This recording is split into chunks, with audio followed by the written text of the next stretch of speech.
Good morning, friends. Good morning, we're back. We're back. More Front Mission 5. I'm excited. I'm excited. Lots of good stuff. Lots of good stuff. We just started the game yesterday, so I'm excited to get back into it some more. As always, we're cheating. I actually don't even know what codes I'm using. Now I kind of feel stupid. What am I using?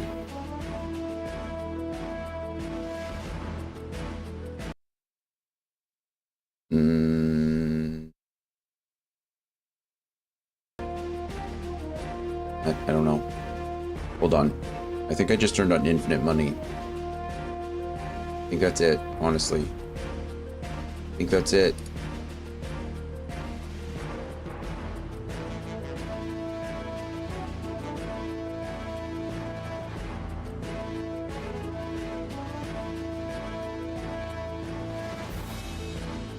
I don't remember. Hold on, I'm trying to figure it out. Apologize.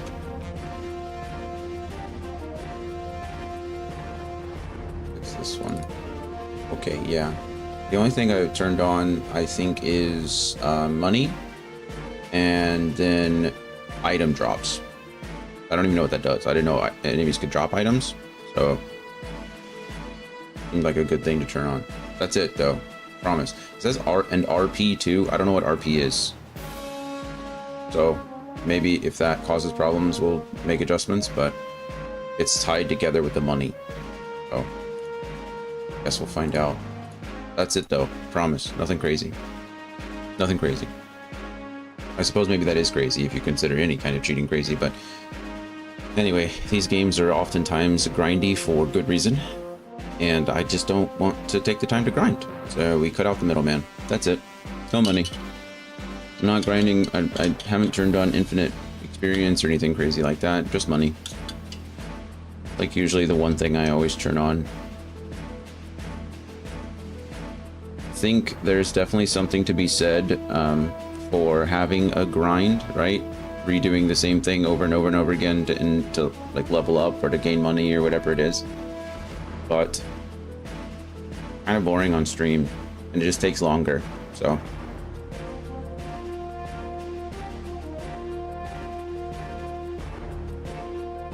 I don't feel like it's too bad. Anyway, Andy, what is high good scoring? morning, friend. New high score, is that bad? Morning, how was your Tuesday? Did you and Gloria end up playing last night at all? Round 40 indeed. Seems kind of low, to be honest, but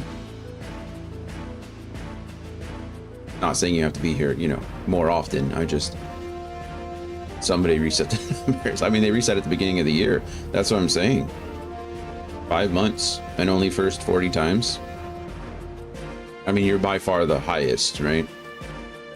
And that's why I refused to play with Broom yesterday. I'm sure that's exactly the reason. If you all are available to do it sometime later this week, I'd be happy to. I need to put some more time in because we're starting Endwalker soon. And I'd like to have my Paladin up there, and I mean, goodness, I have to get it to like 80, don't I? That's not happening in a week, for sure. I would have to like, I'd be grinding. It sucks even worse. So it was a close game. We knew it was going to be a hard series. The Timberwolves are a good team. We just, our field goal percentage was incredibly low. We did not hit a lot of our shots, and that's really what killed us. Our two of our stars, like Wimby and Fox both, had like less than 15 apiece. They were 0 from 18 from the 3-point line. So if any of those shots had gone in, right, like we win by 2. So it's like, it's just one of those off nights where the shooting was just bad. And you know, some of our, I think, I'm not a basketball expert by any means. I'm really just like armchair quarterbacking the situation. I know that's the wrong metaphor for basketball versus football, but I'm just, you know, one of those people yelling at their screens, or in this case, yelling in the stands. It did seem like some of our decision making was a little poor at times. The Timberwolves have a player on their team called Gobert, Rudy Gobert, who's a pretty big center as well. He's a very good player. He's like very solid. And it seemed like Wemby was spending a lot of his time, and he said it himself in an after-game interview, but you could tell during the game, he was spending a lot of his time trying to box out Gobert rather than like be aggressive at the rim. And it worked to like box out Gobert. Gobert didn't have a great night either, but he just wasn't producing offensively as good as he usually does.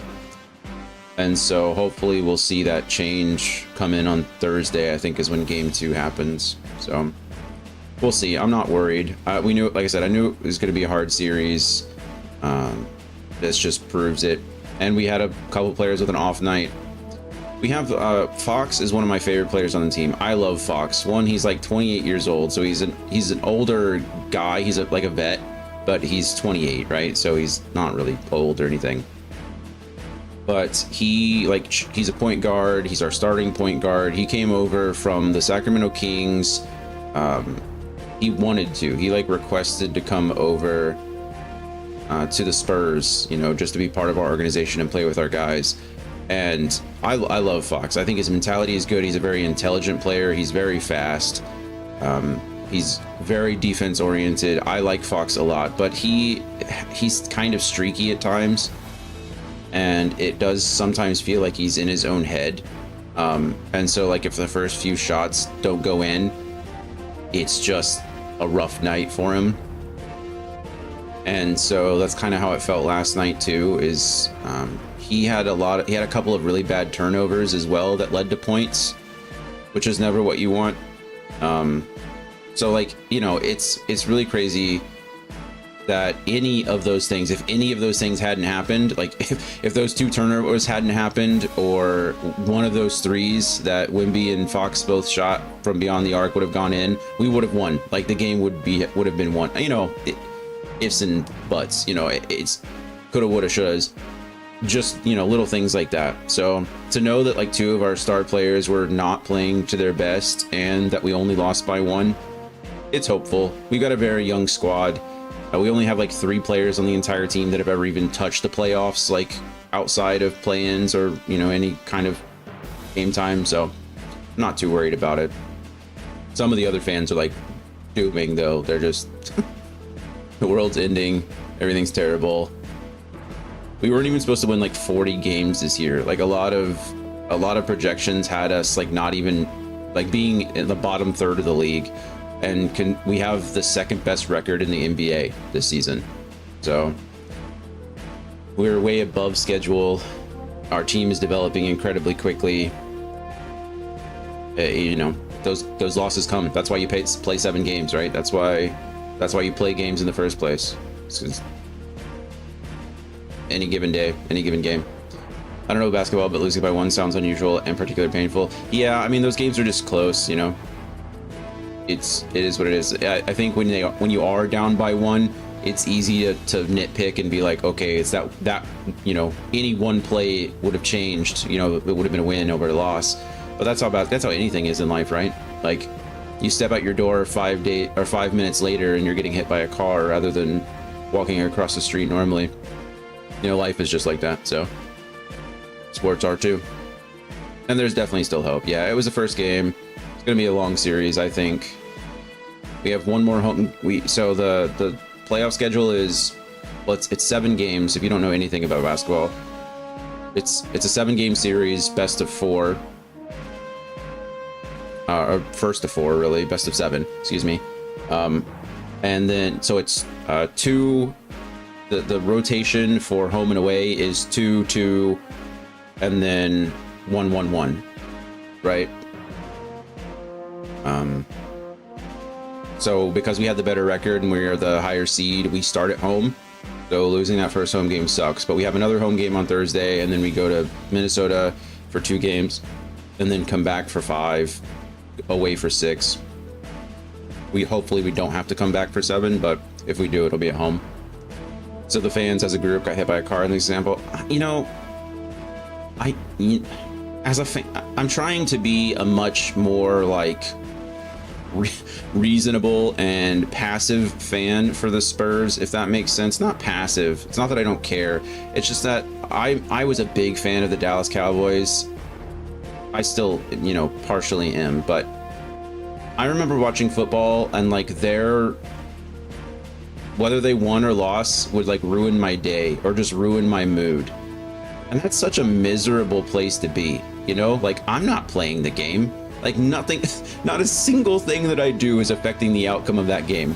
So, no, I think the players obviously are the one that got hit by the car in this situation, not the fans. Like, it sucks. I get it. It's nice to be part of an in-group. You know, it's nice to be a fan and part of an organization. I think the Spurs are a great organization. I think they're a great team to be a fan of.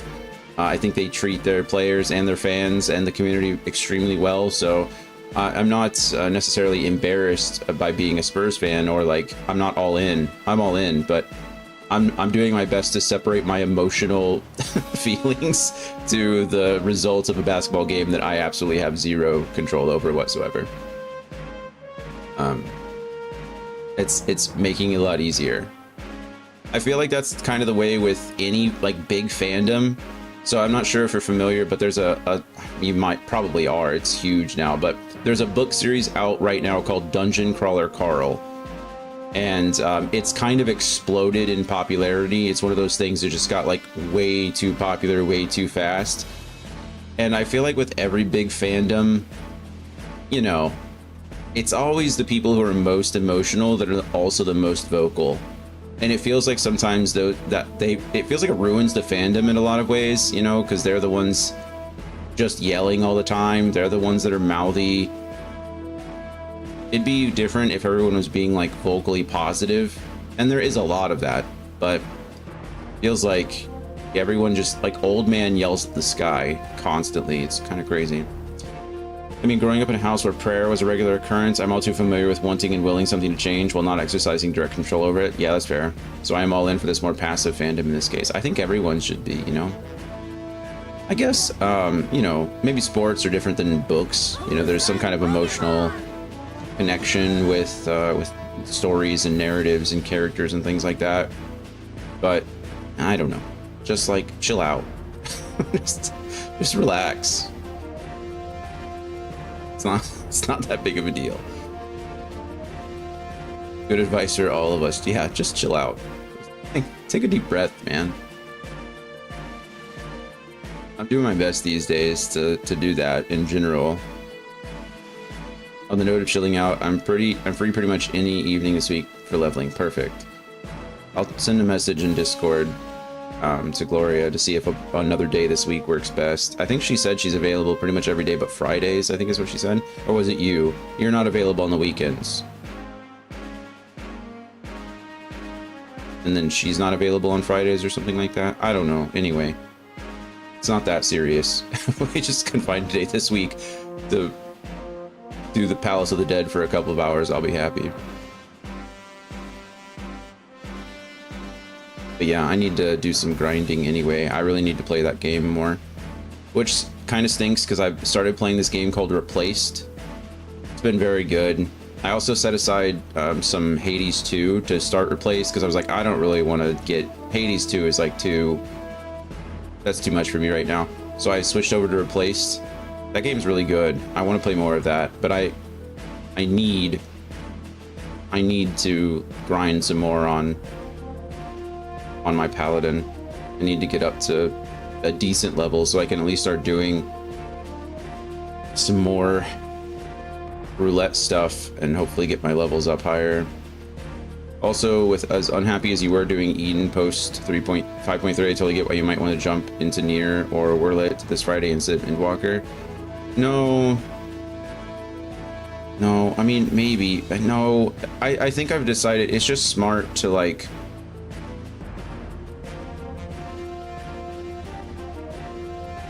I guess I don't feel as bad with the Nier stuff. I don't know what Wurlet is though. What is Wurlet? I don't feel bad about the Alliance raid so much because I feel like it doesn't have any relevance to the plot whatsoever. I would have liked to have played Eden before because I do think we got a lot of good Reen characterization. And obviously in the story, there was a point where the Scions went back to the source from the first. Wyrlit is the trial series that fans love. Oh, is that like the Four Lords?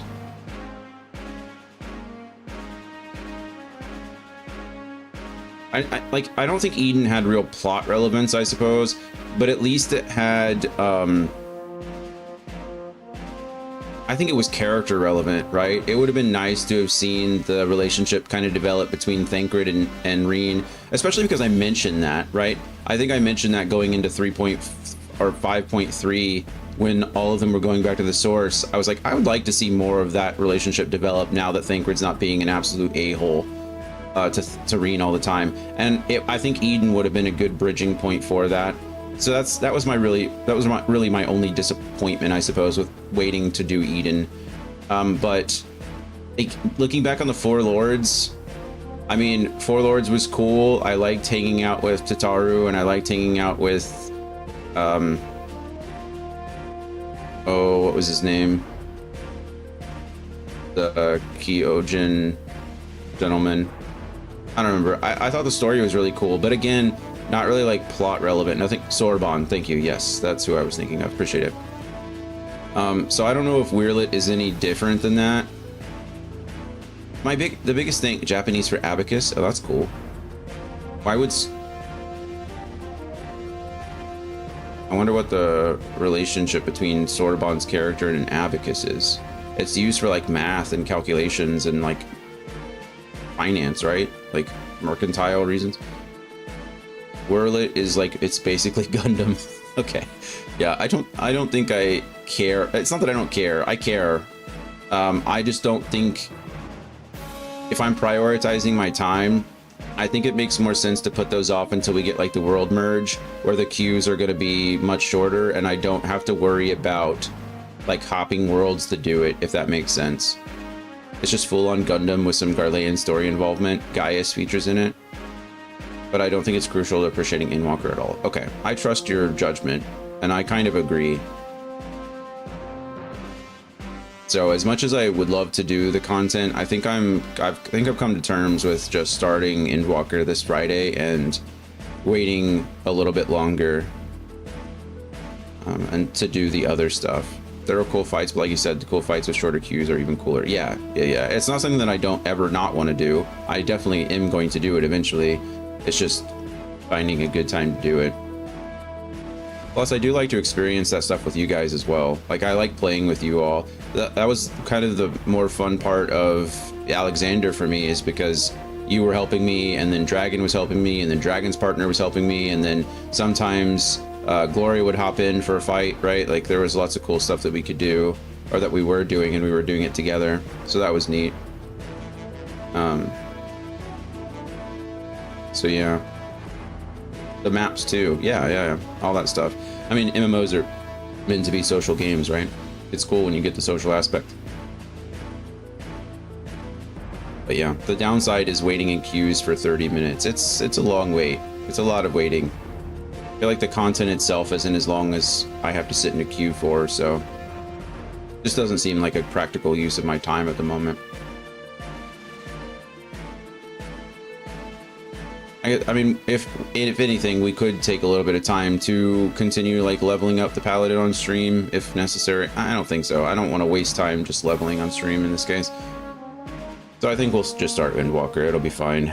And then we'll try to get Paladin caught up as quickly as possible. And then I wasn't really, my goal was never really to get Paladin set up for Endwalker until I saw that the Paladin was kind of featured, you know, like the Dark Knight was in Shadowbringers, but I didn't play Dark Knight at all in Shadowbringers, and I don't really feel like it lessened my experience. So I'm sure if worse comes to worse and I don't get Paladin caught up, I don't think I'm gonna like Endwalker less because I'm not playing a Paladin, you know? Millions of people have played that expansion, obviously not playing a tank, not playing Paladin. So I really did want it, I want it caught up probably for Dawn Trail, and for sure Evercold when we get to that point. I can't think of any moment in Endwalker where I felt, oh my god, I wish I was a paladin right now. That's fair. You know, I really did enjoy experiencing Heavensward as a Dragoon. I do really think that was cool, and I'm glad that I went the Dragoon route and stuck with it through Heavensward. So maybe, but you know, Dragoons were heavily played in Heavensward, right? Like Estinian is still around, like the Dragoon. There are tons of Dragoons in Heavensward. I really don't feel like there were that many Dark Knights. I mean, I guess you were the Dark Knight, right? The Warrior of Light was the Dark Knight, but there weren't others like around. And I feel like that's probably gonna be the same thing with the Paladin. I doubt there's gonna be a million Paladins running around. So I don't think that's that big of a deal. I bet it could have felt fun to be a samurai in Doma too. Oh yeah, for sure. Just aesthetically, that would have been neat. Walking around Doma in like the samurai glamours, like, or the samurai sets, that would have been really cool. You're right. Yeah. You know, watching the cutscene or the opening cinematic for Endwalker and knowing that I don't get to play a Blitzballer as I go to that beach island. I don't know, that looks like an island that plays Blitzball to me. I've heard it's even worse in Dawntrail. Apparently Dawntrail is all beautiful and like it's a coastal city, like oceanside region. That probably would have been a pretty good Blitzball area too. But now we're going to Evercold. We're going to the 4th. Again, I don't think that Evercold means what we think it means. Obviously, I think ices will play a part, but I'm not sure it's going to be as aesthetically cold as Ishgard is. I'm sure that's a play on words. I'm sure that I'm sure of that, right? They're trying to, what is it, eschew our preconceptions, or we're trying, yeah, they're just trying to switch it up a little bit. Releasing Dawntrail without Blitzball was, my goodness, what a missed opportunity. Yeah. I don't even know anything about Dawntrail, and I already know that. Anyway, we got a lot of game to get through. Man, it's already May. Isn't that crazy? I'm over here like talking about, oh man, we got till January, but it's May. It's gonna be May. Revenge of the 5th is today. May the 4th be with you was yesterday.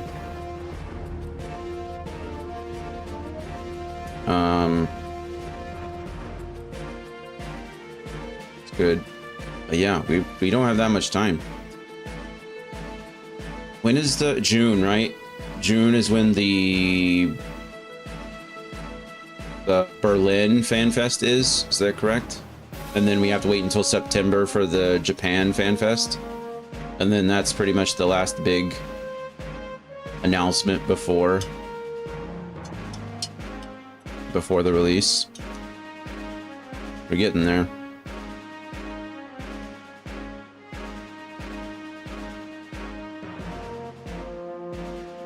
I'm hoping that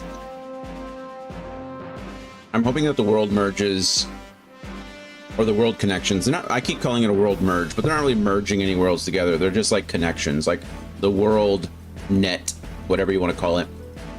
I hope that gets done before we finish Dawntrail, or before we finish Endwalker. That way we can get caught up on all the content. Because I'm sure the queue times aren't going to be too bad for Dawntrail. People are still going to be wanting to do them and still working on them as we get closer. I say working on them, but you know, it's current content, so people will be doing more of that, I imagine, before Evercold comes out.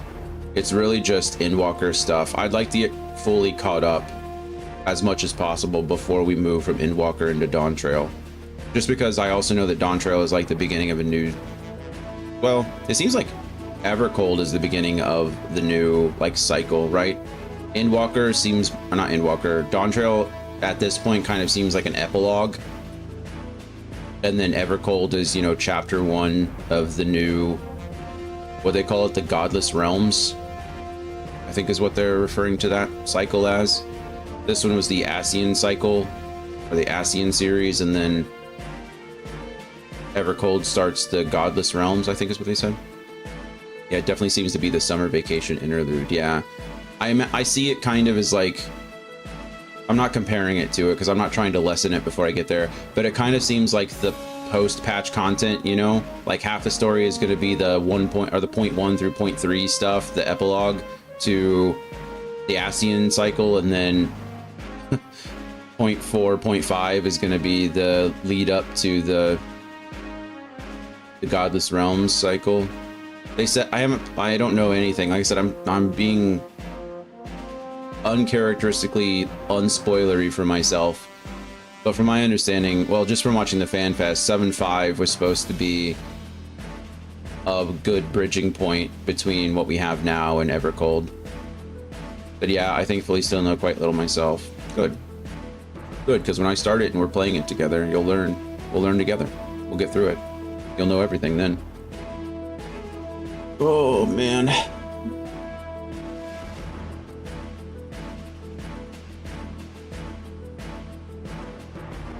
Don't let your preconceived ideas ruin the experience, Andy. If you anticipate it's going to be bad, you'll enjoy it less. Or maybe you'll just be pleasantly surprised. I will do my best to stay positive through the whole experience.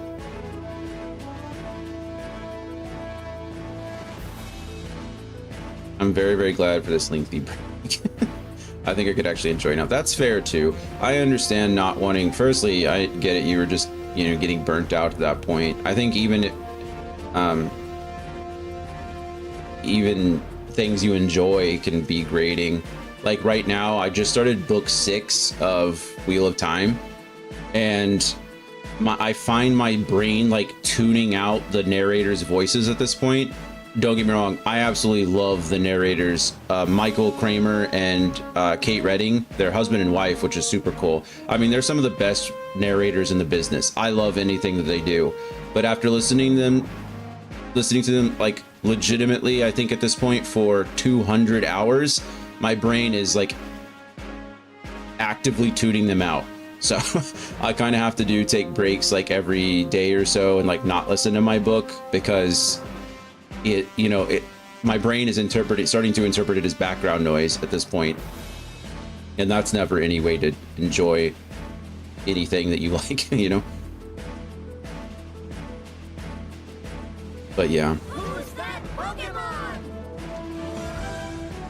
I'm glad that it seems that the 0.1 through 0.5 stuff has kind of redeemed Dawntrail for a lot of people. I say redeemed, but it's doing a lot to like put a new image on the expansion, which is good. I think people are looking back at it now more fondly than when they first got it. So that's nice.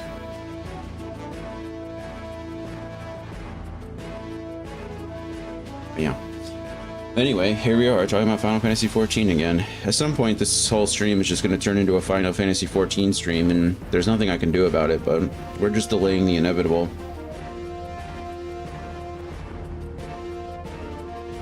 Figured out. When Evercold comes out, it very well might be, very well might turn into Final Fantasy XIV stream. Even before then, I'm trying to think, because, I mean, we are in May now.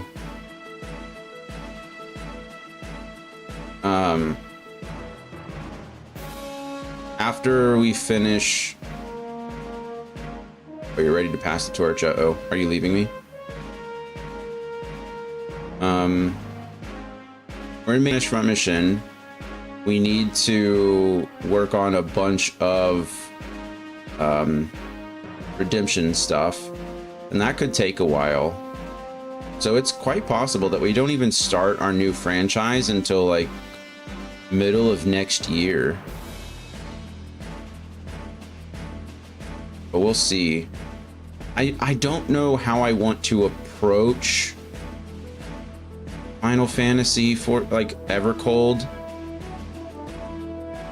Maybe at that point we'll turn it into the weekend game. I've mentioned before that I do want to play Evercold on release. I want to be part of, the fandom. I want to be part of the community at the time of release, or caught up with the community at the time of the release, I should say. So maybe what we'll do is, instead of just playing Final Fantasy XIV Monday through Friday, because I feel like if I did that, I'd be done with it in a week. We might just turn it into the like Friday, Saturday, Sunday game for a bit. And then once we get through the story, we will go back to our regularly scheduled programming. Right now, that seems like the smart thing to do. But we'll see.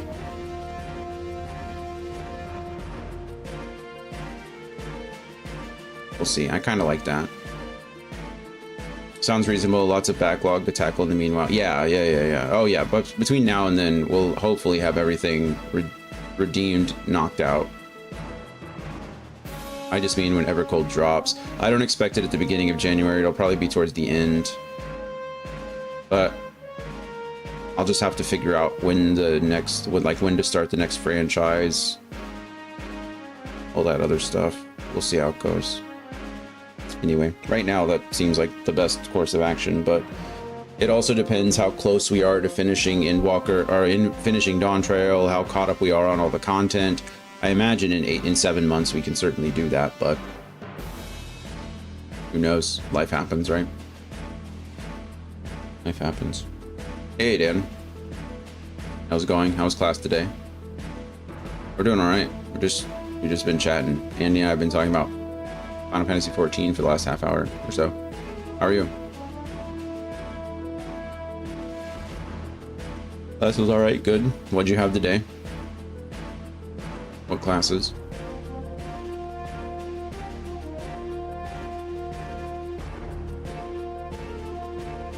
I don't think there's anything else to talk about. Math, economics, and Spanish. Fun. What are you working on in math currently? And economics? And Spanish? What are we working on? What's our lessons? Teach us.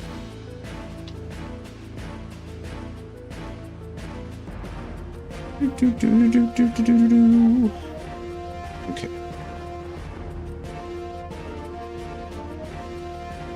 I suppose we should get started to actually play some of this game, right? I can press F3 and it should load my save state, so I'm not wasting a bunch of time. I also have to figure out where I was in the guide. I closed it, so it all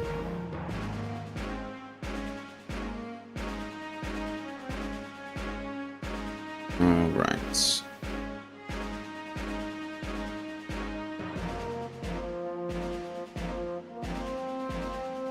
Math is stupid.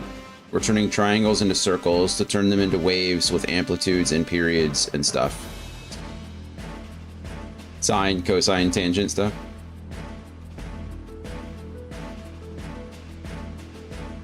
Yeah.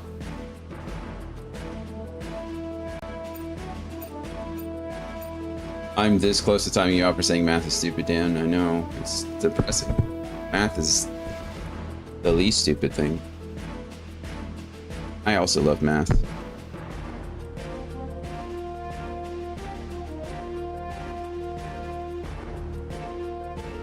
I think math is one of the most straightforward subjects we have.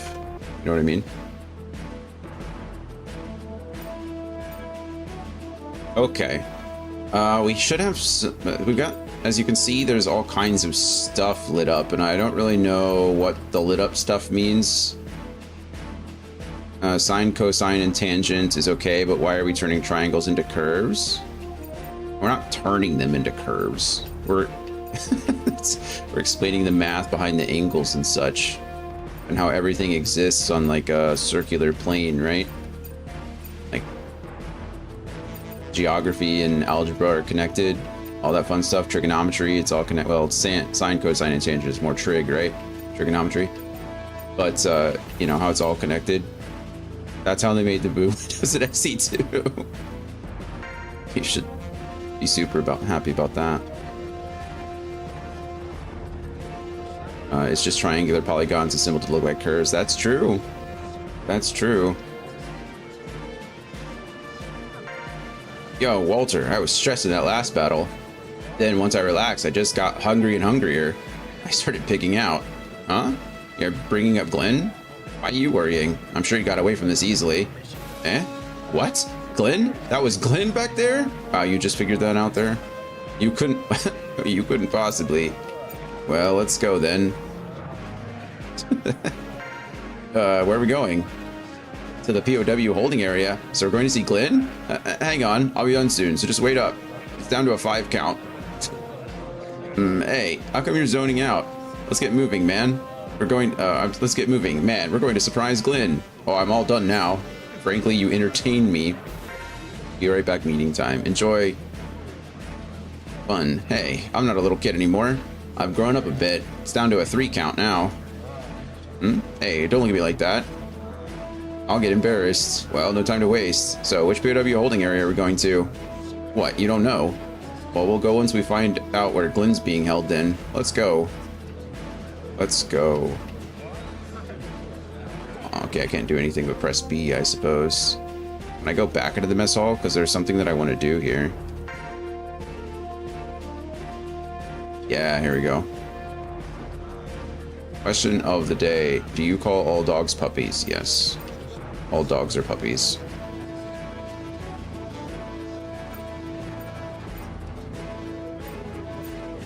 And he's allowed to be wrong. So let's talk to James at the mess hall, but I don't even see James at the mess hall. No, puppies are the baby ones, aren't they? I mean, I guess technically by definition. I mean, you're still a child, but would you be offended if I called you a child all the time? They finally let out all of those years of pent-up frustration. I know how they feel, but aren't they just overdoing the victory celebrations? The enemies are stupid. They may be luring us into their trap. We won a major victory here. It could have been all planned. How the world sees this war will be decided from here on in. Then again, I'm no tactician. In the end, I'm just a grunt. History will be the judge. We're just drunk on victory right now. That's a good point. It's like when a mother calls their child their baby. It doesn't matter how old they are. It's a term of endearment. Wow, that was one big win. From here, we'll continue on to Lark Valley and Grey Rock. I'm sure they have some angry sounding word in German that's like 3 different words slammed together that is supposed to indicate like a cute dog, right? We'll go on, or a cute animal in general. We'll go on and paint the whole Huffman map US in blue. That'd be sweet. With this kind of situation, we can do it. They were wrong to claim Huffman in the first place. Take back what's ours. Oh shit, I'd bring real booze if it weren't for the shift. I'm sure puppy has a word. I just mean like, you know, for something cute. What are those 2 doing? They went to the POW holding areas. What are they doing? Ah, it'd be bad if they were up to something. They get grudges. But prisoner abuse is a crime. Each prisoner is given an ID, so they're always being watched. They better not try anything. But even if they don't, they're USN soldiers. They ought to act like one. Sure. Anyone can see Huffman Island at USN territory. Great. Can you give me an English example? Funnily enough, no.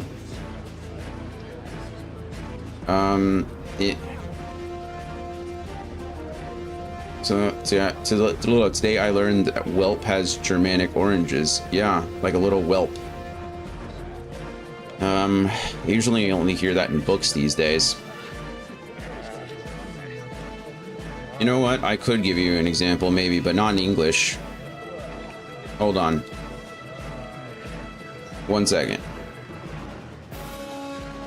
1 second. Maybe.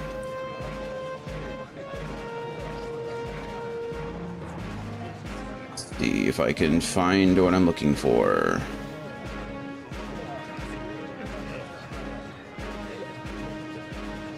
Oh, actually, I found exactly what I was looking for. It was the first link, and then I'm dumb. So in Russian, right? In Russian, they use like the prefix or the suffix. It's a suffix. They use usha to like describe something cute. So if I called you like Dan Usha, I'd be calling you like little baby Dan. or little toddler Dan, like look at you. But if I said Eka, like a Dan Eka, I'd be calling you like baby Dan, like you're a cute little adorable baby Dan, you know what I mean? So I think in Japan, don't they have suffixes as well? Like isn't like Chan and Senpai, aren't they supposed to be like kind of terms of endearment to recognize someone that's like younger than you or like older than you as like a mentor kind of situation? I don't really have that in English so much. I guess we have sirs, we have titles, right? Sir, ma'am, miss. But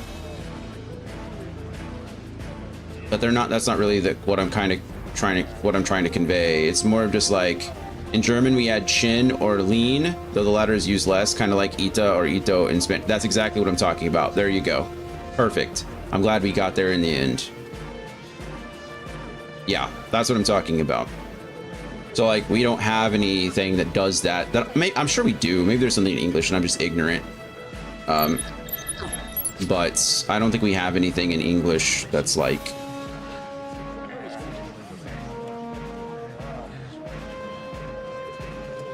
Yeah, I really can't. I can't think of anything off the top of my head. Maybe it exists, but. All right. I don't think there's much I can do.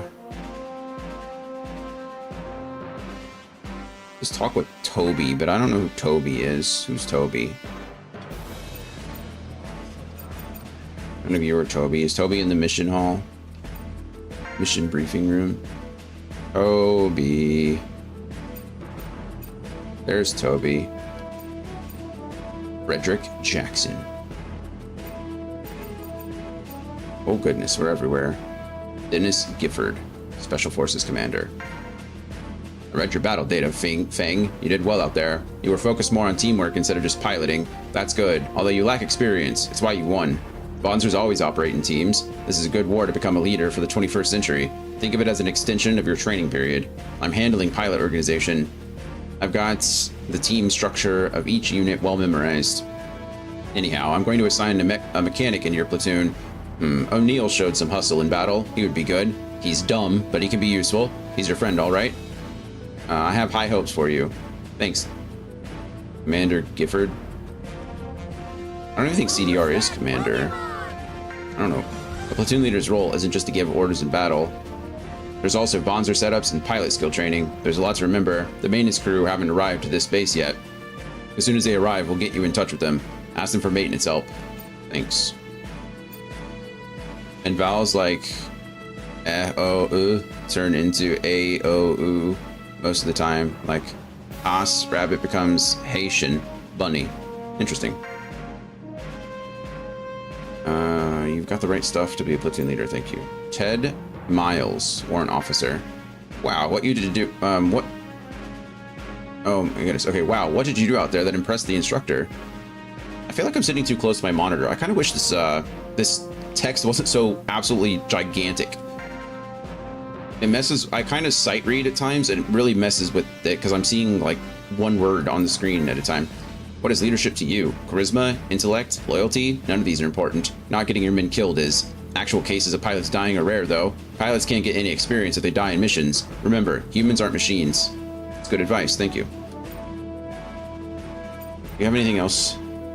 Say, any of you guys? Well, you'll have a big impact on your subordinates' lives as a leader. Don't be a reckless one. Great. Ah, so you did well out there.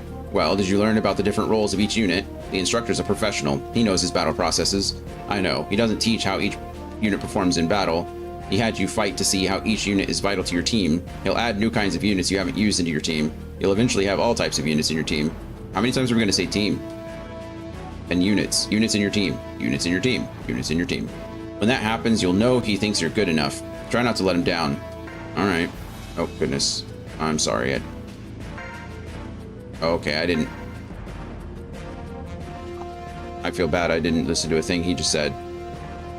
Oh well, the old Royster, First Lieutenant. We've ID tagged the prisoners. That doesn't mean we really do anything to monitor them. The sensors here monitor IDs and upload the data to satellites. They accumulate the recorded data. There's no real need to imprison them, is there? We don't have to worry about any prisoner abuse as well. Abuse of prisoners is a crime. They shouldn't forget all that. They shouldn't forget that all of them are being monitored. Prisoners should know that all of them are being monitored. Yeah, alright, cool. We talked to Frederick first? I don't know. How's the confinement situation? We're transcribing the ID data for the new POWs. However, the intake far exceeds what was originally projected. The holding areas are at 70% and are projected to get to 230%. Well, right now the only option is to expand the areas. We won't have any luxury in isolating the top POWs. Put the top 3 officers in rooms inside the building next to us. Once their cages are ready, gross, tagged and throw them in there. Huh? If you want to know about the POWs, he's in charge. There isn't much classified info about the POWs nowadays. This ID system is incredible. In my day, we didn't have this. I had friends who didn't make it back after being imprisoned. You youngsters are lucky. You've been born in a good age. So what, are they just like, do we have subdermal ID tags or something? Where all of them are scanned and tracked like both sides are? That's kind of interesting. Or do we do that ourselves? I don't know. All right, Toby. What? Holding areas? Ah, when you capture a city like this, there'll be prisoners. The engineers do what they can, but we use what's here to hold these prisoners. We remove hazardous materials and then place sensors within. We remove hazardous materials and then place sensors with antennas. The buildings where that's being done are the holding areas. It's so we don't need to force many POWs into one place. We have nothing that can stop a large enough mob. That's why the buildings we use limit the prisoners to individual rooms. Then we ID tag them. There we go. What? Prisoner ID? We print identification tags on the prisoners' bodies. Like directly onto their body? So the sensors monitor them. The tag records vital data so it can't be easily removed. Well, if it feels like a prick when put on, doesn't need surgery. There's many reasons we monitor them, but the most important is to ensure their safety. For POWs, the worst enemy isn't us, it's their own army. How to stop leaks of secrets, not by rescue, but by murder. But we can find the killer with a murdered soldier's data. Public opinion will turn against the country killing its soldiers. Got it. You know Glenn Duval. I can find out if he's entered. Glenn Duval. I got 4 hits. Any specific physical characteristics? A scar on his left hand, like the one on your face? Exactly like that, actually. That's pretty specific, but I should be able to find him. Ah, got 1 hit. Quite the big shot, eh?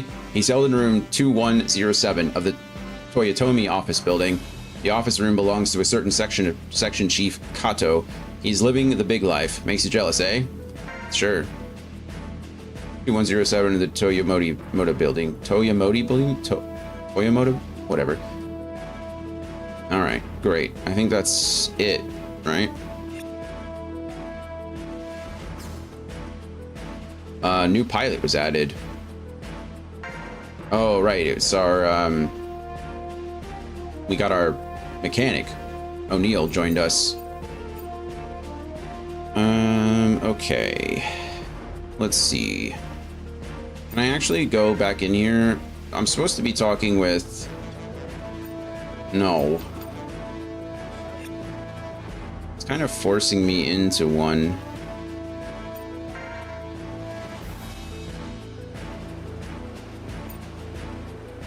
It's just a forehead. Boris Hampton, First Lieutenant. Work the wiring for that machine, but be careful with it. Rookie, done training and going to battle. Talk about bad luck. Simulator. Oh, I get it. You're a hotshot pilot, eh? Sorry, but the mainframe isn't up yet.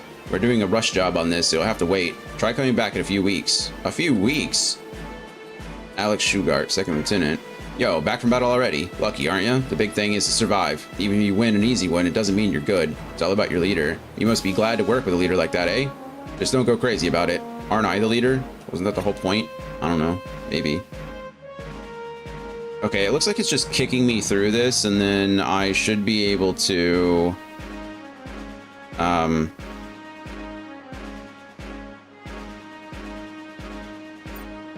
should be able to just go back and do some of this other stuff. At least I hope so. I hope so. Okay. POW holding area. Let's see what we got. 12 June 2090, 102. General Manager at Kato's office. Freedom City, something, something, something. There's Glenn. Sign reads Kato's office. We're only allowed 3 visits. That's alright. I'm bored.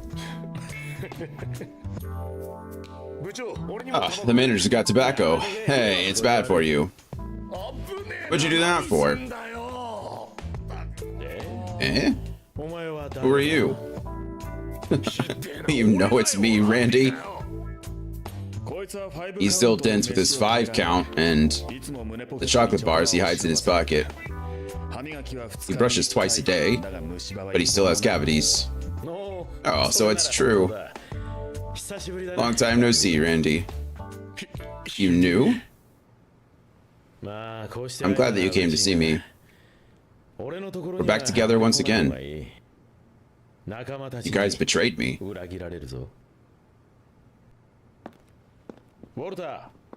Walter. I won't be smoking for a while. You keep it. My lucky charm.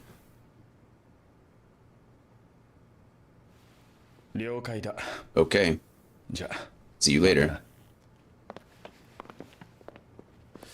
I don't trust that at all. Some kind of tracker in it or something. Don't die.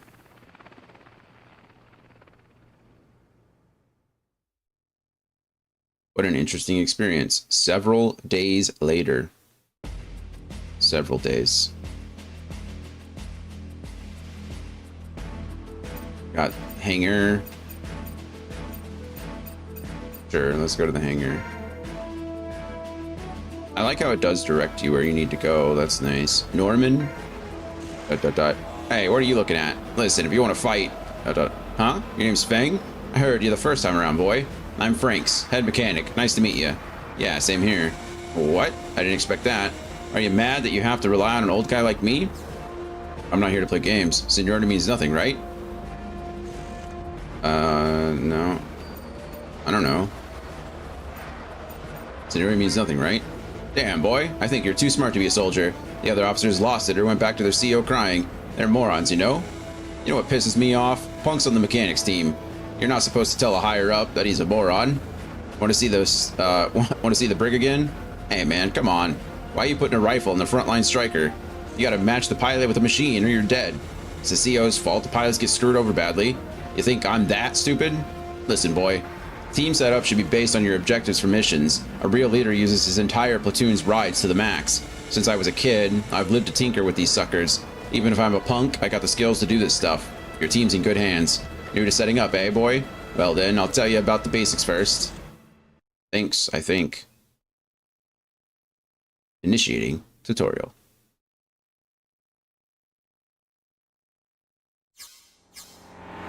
Oh goodness, here we go. Here we go. Oh look, I don't know if I'm supposed to have infinite or if that's the cheat that I have. I think that's the code that I entered. So again, I don't know what RP is. No idea. Hopefully it'll tell us here. But in setup mode, it is possible for the player to customize their Wanzers freely. In here, detailed explanations will be given on how to set up parts, weapons, and the backpacks that affect the overall performance of the Wanzer. Select the Wanzer that you want to customize. Frost, it seems. From this menu, please select the option Setup. Wanzers have body parts, left and right arm parts, legs, and leg parts. There are 4 parts in total. The 4 parts have various functions that make up the Wanzer. By equipping backpacks, you can gain abilities such as using items or repairing damaged friendly units. In addition, Wanzers can equip 4 weapons on the hand and shoulder slots. If you choose a slot to customize, you'll be taken to the actual setup area. In this window, the stock list is displayed. You can see the parts, weapons, and backpacks that you currently own here. In this window, you can view the specs of the current part that is currently selected. By using up and down on the directional pad, you can move the list and view specs for a part. As you customize it, the Wanzer's visual appearance is updated by this area of the setup screen. Which is kind of cool, I guess, if you're going for aesthetics. Got weight to power ratios up there again. In this window, unit and pilot names are shown, and the WP weight to power ratio is seen below. Wanzers cannot operate with a power generating engine alone. Power output and weight differences are shown in the weapon or the weight to power ratio bar, W to P. Any surplus weight is shown in this bar. Press up or down to scroll down the list. If you select a part that exceeds the output, the bar will turn red. No, too heavy. Below this, the command points needed to purchase parts is displayed here. All right, command points, that's what they're called. That's our currency. Remodel points needed to perform part upgrades is displayed here. So I have to buy the part and then attach it. Let's look at how parts are purchased. If you look at this window and press square, you can switch from the stock list and access the supply list. Oh, that's cool. So it's all in. This is great. Being able to do it back and forth. They kind of removed that in 4. So I'm glad that maybe in 3 too. I don't remember 3 so much. But yeah, where you can purchase a variety of equipment. On the right side of this list, you can view the amount of CP needed to purchase a part. Press up and down to toggle between the parts and weapons displayed on this list. When you press circle or X, when you press confirm, a window with the option buy and equip and buy in stock will appear. Oh, thank goodness. Wow. Thank the light. All right. We're back to kind of how it was before. If you select the buy and equip option with confirm, the selected part will be purchased and equipped. Well, yeah, I gathered as much there. Thank you. If the part purchased will make the Vonzer overweight, gotta scroll down a bit. The buy and equip option in the command menu becomes unusable. That checks out. During setup, if you want to set up another Vonzer, press R2 to move the Vonzer list down and press L2 to move the Vonzer list up. Great. Love that for us. This is good too. End of tutorial. All right, fantastic. Setup seems pretty straightforward. I'm liking it a lot. And we can access the shop immediately from the same setup menu. Beautiful. I'm not sure that'll be the same in all of them, but we'll see how it goes. Yeah, that's about it. Practice makes perfect. You want some setups done? I don't know, actually, do I?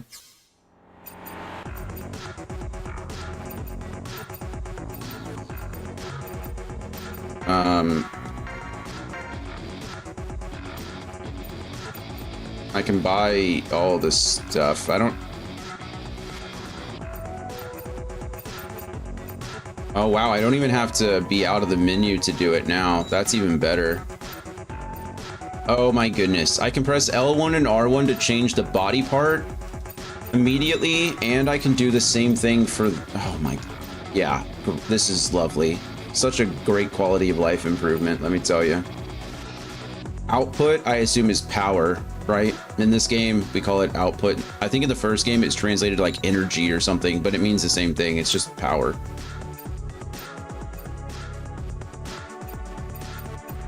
All right, cool. Backpack. Can I get a backpack on everybody? Rank 2, turbo item. What the hell is the difference between item turbo and turbo item?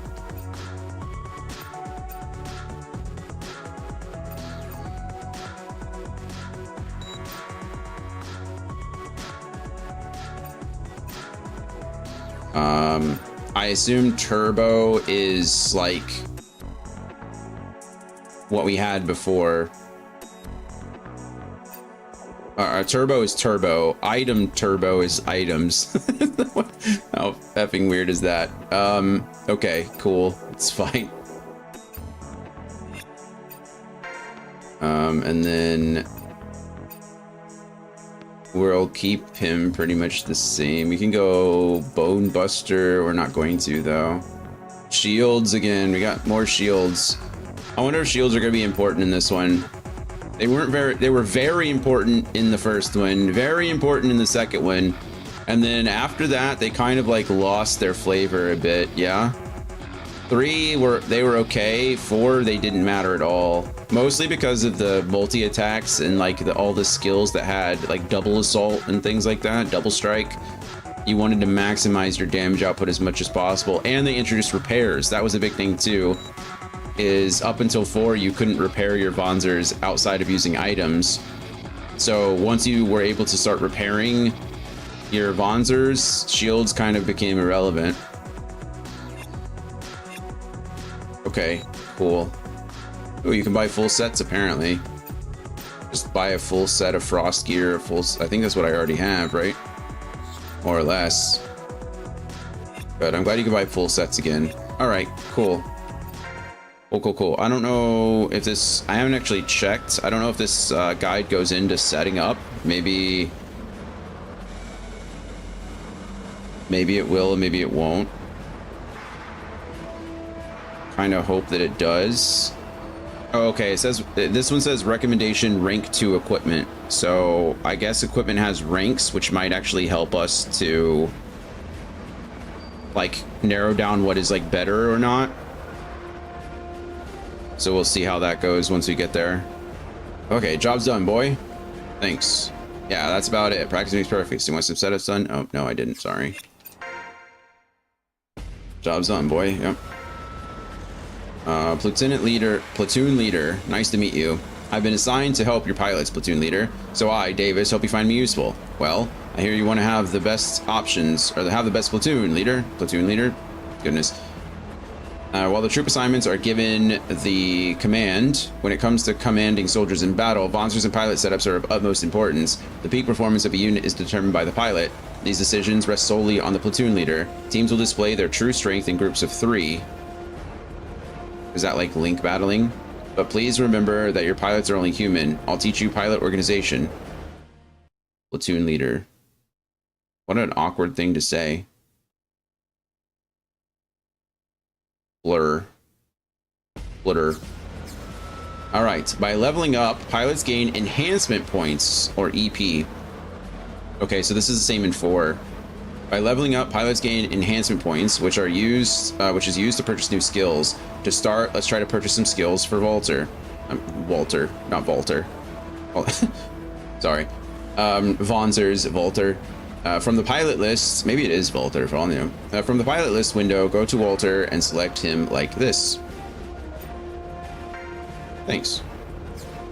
The stock list window is by the upper left side. However, there are no skills to select here. Walter does not have even one skill to begin with. Let's press square to start.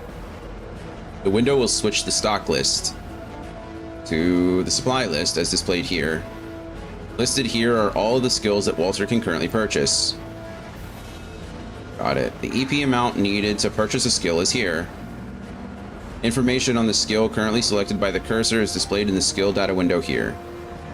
Understood. Weapons that can activate the skill are seen by glancing at this window and by pressing triangle. You can view a... Oh, I'm sorry. Compatibility shows here, and you can press triangle to view a description of the selected skill. Attacks all enemies with sweeping gun bursts, multiplies damage by 1.5. Oh, nice. So barrage is better in this one. To purchase a skill, select it and press confirm.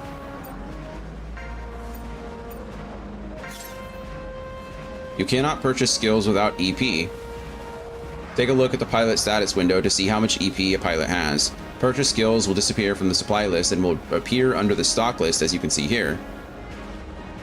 Press square to switch lists. Yep. More skills will become available as job level increases. To use any purchased skill in battle, you need to equip them using a pilot's skill slots. Currently equipped skills are indicated in the lower right area of the equip skills menu. To equip a skill selected from the stock list in the upper left area, then press confirm to confirm. Square, circle, or X or A in my case. There we go. In the confirmation window, press confirm. The skill from the stock list can now be seen in the equip skill list. To remove an equipped skill, switch your current window with L1 or R1. Select the skill to remove with the directional pad and press confirm. In the confirmation window, press confirm again. So we've gone back to the Front Mission 3 style, where obviously the number is there, but we get to see a visual representation of the bars being filled. They kind of removed that in 4, but that's because I think our actions were crazy high. So like in 3 and before, you could only have like 3 or 4 skills equipped. In 1, I think it was I don't remember. Like 1, 2, and 3, it was like three and or 4 skills equipped. And then in 4, you could have dozens of skills equipped. It really just mattered how many skill slots you had, and you could increase the number of skill slots. Obviously, I'm sure you can increase the number of skill slots here, but I don't know if you're going to be able to increase them to the astronomical numbers you could in 4. So maybe we're back to like the limited skills where each class, each pilot only has like 3 or 4 skills. 3 in this case. Well, we have 9 skill slots and Barrage takes 3, so we kind of get to play the game of it and see which we want. If you remember, I think it was in 2, or was it 3? Yeah, in 3, because it was Ryogu and Kazuki and Ryogo. Sometimes it was better to stack a bunch of like level 1 skills, so you'd have 6 rapid fires instead of like 3 rapid fire 2s, because of the activation rate.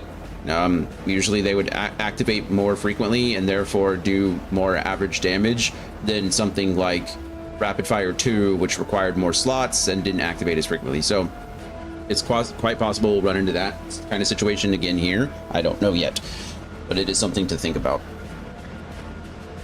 Oh goodness, stretching, excuse me. You cannot equip more skills if you lack skill slots. Wow, who would have thought that? Not me. This icon shows how much slots a skill requires. Free skill slots and maximum skill slots is shown in the pilot window. As a pilot levels up, their maximum skill slots will increase. While setting up skills, you can switch pilots by pressing R2 and L2. Love it. End of tutorial. We might just add infinite EP too, so I don't have to worry about it, but we'll see. Having infinite money seems nice. Did you follow all of that? Since you don't have a lot of pilots to work with, keep your expectations low. Just get the basics down first. You got it. Any orders for the pilots? I only have 2 EP apiece. Well, Damon has 3. I don't know why Damon has 3, but he does. Supply lists. I don't have anything to even buy right now. It's not an option for me. So my pilot, I just am probably not a high enough pilot level. It's done. Thank you. All right, perfect. The tutorial setup Vonzer setup guide was added. Pilot setup 1 was added. Parts was added. Weapons was added. Backpacks was added. All right, cool. So now if I go to the mess hall, I should be able to review all those tutorials, right?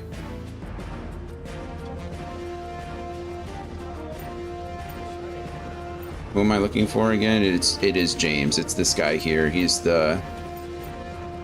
Why is the mess hall different? Is that Daryl?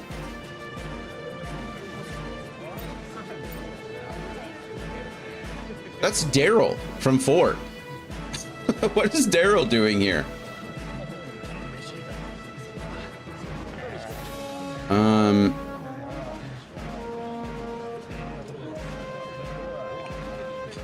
I guess he's different. Okay, you can recruit Daryl, the main character from Mission 4. Huh. Here's how to do it. Firstly, you have to complete all the missions with the highest rank. Secondly, upon completion of the mission 3, go to Mess Hall and talk with Brenda 3 times and once with Daryl. When the cutscene ends, go back, talk to Calvin. We're not done with mission 3 yet, are we? We just did mission 2. But I can talk to him here. Maybe the tutorial counted? I don't know. Fang? Is that you, Fang? You gave me a shock. You've been quite a man, eh? I just arrived here 2 days ago. How are you doing? Huh? Captain? Fang, you really are quite the joker. Didn't you just get out of the training? You couldn't have made it yet. Okay, Fang, you can stop now. I get it. You really are serious. Anyways, how does it feel to be back home? You fought in the city, right? Has it changed much? If there weren't any martial laws, everyone would run away. These guys in uniforms shouldn't just be hanging around here. If it's still there, should I pay a visit to my old house?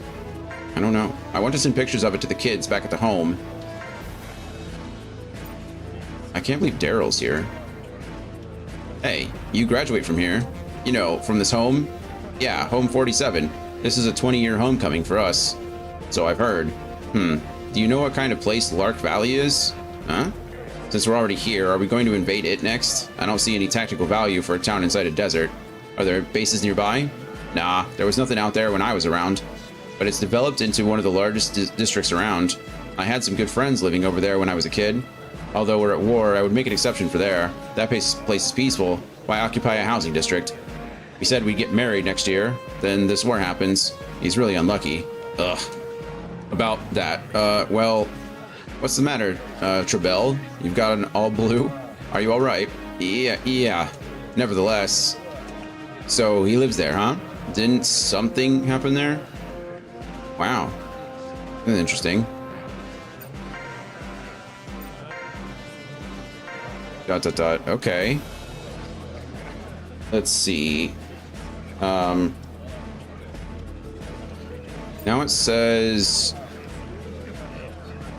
talk to Calvin until Daryl leaves. What? See the trucks by the main gate. Seems they're moving the POWs. It's good that they're leaving, but even when they're gone, that OCU stench remains. That wasn't nice. What? You got a problem? POWs by the gate, so the OCU stench is here. Gross. He's getting too worked up. If you get carried away in battle, you get killed. You won't live long like that. Soldiers like me aren't valued. But if you had a captain like that, would you trust him? In losing battles, he who makes calm judgments survives. It's all part of the job. I'm not trying to change his views, but if you were him, try to remember what I said next time, or time to time, okay? I'll remember. Don't you worry about it. All right.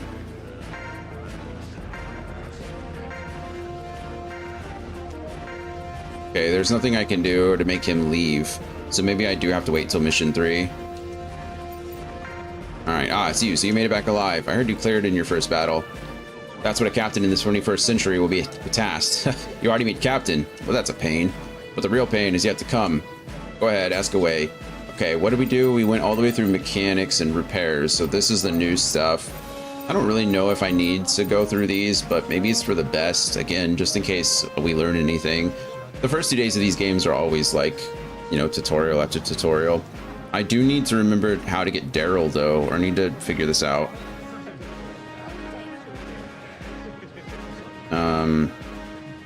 Who's that Pokemon? Yeah, we technically haven't finished mission 3, so hopefully I didn't do anything too early or too late. We'll see how it goes. Maybe this guide will lead me to the right place too, but I don't know.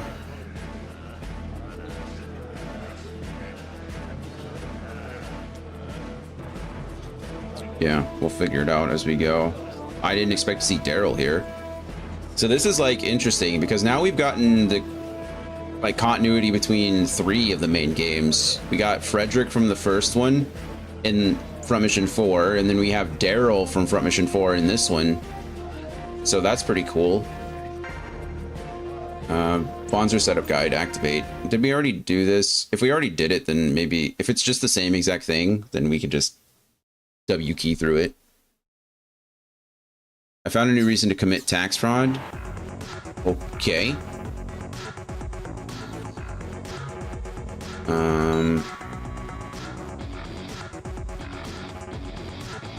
I think this is just the same so far. Why? Firstly, why do you need a reason at all? Okay, I think this is all just the same. Yeah, can I stop this? Will you let me? No. Okay, so I have no choice but to just go through this. It's my fault. There's a tax-funded YouTube channel about gaming, and not only did they talk shit about XC2, but XC3 as well. How is a YouTube channel funded by taxes? How does that work? Also, I talk shit about XC2 and XC3 all the time, and you're still here, Dan. So why would you commit a literal crime, yet continue to watch me? Okay.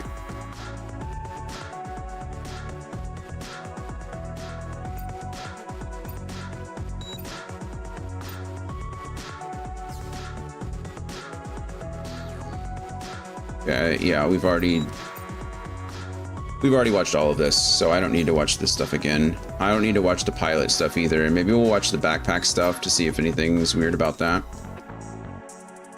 You're allowed to because of favoritism. Is that right?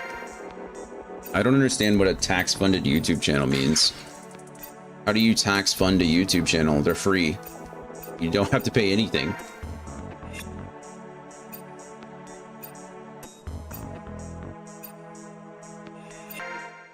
All right, cool.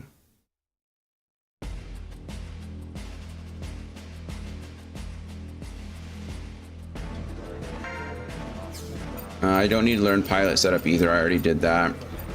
Parts, weapons, and backpacks.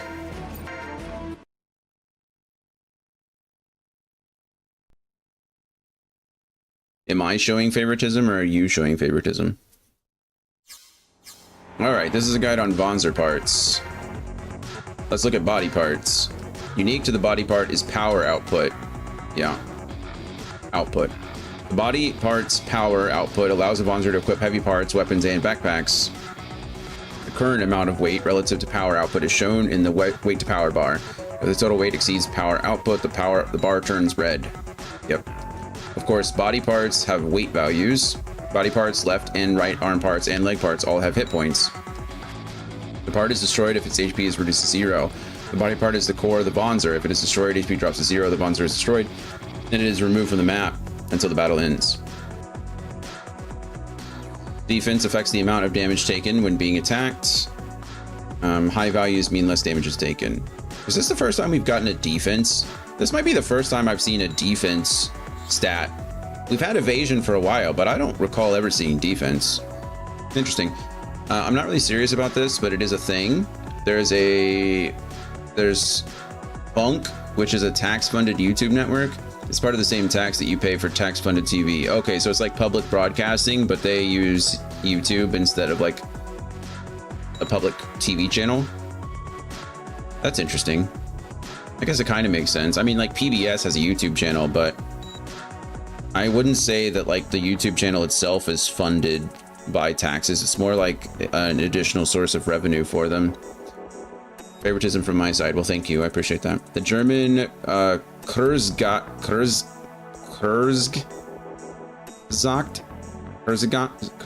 oh my goodness, Kurzgesagt channel was actually funded by them for a while until they left a few years ago. Interesting.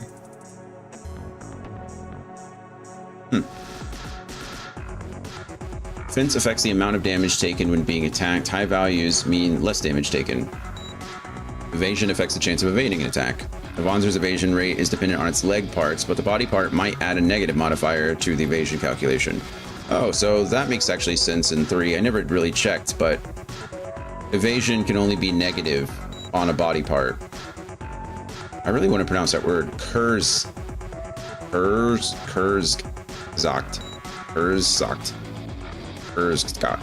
That's such an awkward word.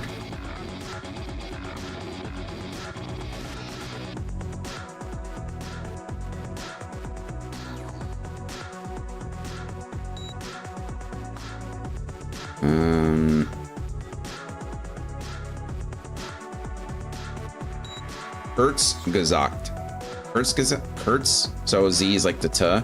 Kurzgesagt. Interesting. Kurzgesagt. Kurz is about quartz. Quartz gesagt. Quartz.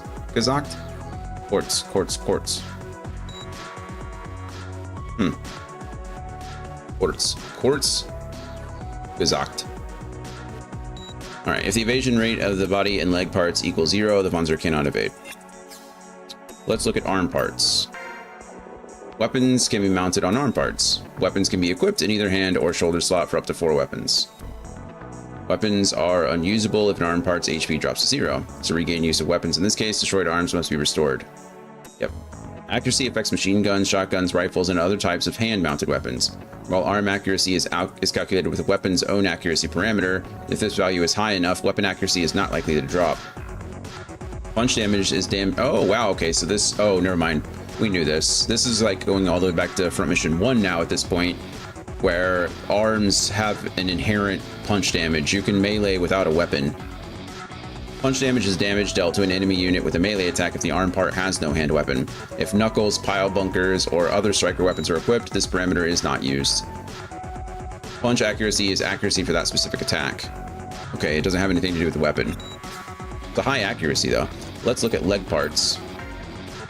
Leg parts determine Vonzer movement and evasion.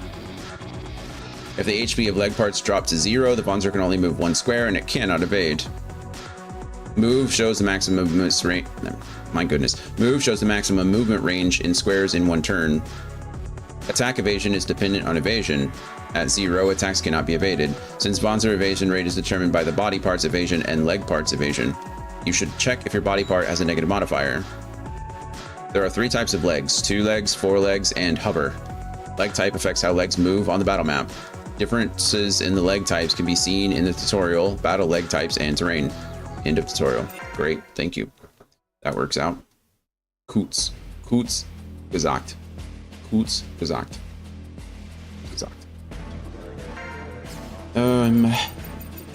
Okay, that all makes sense. We don't have leg systems yet. From my understanding, it's like 2 legs are your generic move far kind of thing. 4 legs are good for terrain changes, so going up and down terrain. And then hover is good for rough terrain and water, from my understanding. That's how it's always been in the past. Or I say always, but that's how I remember it being in the past. Usually 2 legs are just the way to go. There were a couple missions in 3 that required you to have hover legs because of tons of water, but in general, 2 legs is just preferred. I think in 3 I also had spider legs on a couple people just because they looked awesome. It wasn't necessary, it just looked cool. All right, this is a guide on weapons. I think having actually spider legs on your snipers might be a pretty good idea. Why did I never think about that before? We just get them on high buildings and have them shoot down. That makes a whole... Oh, I know why we've not really thought about that before. Is because geometry in these games suck. And for some reason, like, shooting down on enemies sometimes blocked your shot entirely because you had, like, the ledge of the building. Because of the way the targeting system worked, you could actually clip the edge of the building and you couldn't hit them at all. Absolutely stupid. But anyway, we'll see what that works in this one. It might still be an option for us. All right, let's look at weapons for the hand slots. Let's. In the specs window, icons for attack elements and weapon types are displayed. Yeah, we have piercing here. Projectile weapons include machine guns, shotguns, flamethrowers, rifles, Gatling guns, bazookas, and bazookas. Striker weapons include knuckles, rods, pile bunkers. Aside from these, shields are also weapons. Makes sense. Attack elements affect damage calculations. If a piercing weapon hits a piercing coated unit, okay, here we go. So there are coatings. We just haven't seen them yet. Attack elements affect damage calculations. If a piercing weapon hits a piercing coated unit, damage is reduced to 76%. Okay, so why 76? How weird. Anyway, it's reduced. Weapons have varying attack elements: piercing, machine guns, rifles, Gatling guns, pile bunkers. Impact, shotguns, knuckles, and rods. Fire, flamethrowers, missiles, rockets, grenades. Okay, we have missiles and rockets in this one. That's different. So we have rockets again for the AoE, so that's good. Bazookas are a combination of impact and fire types in one attack, similar to how it's been before. Attack power is calculated as damage times rounds fired. Any surplus output will increase the amount of damage a striker unit can do. Any surplus output, here we go, this is why it's okay. Any surplus output will increase the amount of damage a striker unit can do. So that weight to power ratio with punches, that's what's important. This power bonus can go up to 200%. Bazooka damage uses a impact damage times rounds fired plus fire damage calculation. Good grief. AP cost refers to the amount of AP consumed in one attack. A weapon fires twice in one attack, but the amount of AP consumed remains the same. Oh. That explains a lot, I think.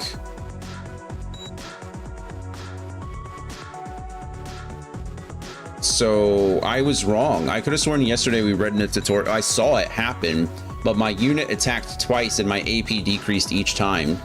But that doesn't seem to be the case, and that would also be backed up with the fact that Glenn was able to headshot us twice in a row with only 5 AP yesterday, when it takes 6 AP to shoot with a rifle. So in this case, it costs 6 AP period, and you can fire twice. That's good to know. For everything, it's good to know. A weapon fires twice in one attack, but the amount of AP consumed remains the same. Accuracy refers to accuracy lost from each square of distance away from the targeted unit. 48%? That is absolute garbage. Okay, so in the last game, in Front Mission 4, bazookas were busted. Bazookas might have been the best gun in the entire game outside of rockets. Now they're back to being absolute trash tier because this is the same thing that happened in the previous installments of the franchise, is that bazookas could do a shite ton of damage, but their accuracy was impossible to work with. And it seems like that's the case here as well. 48 to 37%. It seems like bazookas are back to being a backup weapon for your missilers. So that's what you did in Front Mission 1, 2, and 3, essentially, is that you would equip a bazooka on your missilers because once they ran out of ammo, they were pretty much effed, right? Like, what are they going to do? Nothing. So you would fire all your missiles, and then you would, like, go back to your bazooka. And then in 4, the bazooka became a primary weapon that was tied to, like, the rifle, essentially. It acted the same way a rifle does. And in this game, it seems to be a combination of the two. It acts the same way as a rifle does, but it also has absolute garbage accuracy. So we'll see how they continue to treat bazookas. But right now, not looking good for your boy. If you like bazookas, Jesus. Also, probably a good idea, because could you imagine shooting a bazooka into a circle of your own allies? That would do crap tons of damage. Jesus. All right. The left number refers to accuracy on adjacent unit. The right number from farthest. Yeah, we got that. Thank you. Range is 3 to 6. Closest to furthest. Adjacent units are 1 square away from another unit. Striker weapons can only hit adjacent units, so their range is not displayed. Let's look at shields. When shields are used to attack... Oh, you can attack with a shield now? They function as striker weapons. I mean, they do trash damage, but... pretty cool. They function as striker weapons of the impact type. Shields have damage cut and damage limit parameters. These are not found in other weapons. When a shield-equipped unit is attacked, the shield's damage cut is used. It reduces damage up to the damage limit's maximum. Okay, so we're back to essentially shields being pretty good against like machine guns and shotguns. Probably not so good against rockets or missiles. Shield-equipped units are restricted to just 1 attack at a time. Okay, cool. Let's look at shoulder weapons. Actually, let's read Damon's message first. He said, one thing that I do find silly about their video is how they quote a perfectly normal tutorial, and then they're like, that's an actual quote from the game. Yes, and... I don't know what the quote is or what the line is, so I don't have an opinion on it. My mouth doesn't want to work today. That's usually not a good sign, but we'll be fine. All right, attack element and weapon type icons are seen here. Of course, it's a fire and a missile. Shoulder weapons include artillery grenades, artillery rockets, and homing type missiles. Okay. Attack AP cost and attack elements are unchanged from hand weapons. Shoulder weapons have 100% accuracy rates, so accuracy is not shown. As long-range weapons, shoulder weapons cannot be used up close. Usually their attack range is 6 to 8 squares. Also, shoulder weapons have an ammo parameter. In other words, their ammo supply needs to be reloaded. Items such as missile reload and grenade reload can be used to reload ammo to missiles and grenades respectively. These elements can be equipped in item backpacks and used by Vonzers carrying them on the battle map. That makes sense. Grenades and rockets are area of effect weapons. They have an area effect parameter. This value indicates how many squares will be targeted by the attack. End of tutorial. All right, good. Yeah, we're gonna have to be much more careful with our rockets. Missiles are 100%, so... I mean, rockets in the last one had an AoE, but you could... I don't even know. I guess they're all 100%, so you either hit or you don't. My mom came in right after I sent that message. I didn't actually get to the message in a while. When I finally read it, I was like, I don't know what the quote was, so I don't really have an opinion on it, but maybe they saw the quote differently. Baby, you okay? Code it. Focus back. Okay, backpacks. Let's learn about backpacks, shall we?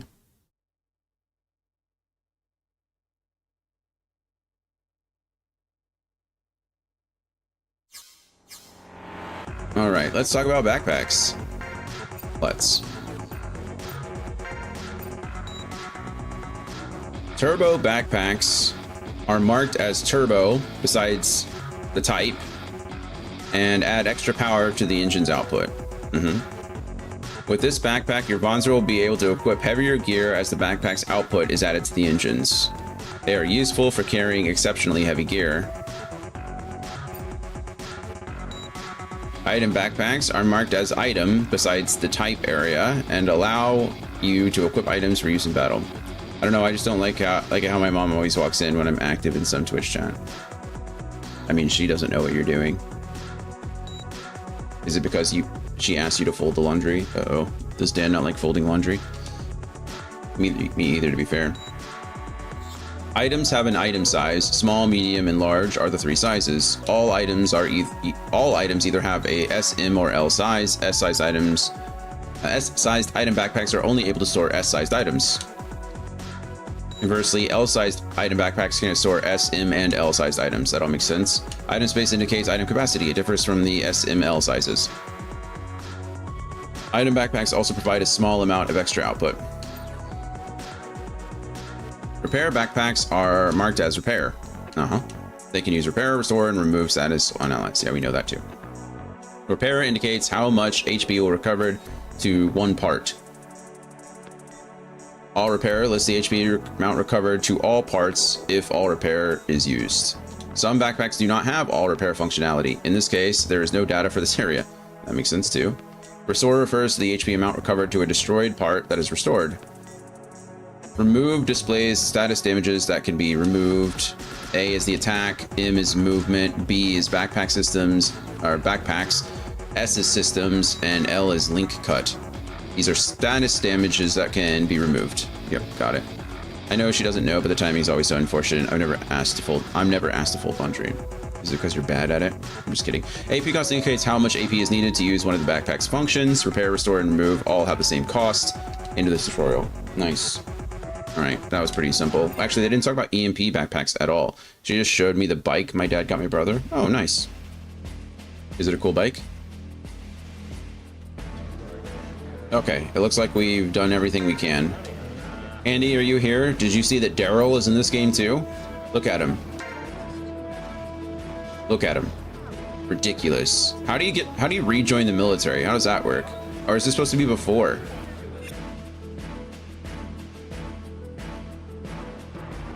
I don't know. Can I use a simulator now? Platoon leader, you want to train in the simulator? Yes, I'll give it a try. The equipment isn't done being moved yet, I'm afraid. It'll be a while. Just wait a little longer. Oh my goodness. All right, fine.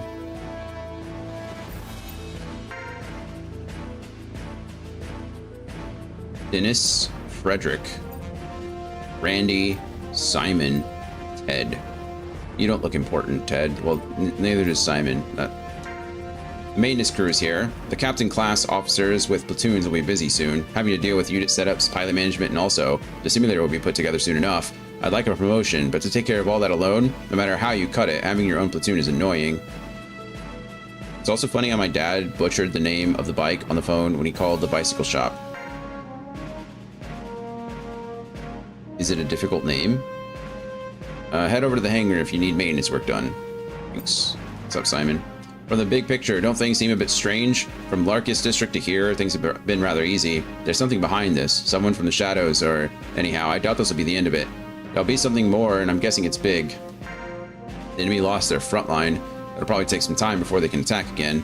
But just relax, boy. You've got plenty of time to learn dozens of things. Your future will be decided by how you use this time. For example, if you're surrounded in battle and don't know your bearings, you better know what to do. 1 RP was obtained. Cool. If you're a platoon leader, you'll need this knowledge. Thank you. It's fine though, he didn't learn English at school. The name was Scott Scale. No. I've never heard of that brand either. Brandy. Yo, Walter, this rumored assault's nothing but a lie. We're still here. With things like this, it's not like you get holidays, but it's downtime. I don't want to bother Glenn, but it'd be nice to see him. I want to see the city too. You want to see how it's changed since we were kids too? Morbius! Hello, friend. How are we? How's our Tuesday treating us? Water. Cheers. Become. Today we have, I think it's a citrus fruit punch. It's like it's a Friday the 13th like slasher something themed flavored. It's pretty good.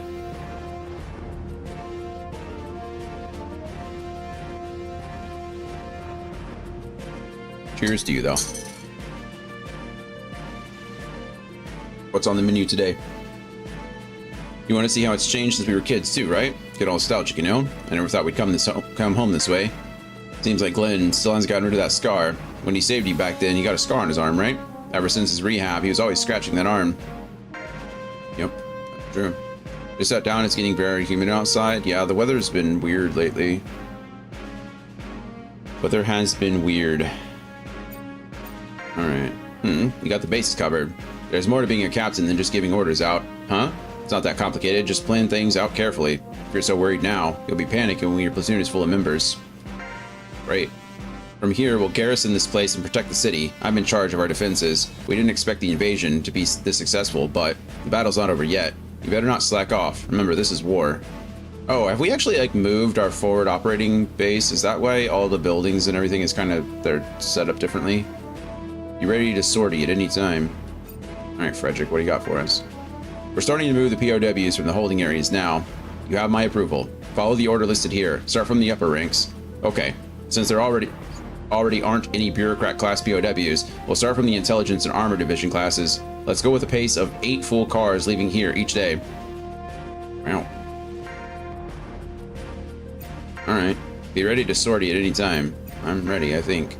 Hey, have you heard what they were talking about just now? Glenn's definitely a part of the officer class. We couldn't see him because of some inquiry or something.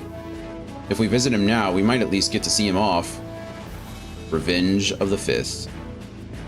True indeed.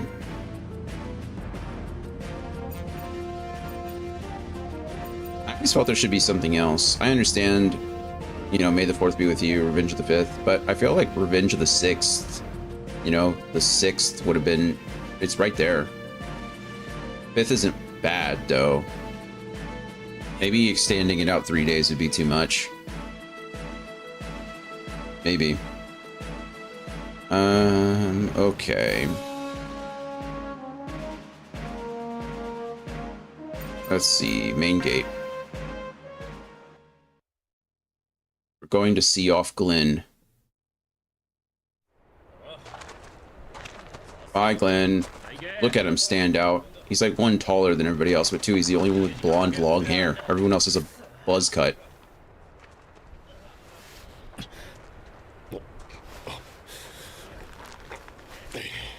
Candy bar. O'Neill is ridiculous. 5th, Sith, 6th just doesn't work. What do you mean? It's the 6th. It's literally like right there. You're just adding an X to the word Sith. it's right there.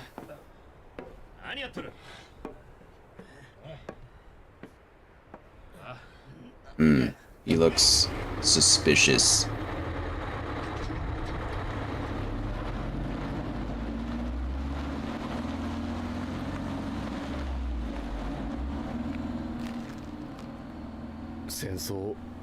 I hope the war ends soon. Yeah.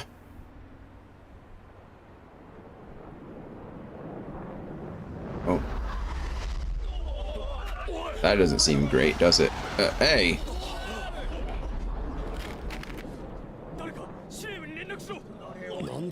What was that? I don't know. 1 year later. Oh my goodness. A year? What have we been doing for this long? Insane. What's new in the mess hall? Oh, there's Daryl again. Stanley, Alex, Cindy, Calvin, Daryl. James is our tutorial guy always, right? Hey, it's you. What do you want to know? Nothing. I know everything you have to teach me, but thank you. Google says return to the 6th. Oh, that makes sense. How did that turn out? I managed to bypass the simulator mainframe. The system's operational now, so it'll be like the real thing. I see. I'll let everyone know through the regular routes. Sorry about that. Well, the Army software usually needs an update. Can't stand how they always complain about the costs. We're just making good use of the surplus resources. The system's fine. It's fun and it works as training. True. It's not bad. Actually what? He can handle it. Of course, he's probably in the simulator room. Let's be careful not to get seen by the higher ups. Are they using the simulator without permission? Is that what they're doing? Jeez, this boy sure likes to eavesdrop on people. Well, what is it? What are they talking about? Well, I'll let you in on this, boy. Listen up. Long story short, it's about a certain gambling system. A gladiatorial combat system inserted into the simulator. We call this thing the arena. You can earn experience in the simulator, right? In the arena, you can earn money. As a captain, you'll see why you need cash for setups, right? Based on your results, you get a certain amount of money. But if you want to upgrade your ride some more, you'll need more money, right? It's a never-ending cycle. The Army budget is huge, but it's not unlimited. No use asking for money from people with profits in mind. So there's a system where teams can make some money. That's the arena. If you're interested, go to the simulator room. Got it? If you win a big victory, it's no joke. Many others know about this, so don't think you're alone, boy. Why would I think I was alone? Anyway. It's not just you, the higher-ups are in on it too. Alright, that's good. He just said not to tell the higher-ups. Alright, only certain higher-ups, I guess. Daryl again. ... Alright. The usual Lark Valley rumors. I hear that the recon teams have had strange sightings lately. It's like something's there. Unnatural phenomena was found during patrols in the ruins. It's been a year, hasn't it? Many people in the OCU are holding memorial services. You know, I wonder if they saw those cruise missiles coming. That attack destroyed the town. Most of the victims were civilians. Even though this is war, it's going a bit far, right? What was the reason behind that? Who's that Pokemon? So, what's been showing up? Gorillas in the ruins? You can't be thinking of ghosts, can you? Hey, you dirty... What, you don't believe me? But the rumors are for real. During the night, you can see a female and hear her voice. It's possible they're survivors, but who'd live in those ruins? Moreover, if it was a little girl... no, so, you see... of course, ghosts aren't real. I don't believe in that stuff. Yeah, good choice. Ghosts are just superstitions, so they don't really exist. That's true. What's the matter? Don't tell even you believe. Well, Pops, I'm heading out. Put in a good word for me. Hey. Okay, so we did what we were supposed to do here, I think, which is good for getting Daryl to leave. Okay.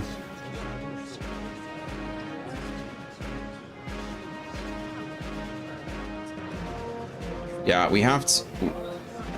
We might actually get Daryl in our party again, but I have to go through a series of events for it to occur, and that was the first series of events. I got him to leave the mess hall. Goodness gracious. Okay, there's other stuff too. Orbis! Thank you for the bits. Thank you for the cheer. Yay for first step. We did it. We did it. Hooray, celebrate. I haven't used that one in a while. I love that. This is my favorite thing. See if it still works. Celebrate. It does work. Yes. Celebrate.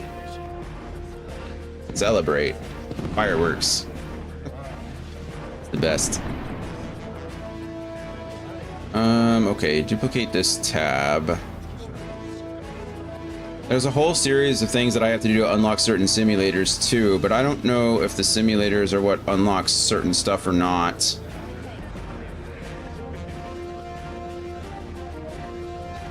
I hope not, because I really don't want to do all the simulators in this one if I can help it. It's not... I don't have to do the arenas, because I don't need money ever.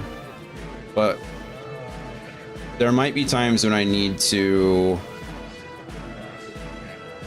farm experience. They're gonna play Future Deemed. Have fun, Dan. Have fun.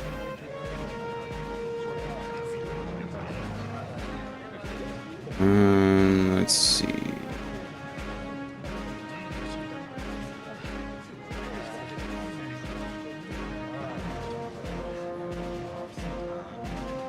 All kinds of stuff. What is this? Vonzer builds.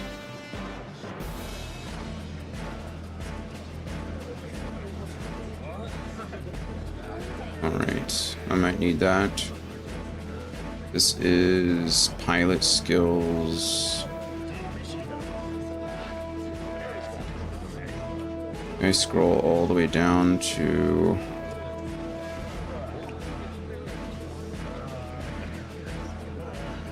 it's remodeling. I don't know what remodeling is yet.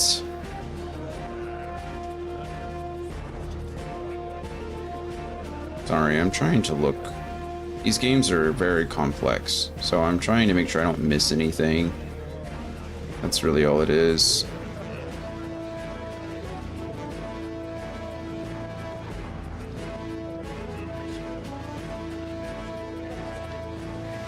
Okay.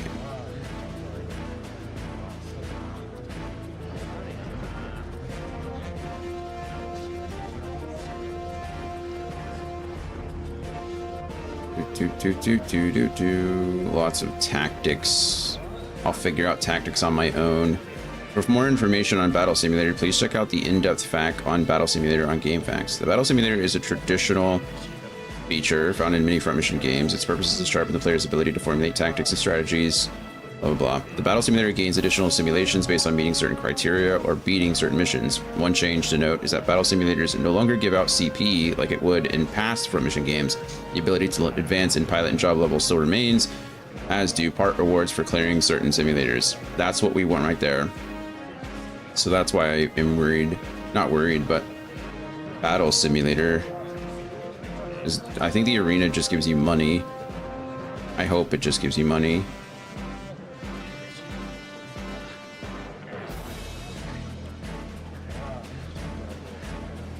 Okay. Man, I could have sworn there was something that showed me exactly what I needed to do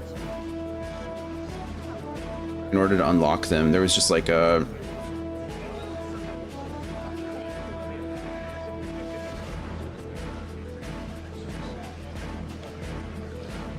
Sorry, I was hoping that it was going to be a simple thing that I wouldn't have to worry about, but right now it doesn't look like it is.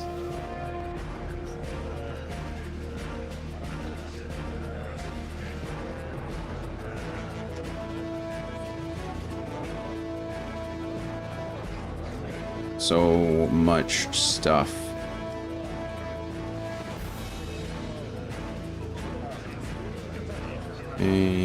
Defense tables, pilot level tables, friendly fire links.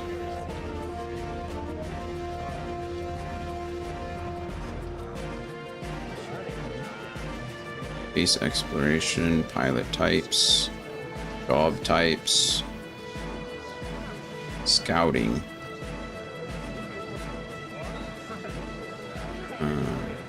Figure that out later.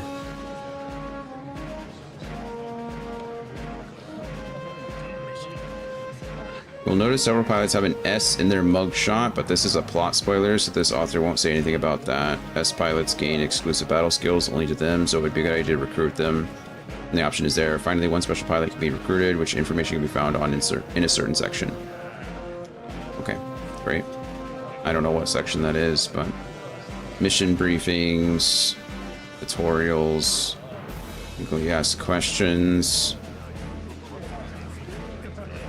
Walkthrough, difficulty notes.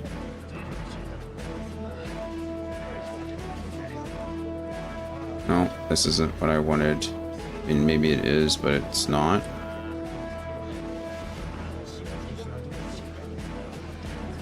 Again, I do apologize.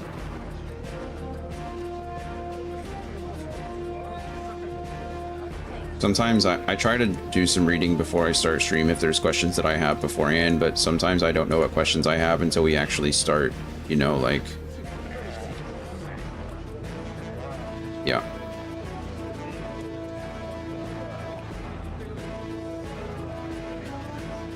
Okay. Recruiting Daryl. Alright, we're already kind of there. For those who have played the game or have been reading the news up to its release, it comes to us no surprise that Daryl, Trebell, Front Mission 4's lead male protagonist, is in the game. What is more surprising is that Daryl can be recruited onto Walter's platoon. Here are the necessary steps recruiting this character from Front Mission 4. Beat Mission 2. Do the events as planned, but after the POW holding area cutscene, head to the mess hall. Speak with Brenda 3 times, then talk to Daryl. We did that good. Proceed with the main gate cutscene, then head back to the mess hall. Go and speak with Calvin, then talk to Daryl until he leaves. Okay, we did that too. Next one is Beat Mission 3. Okay, so we're good. We're already caught up there. That's nice. Okay, what else? I'm gonna be checking this frequently, just because I don't want to miss anything like I did last time. Those are just recurring characters. I don't actually care about recurring characters. This is actually crazy. I could have sworn that I was looking at a list of... At some point, I could have sworn I was looking at a list. Oh, okay, here it is. My goodness. Getting all the Battle Simulator missions. Simulator 1, complete mission 3. Simulator 2, complete Simulator 1 in 16 turns. Okay. So I need to look at these too. My goodness. Okay. There's so many things to keep track of. I'm trying not... I don't want to 100% this game, but I don't want to miss things like I did last time. If that makes sense. Also, we might...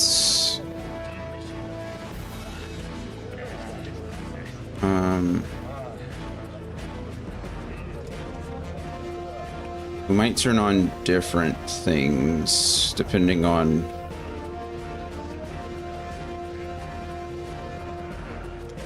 Sorry, that was not very descriptive, was it? Different codes.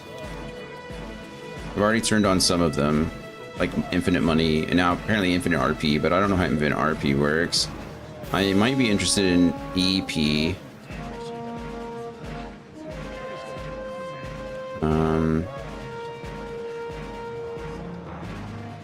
But I don't see that listed anywhere, which is kind of a bummer.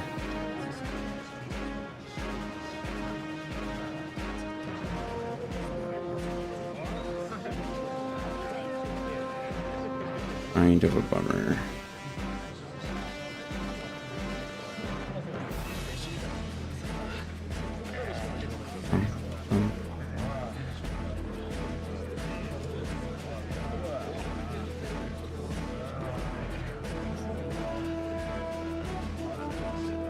Let's see.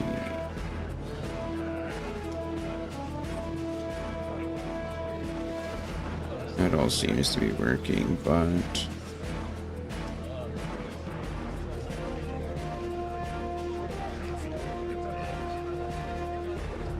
I don't want infinite AP.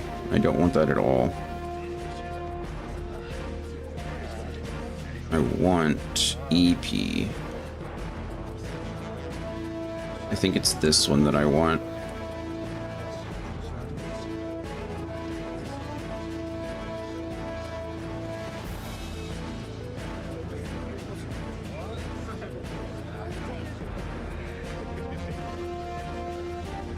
Okay, let's go control. So that. And then minimize it. Go here. Alright. Let's see if that works later. We won't know for a bit, but alright. So sorry, friends. Always a mess.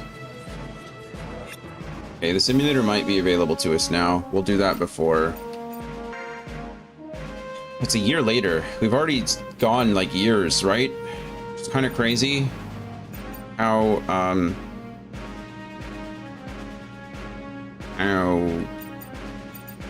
what am I trying to say?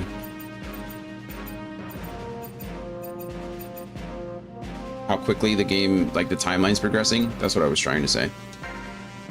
Damn, great weather today. It's tough to be on patrol on a day like this. It's also hard to spot the enemy in the sand dunes. Once the sandstorms start, your radar range drops to nil. Sand's okay, but those missiles that blow up Lark Valley got mixed up with the sand and magnetized it. It's interesting. You can say the debris acts like some sort of chaff. The enemy could be on you before your radar picks anything up. Things have been dangerous lately, so watch yourself out there. Wow, what a cool concept, actually. There have been a rising number of skirmishes within the enemy, or with the enemy. Don't take your patrols lightly and set up your rides properly.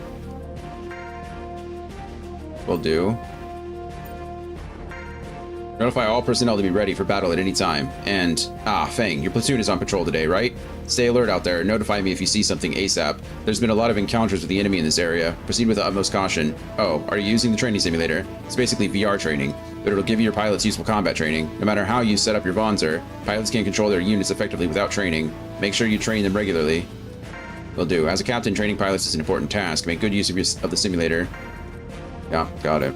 I'm still a captain. I progressed to captain in less than a year, like immediately out of training, and now I haven't progressed any further in a year. I guess that kind of makes sense. The OCU press is covering the Lark Valley memorials. They're asking for a temporary ceasefire. I don't think... No. Think about it. That attack was entirely our fault. In a year, their feelings have turned from sadness to hatred. That's too much time. The enemy's using the ceasefire to mask their attack plans. Did you notify HQ? Yes. Fort Monas already knows. The base seems to agree, but opinions at HQ are mixed. The colonel is worried about it. We'll have to be on alert from now on. I don't like this. Can we use the usual traps?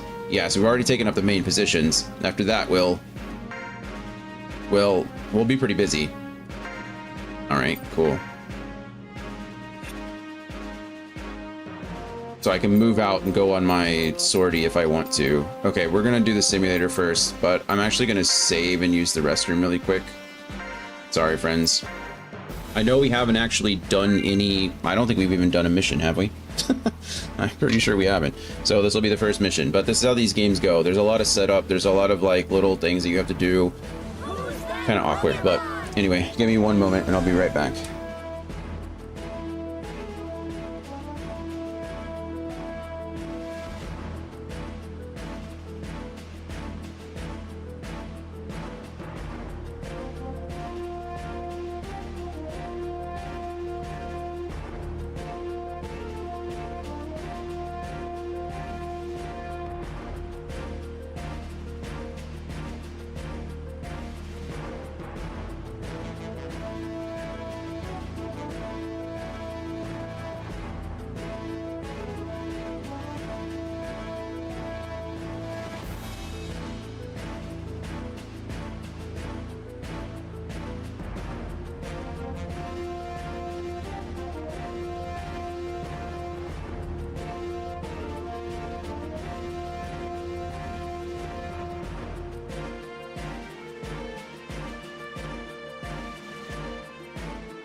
Alrighty, we're back. We're back. Let's complete a mission, shall we? So much setup. This is why these games are why I haven't been running my normal ad schedule lately. It's because it sometimes takes an hour just to get through like the setup and things. Oh, not what I meant to do.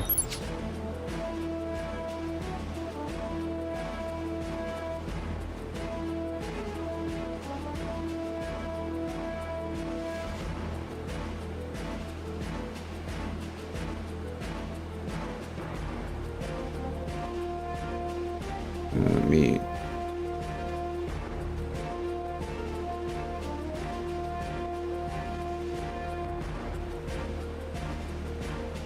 Sorry, I'm working on something really quick. Oh, there's Boris, there's Eric, there's Andy and Monica. Boris, what do you got? Yo, I'm already over here. How about it? Participate in the arena? Not right now. You're a real hard ass, eh? I wouldn't say that. You talking about that? Ask the guy in white over there. He'll give you the okay. There are numerous levels of difficulty in the simulator. You can access the higher levels by completing simulators. It's not really training if the enemy overpowers you, but if you think the next level can be done just by training, you'd be wrong again. For each simulator stage is formed from the experiences and battle history of your platoon after the data is reviewed. Got it. Actually, before we do this, I think it wants me to have better gear to go in the next mission, so we might as well go in with good gear here, right? Hey boy, you want to set up? Make sure you equip items during setup before your sortie. For example, how do you attack if you're out of missiles? It's a waste to have a weapon without ammo, you know? Make sure you feed your launchers ammo so they can keep fighting. It's good advice. What's up, baby? Hi. You need to go outside too? Okay, we could have just done this a second ago, but you stayed in the room. I'm so sorry, friends. I'm sorry. I promise we'll play this game eventually. I mean, we have been playing it, but anyway, I'll be right back.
Alrighty, I appreciate your patience. I'm sorry, we're back.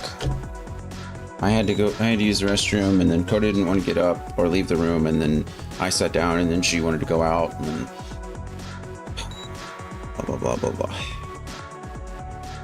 Plus, I'm dealing with something else as well.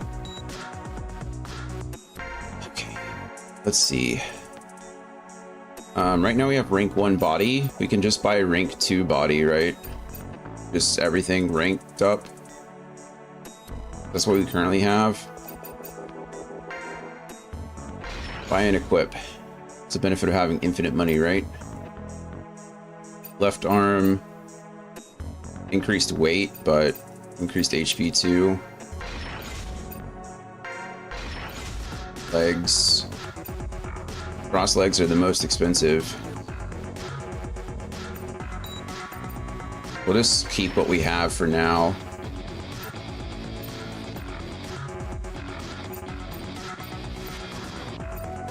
I mean, we're gaining 2 output. What? That doesn't make any sense, right?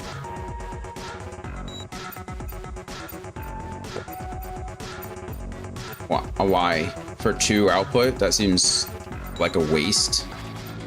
Whatever. I have infinite money, so. And then we have the pressed needle. Frosty calling Dan a true hero, and then he never folds the laundry. Very generous, I know. Only real heroes fold laundry.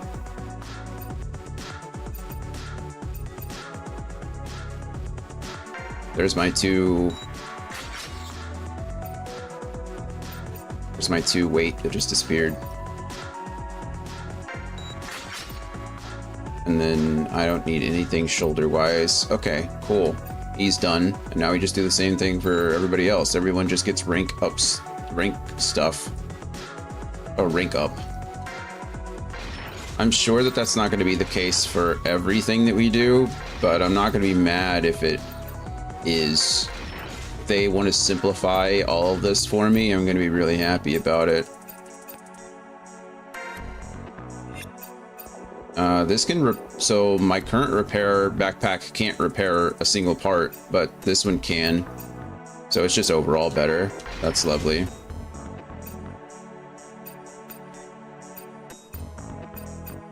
He's got an extra machine gun.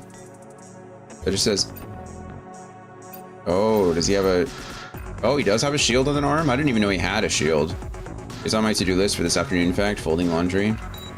I'm not a real hero either. I hate folding laundry. It's my least favorite thing to do. Not my least favorite thing to do. It's one of them, though.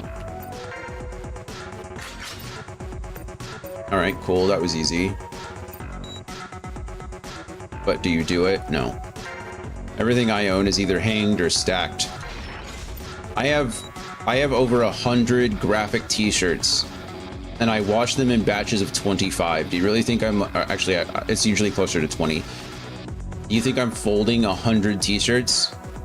No. Everything gets hung, or they just stay in a stack on top of my dryer, and then I just grab one every morning. Can I do the right thing here? I didn't.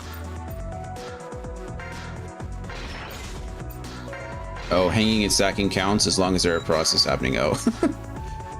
You have to leave a massive pile for Brittany and Code to tackle. No. No, it's my own responsibility and my own mess. Item turbo instead, I guess.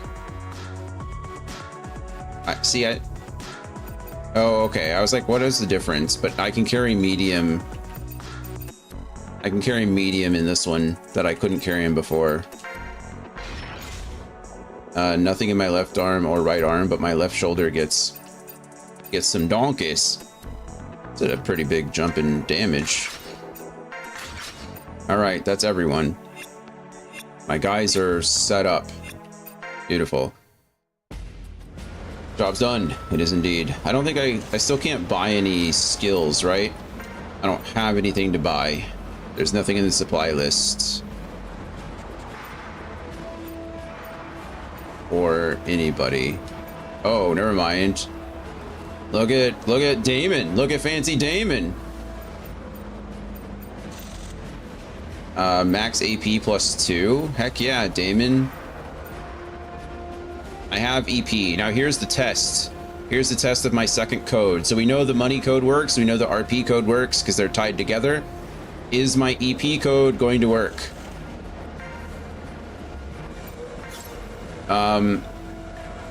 Well, it didn't, but technically it might still, and I'll tell you why later. I just can't tell you now because I don't know if it's gonna work. Basically, the code doesn't actually reduce the amount of EP that you use or give you more EP. All it does is allow you to buy things when you have 0 EP. So it's kind of like having infinite, but not. it's weird. So it still went down, which is fine. but I won't know until I have more skills to buy, and then we'll find out if it works or not. But we're good there. It's done. It is done. Thank you. Okay, back to the simulator. Now that we've done that. Corporal, do you want...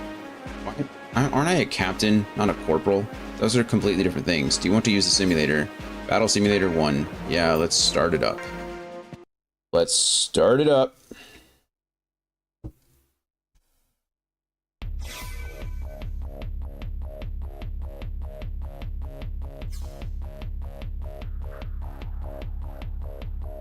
Okay, what do we got? Select pilots to deploy. Once I select a unit, I can... Oh, my goodness, there's a lot of units, aren't there? I only have 3? You want me to take on all these enemies with 3 units? Who are you, the boss? Really? Warless. I'm assuming that's the boss. He's got a chevron, so he's like the commander unit. I don't know what happens. I guess some missions very well might be something along the lines of like destroy the commander unit, and that way you don't have to do all of it. But I'm guessing because of how this game seems to be working, you get more... It goes back to the Front Mission 2 and Front Mission 3 way of doing things. Front Mission 2 specifically, where if you get more... And Front Mission 1, you get more experience as you damage Vonzers. So you kind of want to break on each... Or break each individual part. And then move on to the next one. Wait, can I put... Oh. I thought I could put my guys over there, but I cannot.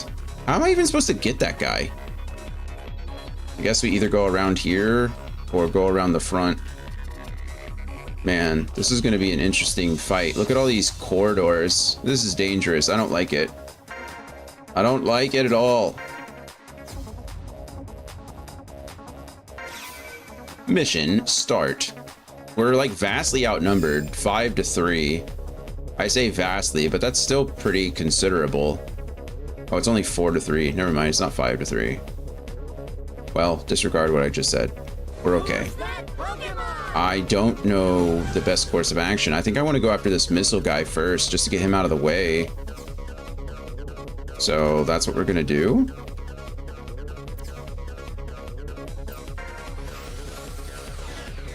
All right. And then Randy...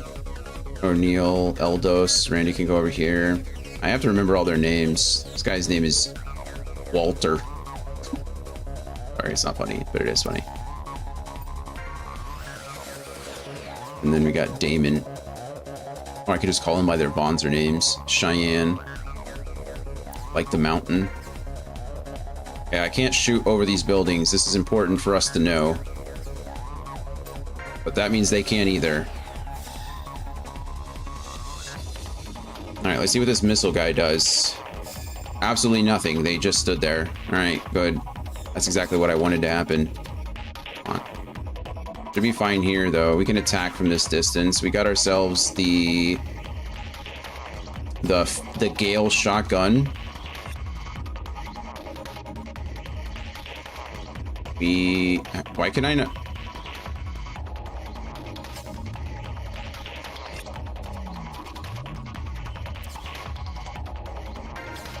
Why? Please don't tell me I have infinite AP, because that's not what I want at all.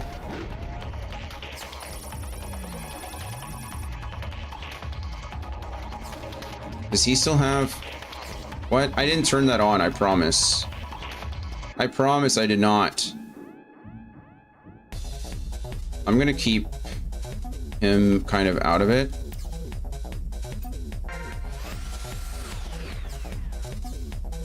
Can I hit? I don't think I can even hit you from there. It cost me 10 AP.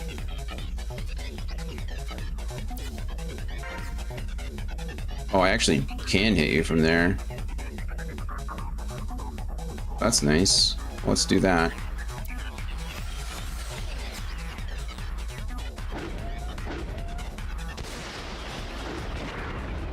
Boom.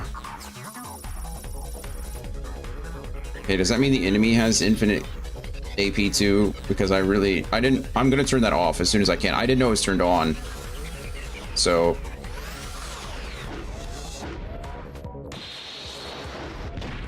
ow, my legs.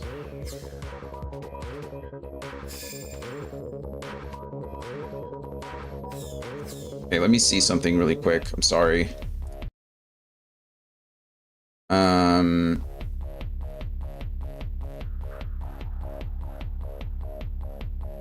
I don't know what that means.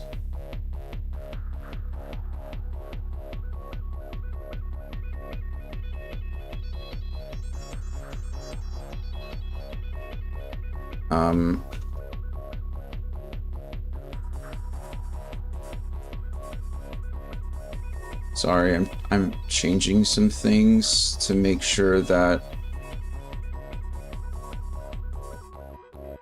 Okay, I think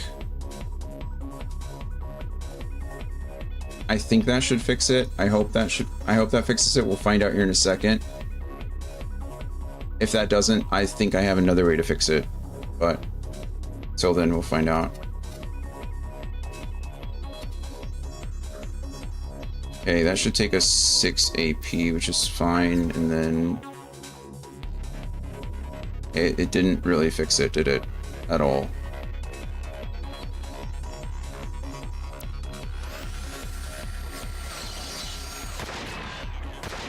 Still missing a whole bunch.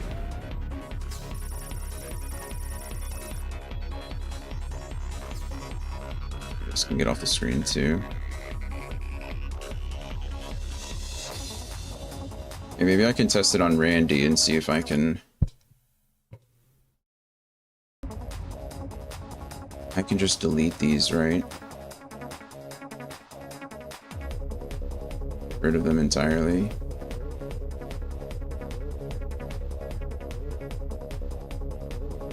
I don't know what this does, so I'll remove it.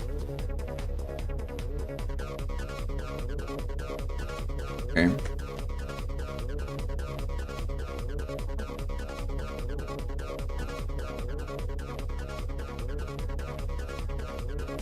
Alright, now maybe we'll test it here. I got too far. Okay, it did not work, but I think I can probably save after this and then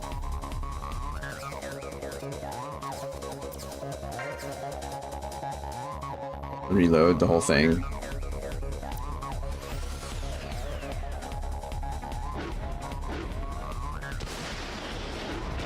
Boom, no left arm for you, so that decreases their rockets, or their missiles by half.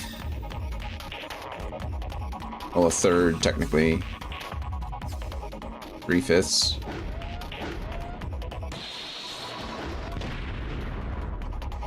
Three. Doesn't matter.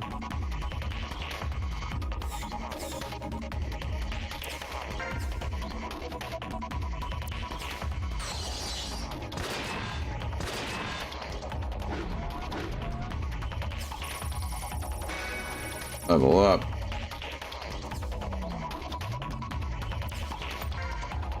Just repair myself right now. That's what the missiles hit. Probably should have moved him out of the way so that the missiles couldn't hit him, but it's fine. Nice. Okay, that's one enemy down.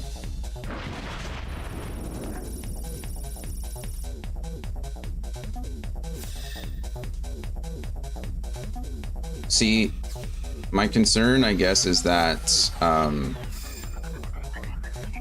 our repair friend didn't get any experience for that. Is that because he didn't, like, attack at all? He didn't even get any damage on the unit, so it doesn't count? That's interesting if that's the case.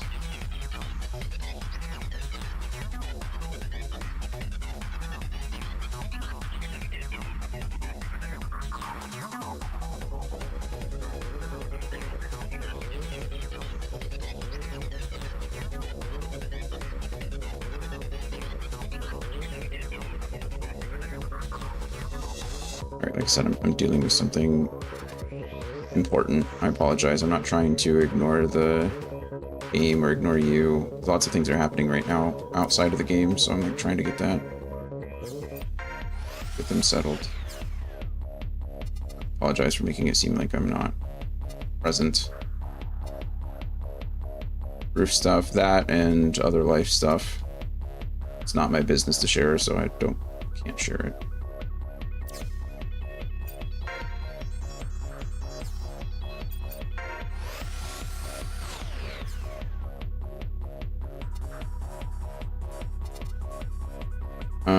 Okay. I have to keep the roof intact, for sure. That is very much important. And a priority. No roof, no dry computer room, no front mission 5. All true. Big hits. I did find out some very disappointing news. Apparently, roof damage is covered under like the hail and wind, or wind and hail part of my insurance coverage. So the deductible goes from $1,000 to $4,500, which really kind of sucks beans. You know what I mean? Oh, can I not even jump down that? That's not that big of a step. Like, you know, it has to be done, but there's a big difference between $1,000 and $4,500. $4,500 is more than I make on my VA benefits in a month. So it's like, my goodness.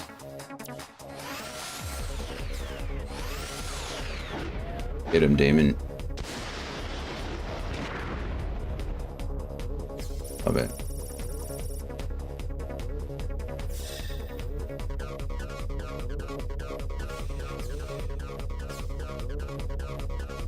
Yeah, press needle him. He's gonna melee me, I'll melee him back. I'm honestly surprised that he didn't just missile Damon. He had the range to do it, just chose not to.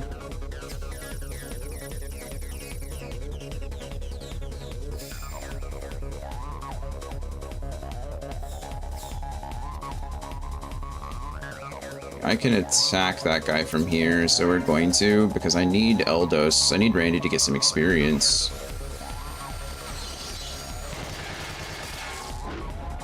Seems like we took off that right arm. That's nice.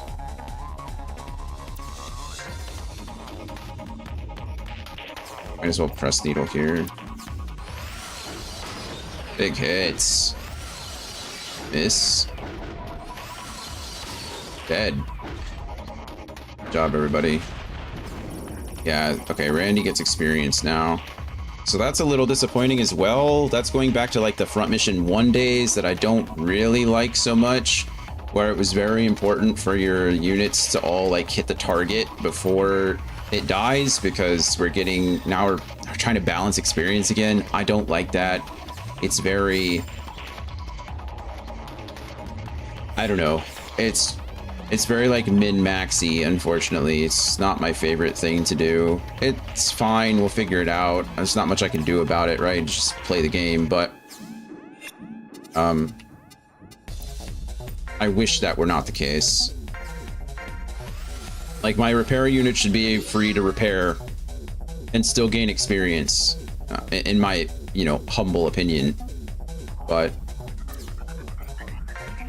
it's not how this game wants to work, so let's play the game how it is.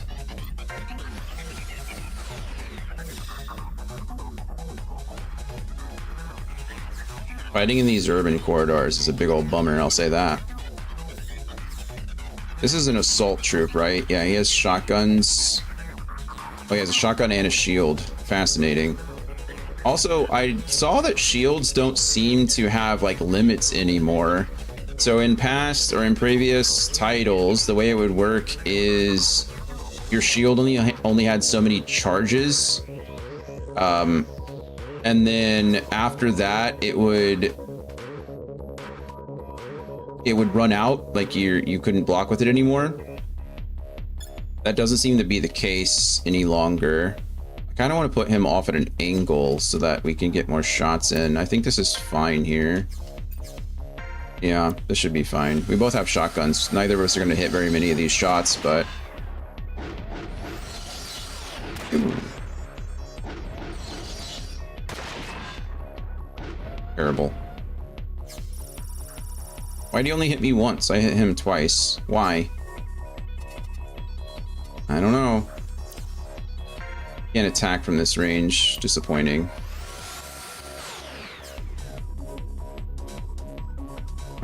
There's no way I can missile him from here, right? Nope, building in the way. Alright. Into that turn too.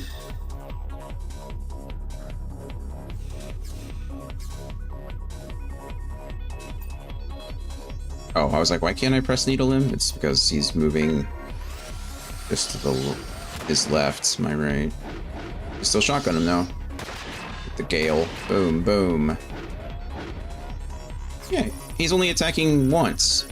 Is it because of the shield? From my understanding, oh wow, is that what that is? So the shield provides you with a flat defense. However, it limits your attacks to 1. That's what that meant in the tutorial. I thought it meant you could attack with the shield, but you could only attack once with the shield. Like punching with the shield, right? Kind of thing. No, apparently if you have a shield equipped, you can only attack 1 time. That is interesting. I'm not going to say good or bad. It's interesting. It provides some like not counterplay necessarily, but like it provides some differences for sure. And I'm not mad about that. I think that's an okay change.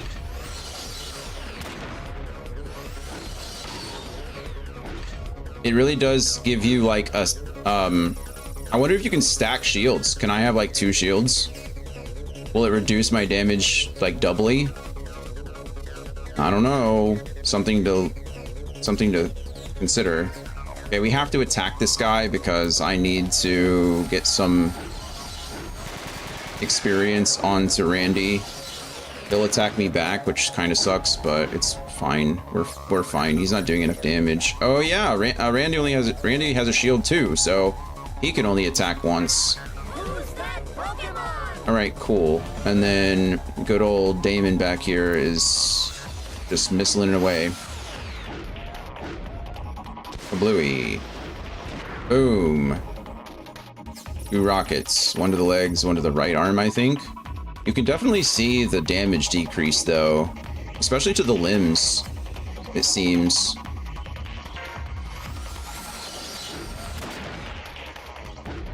It seems like they're meant to, like, hang on to, like, draw attention.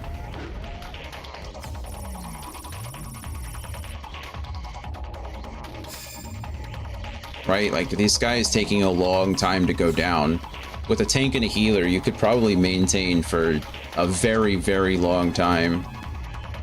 Which I think is neat. It definitely, again, adds some variety to combat. Also, all of this,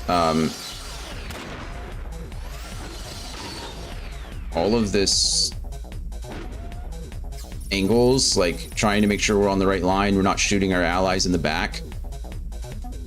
That's all super important too. I should probably just repair my friend. Yes. We got our hit off. We focus on healing. That's what you're designed to do. Missiles are 100% hit rate, so as long as I can hit the target, I shouldn't ever have any issues with friendly fire.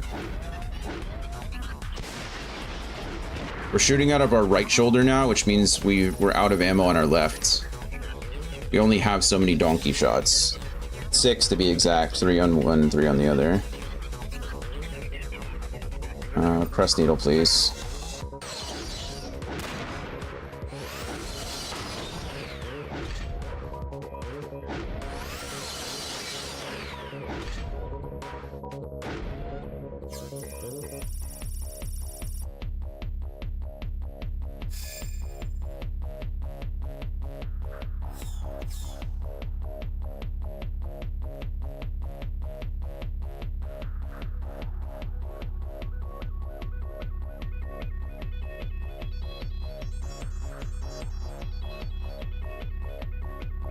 We can finish this guy off this turn.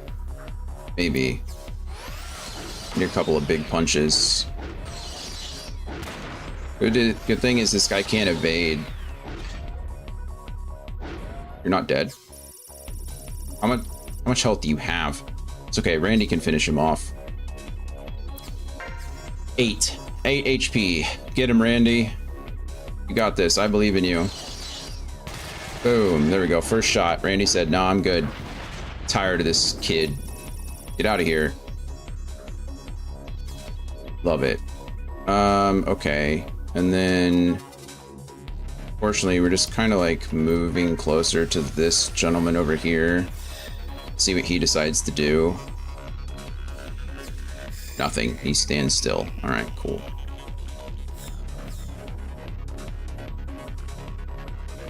Is this... Can I go up this? I can just go straight ahead here, I guess. That's nice. But I bet I can't make that jump. I can't see. This angle is absolutely terrible.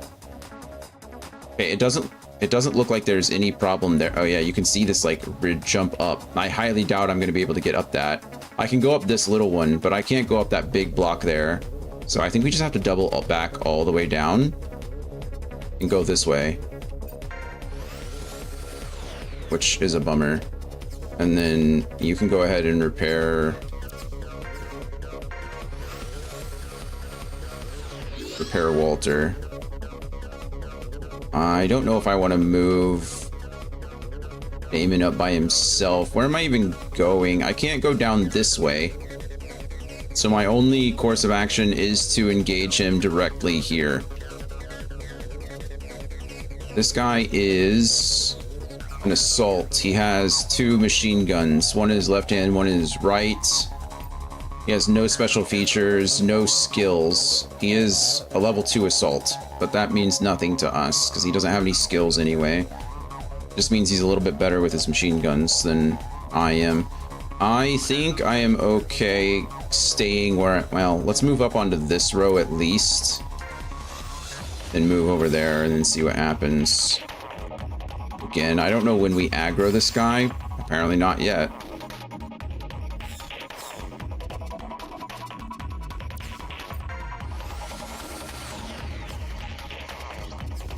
Everyone's healthy, right? Nobody's taken any damage. Oh, I guess I can heal myself. And by heal myself, I mean like my literal self, or my figurative self. I can heal Randy.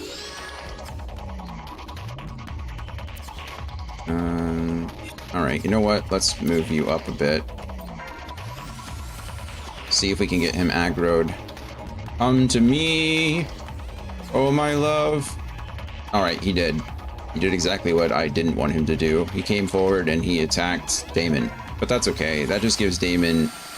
Or that gives Randy something to do. Ow. Never, ever should Damon be on these front lines like this, but... not much to be done about it.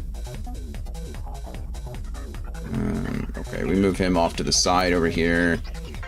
Actually, do I just punch him? No, we can shoot him. He just gets to shoot us back. He shoots us back. We shoot him again. He shoots us back. I think we won that trade. Oh, maybe not. It's a close one. Close one indeed. Okay, I'm more concerned about you. Can you... Where can I even... I can punch you there, but there's nothing else I can do, right? He's like too close to us. That's really unfortunate. I'm gonna try to get away from... as far away from him as I can and end. See what he decides to do. Hopefully he wants to struggle with... Hopefully he wants to struggle with Walter and not Damon, but we'll see.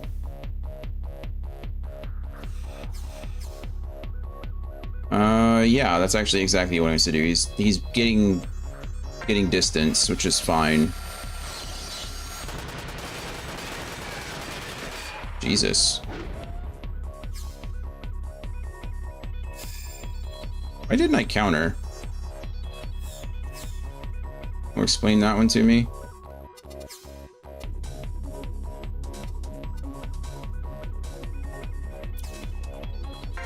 A little confused by why we didn't counter.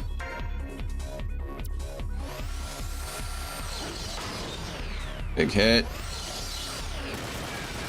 He gets us back. Another big hit. He shoots us back. Okay, cool. Hey, we went up to level 2 striker now, so that's nice. Can I hit him with missiles yet? Oh, I'm just out of missiles. Oh. Do you... we don't have any items either. Okay. Well, that's unfortunate. I didn't know I used my last missile. I wasn't counting. So, my bad. Let's go ahead and attack him so that we get some experience for doing so. I don't want to waste it. We're going to take a lot more damage than we dish out here. But that's okay. We'll get there. We'll get there.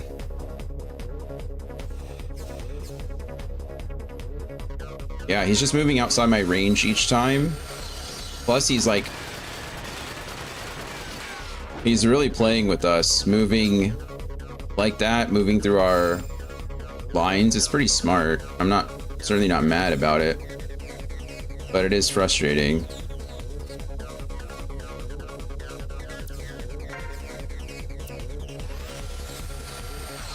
Boom.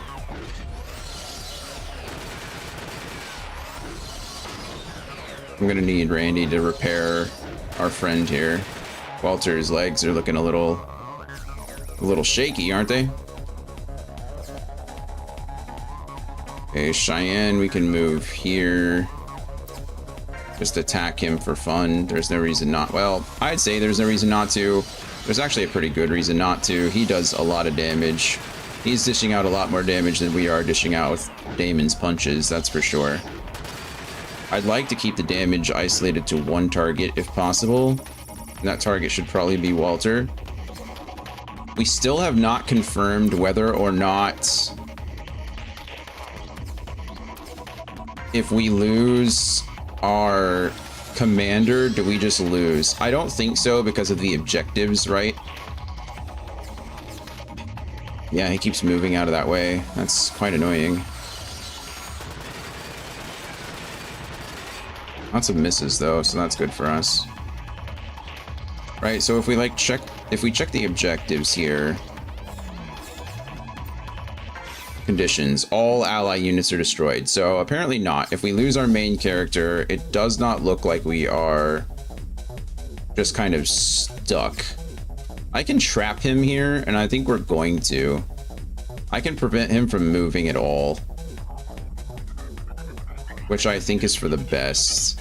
We're gonna put Walter in the back, punching forward, or punching at him. We're gonna put Damon in the front, punching at him, and then we're gonna put Randy on the side, shooting at him, and that should limit any crossfire, and him being unable to move means that he's kind of trapped where he is, which I like.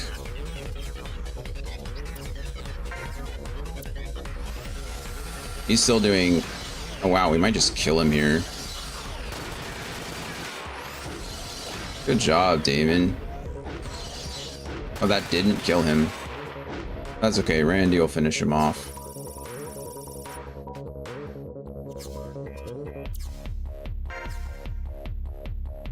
Oh, I moved to the wrong place anyway. There we go. If I shot there, there's a good chance I shoot Walter, and we don't want that. 8 damage. That's all you need to do, Randy. You finish off the last one, finish off this one for me, please. 8 damage. That's like 1 shot. Yeah, buddy. Good job, Randy. Alright, cool. Poor Randy's a little bit behind in experience, but again, that's because I don't like the way that experience is handled. That is a big bummer for me. Walter leveled up though, that's nice. Relatable. I too am a late bloomer. I don't think so. Okay. Well, that was a simulation. Good for us. In order to unlock... What is this?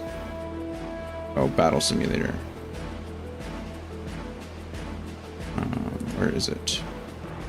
In order to unlock Battle Simulator 2, I need to have finished Battle Simulator 1 in 16 turns that I did it. I don't know if apparently I didn't do it because I didn't unlock Battle Simulator 2. I thought that was less than 16 turns, but we can come back later. I'm not too terribly worried about it, I guess. I don't really want to waste a bunch of time in a simulator, especially since I don't know. I have to, unfortunately, in-stream again early today. I don't want to not do anything. We're already almost 5 hours into this game, and we've not played more than 2 missions. 3 missions? I don't know. Anyway, not that many missions. Kind of crazy.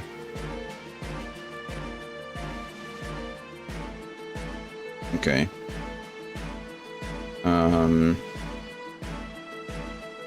I don't know how to buy items. Have we discovered that yet?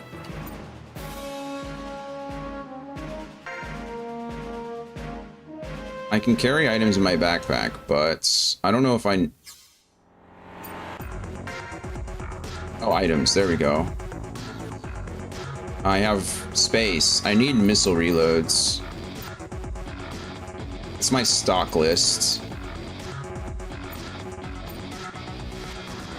Okay, let's just stock some missile reloads, right? For him. I don't know if I think it only reloads 1 shoulder at a time. If I need more than 9 missiles, though, I'm probably doing something wrong.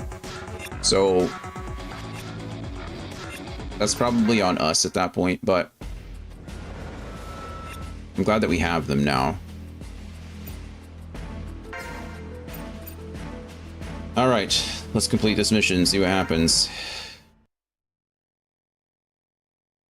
La Costa. We're in the desert. A year has passed by pretty quickly, eh? You're telling me. Randy, stop talking and pay attention. I know. Since last year, we've become pros at patrol duty. I don't mind. I prefer this over fighting. Whatever you say. We haven't seen any enemies around here in days. All we're doing is walk around. It's called getting lucky. Luck is the best gift of war. That's true. I see, but this is getting boring. Radar response, 2 kilometers southwest from me. Opening GPS links, checking... Got it. An enemy recon unit. What are we doing? We have removal orders. Let's take out the trash. It's about damn time.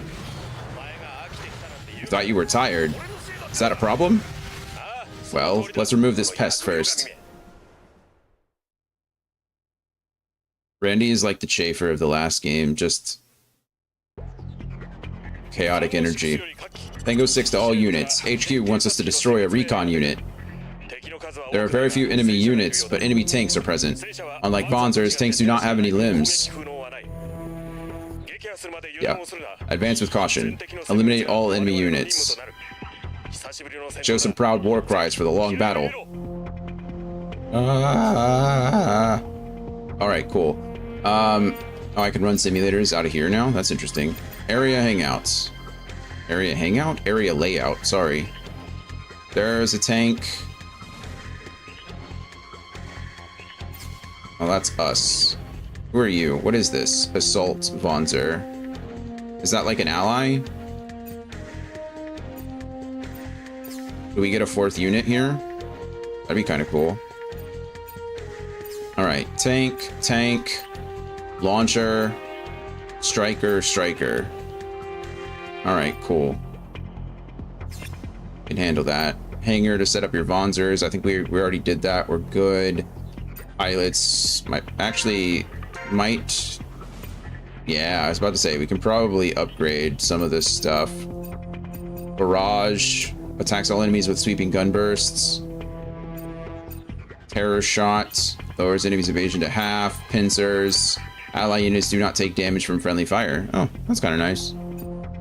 Probably unnecessary, I would say.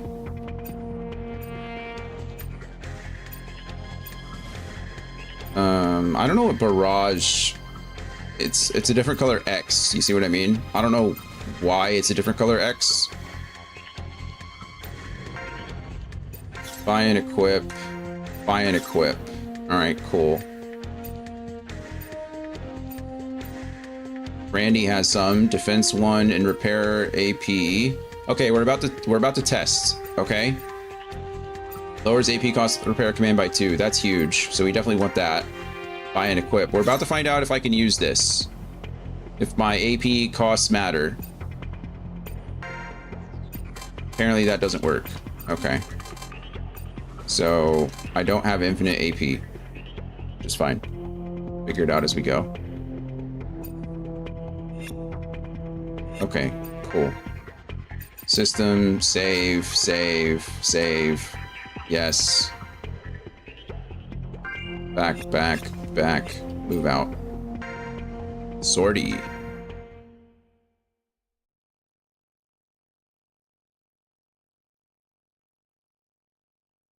Costa Desert.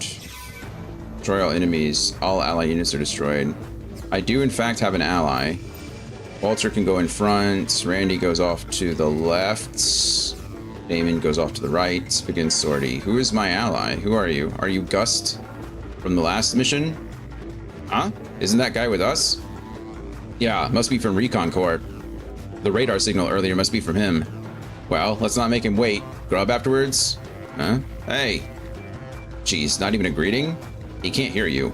Frequencies and passcodes differ amongst platoons. If you want, get the passcode from his leader.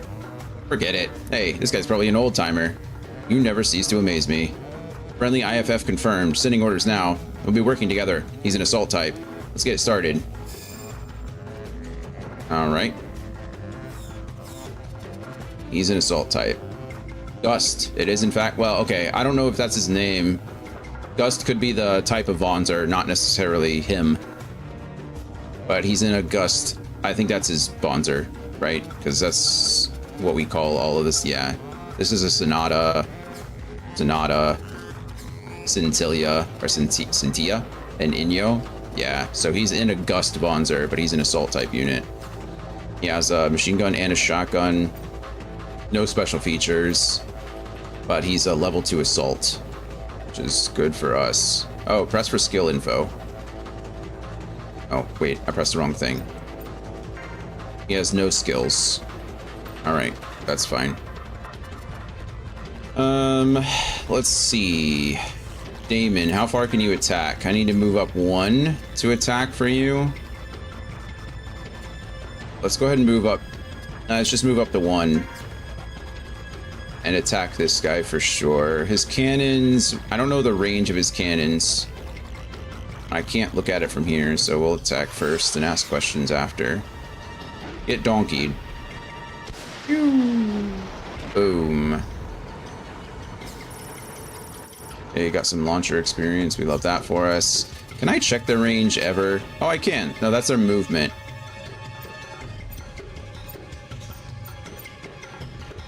It doesn't tell me what their range is.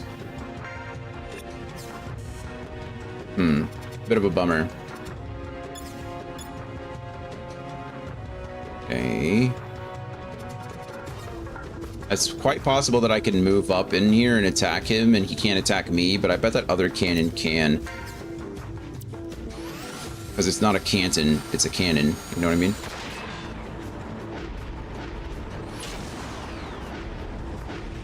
Okay, well, we evaded, so it can hit us from that distance.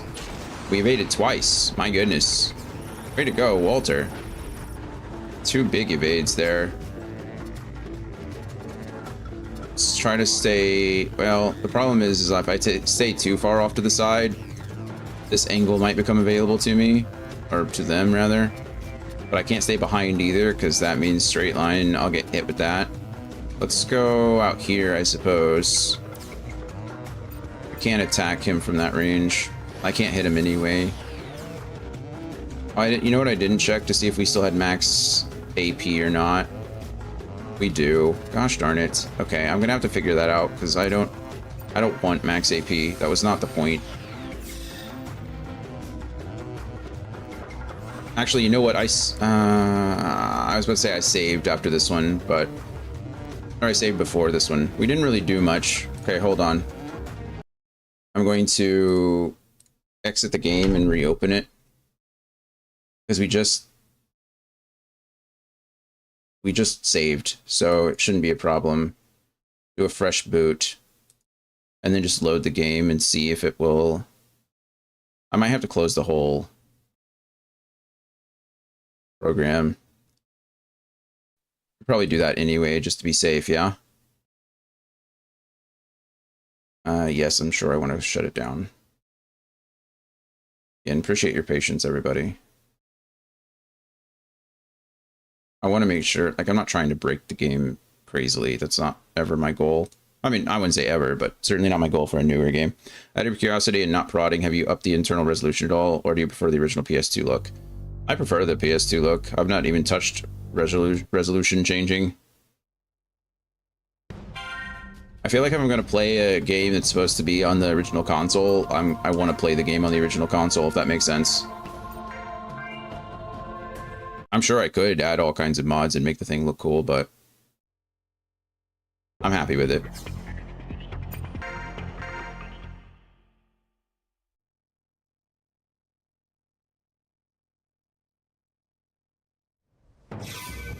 All right, cool.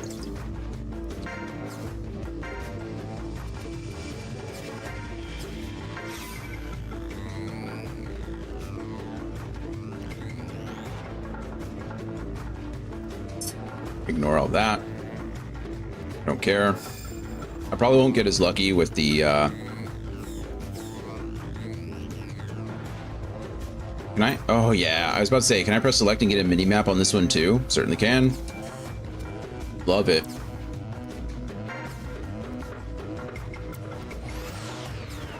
Okay, now do we have infinite AP since I reset everything? It's looking like no.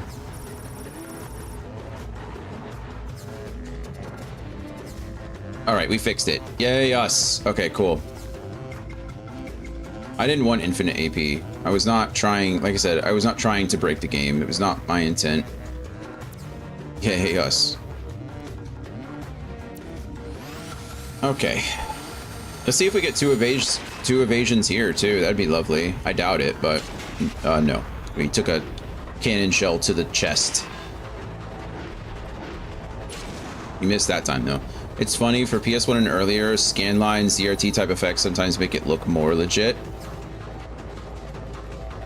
Oh, you mean like adding it, like adding those modifiers to the, like if I were to add them as an option. I do know what you mean, though. I find that those filters, if they're done well, they look okay, but on the, when you're trying to display them on a high-res screen, it looks a little wonky.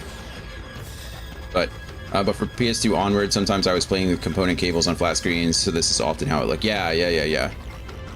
I know what you mean. No counter here. He's moving out of the way. How is he able to... I guess it's a new turn. How is he able to attack me like this? See, this is what I wanted to avoid. Okay, well, they hit Walter, so they're hitting Walter. They're not hitting the person behind. They're just staying there, which is probably for the best at the moment. I don't want to aggro too many of them.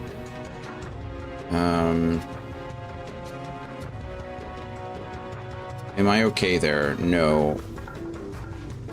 I have plenty of room now. Oh, I can, yeah. I still have 11 AP if I move here. So, because I used the AP up, not for any other nefarious reason. Okay, more donkeys. Boom. Said I want to keep the strategy of these games. I'm trying to eliminate the grind, not the fun. I think we're gonna go ahead and try to move you up here and repair Walter here. I'm gonna move Malter across. Hopefully just punch this guy in the mouth. If I move him here, we're gonna press needle. He only has a body, but so the press needle usually does more damage and takes less AP. So if I can use melee, I should use melee because it leaves me more AP to counter and do other things. Okay, see, he used his attack. He used his turn to move and attack, and so he didn't have enough AP to do anything else, which is good. I'm surprised I'm in range of that. 63% is not great, but it's better than 0. And he can't counter it, so free damage. Unfortunately, we've kind of set ourselves up in a weird, like, pattern where... Oh, he's gonna run down. He only has a 69% chance to hit us. Nice. So hopefully he misses.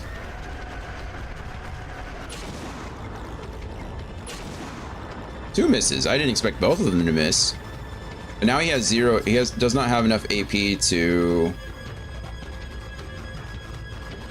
See, we put ourselves... our friend here is... Randy is in our line of fire. So hopefully it misses both of them, but we'll see what happens. We evade. It didn't even touch Randy. That one hit us, though.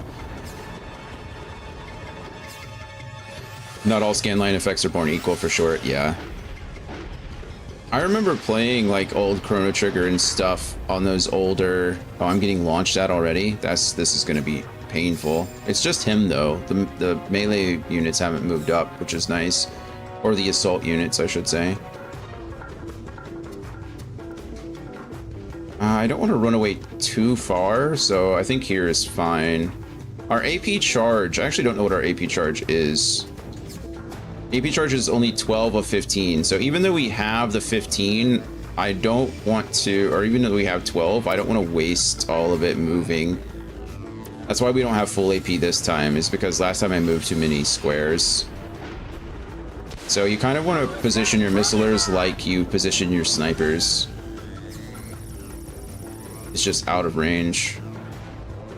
See, Randy didn't get any experience from that. It's just... I don't like it. It doesn't make any sense. To say that Randy didn't do anything in that fight, we recovered, we healed, we repaired, we did exactly what we had to do in order to survive. And I guess we just, maybe because healing does seem more effective in this game than the others. I wouldn't say effective, more potent. Our numbers are higher. So maybe we can take a turn to like deal some damage before we repair. I just don't know. That really bugs me. I'm not a fan.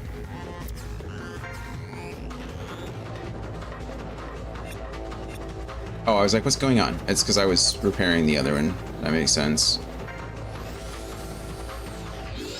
It seems like my repair guys are going to be the ones that are most punished for that, and I just wish that wasn't the case. He shouldn't have the AP to counter me. I didn't check before this, but it shouldn't really matter. Hi, little one. What's wrong? What's wrong, baby? Is it raining? Or is it windy? Give me a second. Let me check. Oh, did somebody... Oh, no. Somebody might have rung our doorbell, but that didn't happen either. What are we crying for? No, it's cloudy, but there's no rain or thunder or anything. It'll be fine. No one rang our doorbell. Everyone's okay. We're all alive. I'll let you out later, okay? We're fine. We just went outside. We just went potty. Yeah. I love you, though. Okay. Hi, baby. What can I do for you? I'm definitely gonna be aggroing this guy one way or the other. I don't know where the best... Hey. You don't get to be a jerk. I don't know where the best place to put this is. Probably there, I suppose. We'll just attack. I'm worried about crossfire from the enemy, so I have to be a little bit careful.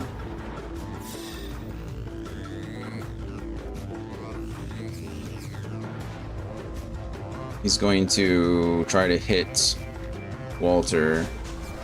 59% chance. Hit. Nice. It missed Walter and Gust evaded it. Poor Walter. Not getting ganged up on. We don't like that at all. Press needle for sure. If you can melee, you should melee. Good hit.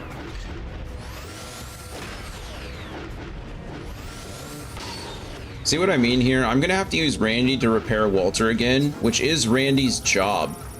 But because I'm healing instead of hitting, Randy's not gonna get any experience for it. Oh wow, I can't hit anybody from anywhere? That seems wrong. I have plenty of missiles. Nope, it's not wrong. Okay, I can go from here. This is going to be a long range attack, but it's something. At least I'm getting damage off. And it's missiles, they're 100%, so I don't hit my guy in the back. It looks like I might hit my guy in the back, but missiles don't do that. Shoulder launched weapons are a different beast. I really don't want that cannon to just tee off on us. I still want to go after it if I can, but I got this guy to contend with.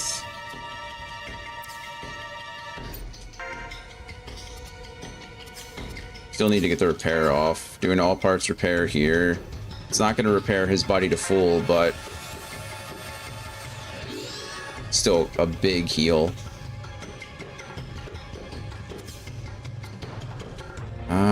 Again, I really don't. As long as they're focusing one unit, if they're just focusing Walter, I think we can out heal the damage and it won't be a problem. Part of me really wants to chase this guy down though. Do I decide to do it? Like, is this the correct choice? Is to chase him down and just finish him off? We're gonna be countering with melees anyway. I don't want this tank to just be running around getting free hits for nothing. Man, we're doing so little damage with those punches anyway. Maybe it's worth it to try and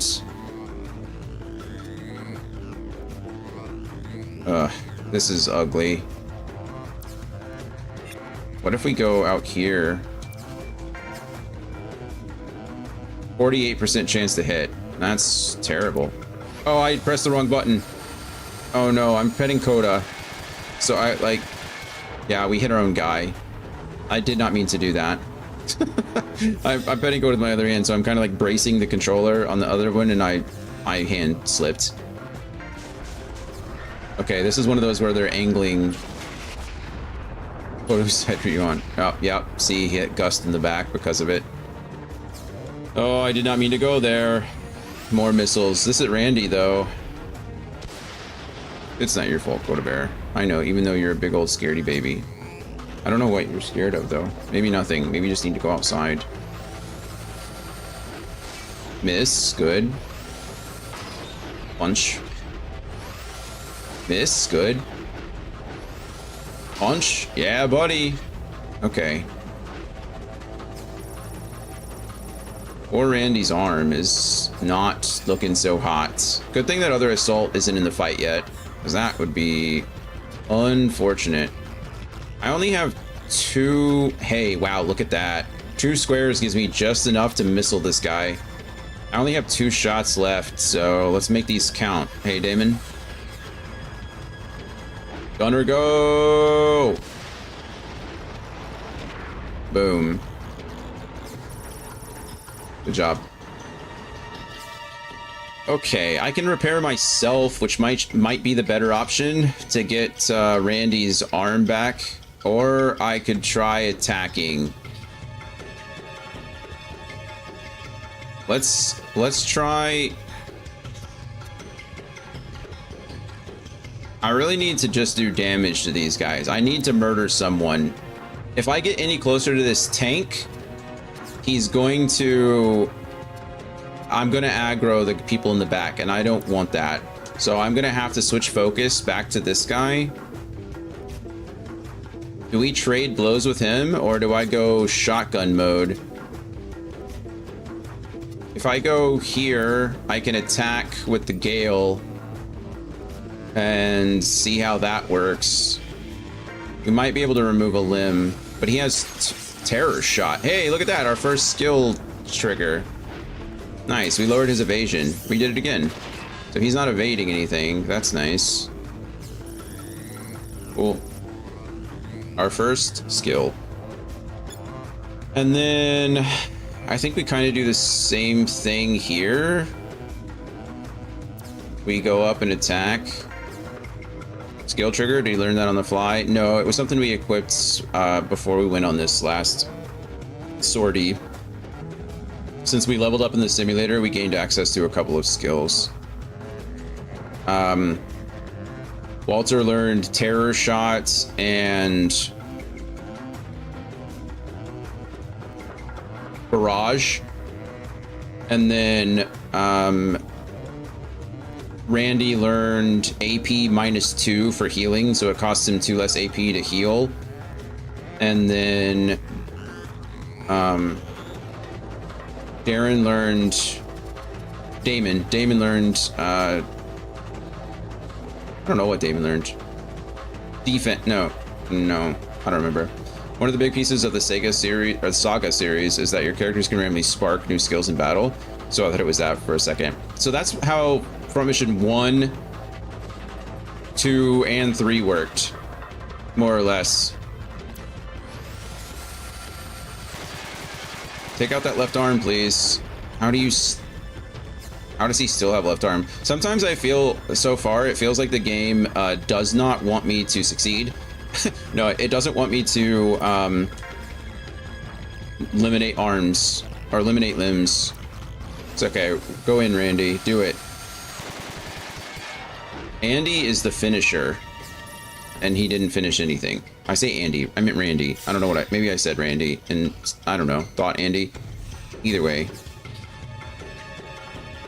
No counter.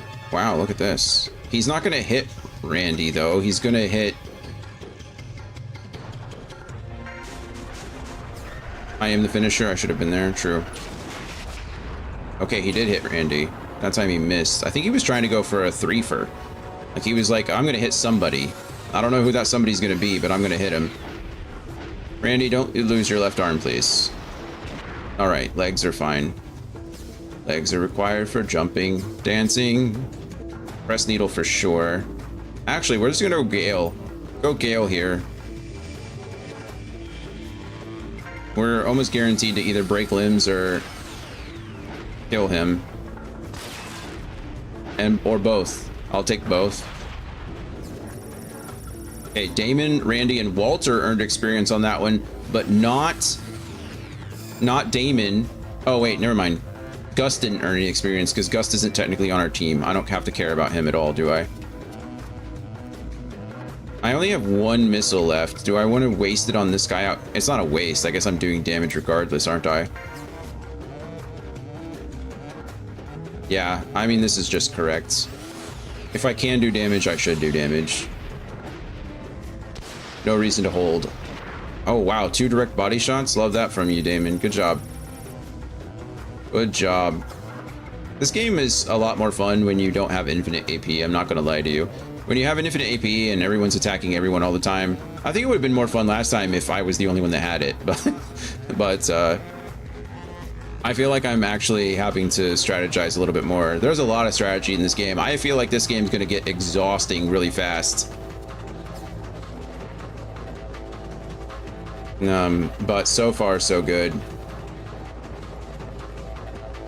All right, get over here. How much damage am I doing?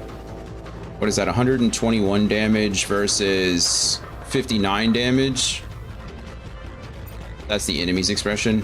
Which one?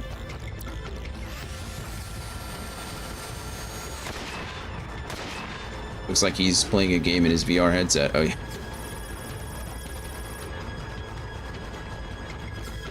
All right. The enemy's mouth is just hanging wide open. It's ridiculous, isn't it? Oh, that one right there. Only with goggles and helmet on? Yeah. It's ridiculous.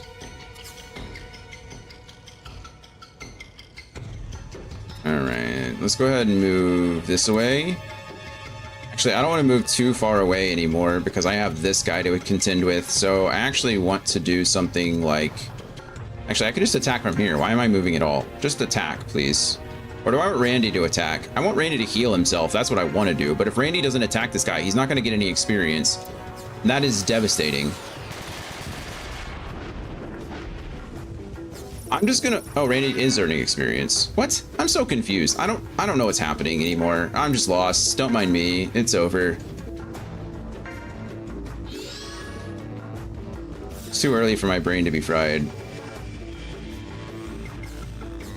Hey, this has got to be your last missile, right? Or Randy. That left arm again, huh? Thank goodness for Randy's shield. Okay, I'm out of missiles, but I do have,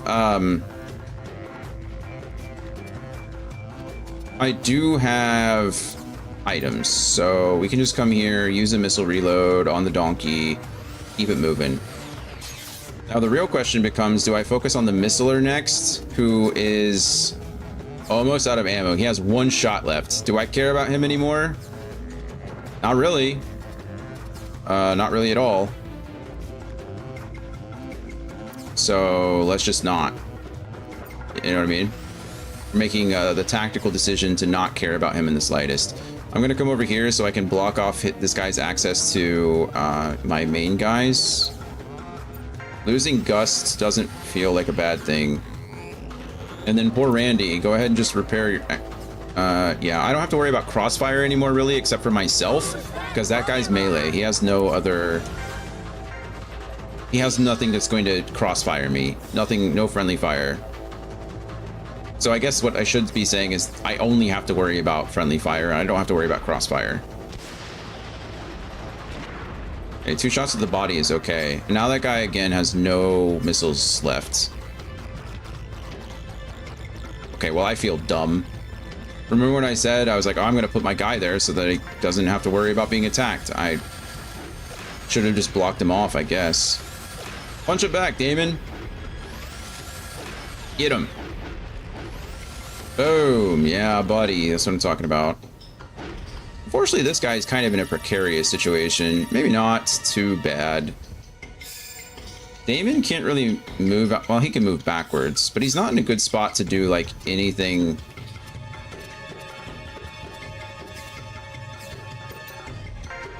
Okay. Rock'em Sock'em Robots, indeed. Is there anywhere? Actually, we'll just move out of the way here and attack that guy from range. I really want to focus on the melee guy, but I can put the 3 in line and kind of in line, and we should be okay here, I hope. Missiles away. A leg and an arm. It's a 2-piece. A leg and a wing. I could go for some fried chicken right now, actually. It sounds pretty delicious.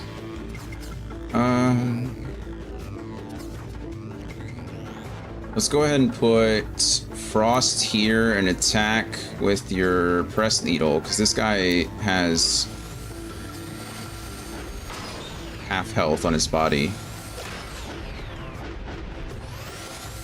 Boom, that's what I'm talking about. I like how they just, it really does seem like Rock'em Sock'em Robots. They're just like trading blows back and forth. It's like, I'll take a turn, you take a turn. I'll take a turn, you take a turn. It's like, all right, can we, I don't know, do anything else?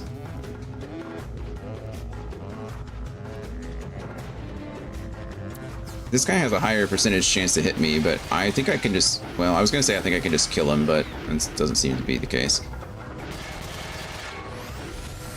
It's just about the case.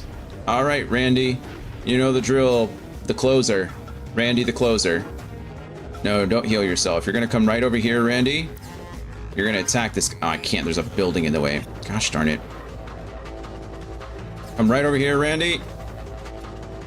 And finish the guy. 29 damage. Oh, he can only hit once. This is stupid. Whatever. We're gonna do it anyway. It's dumb, but... we hit our own guy more than we hit him. How is it taking us this long to make the jump to fried chicken after weeks of talking about legs and such? I don't know. It probably popped in my head at some point, but... we never bridged that gap. Oh, I can either counter or shield it. Interesting.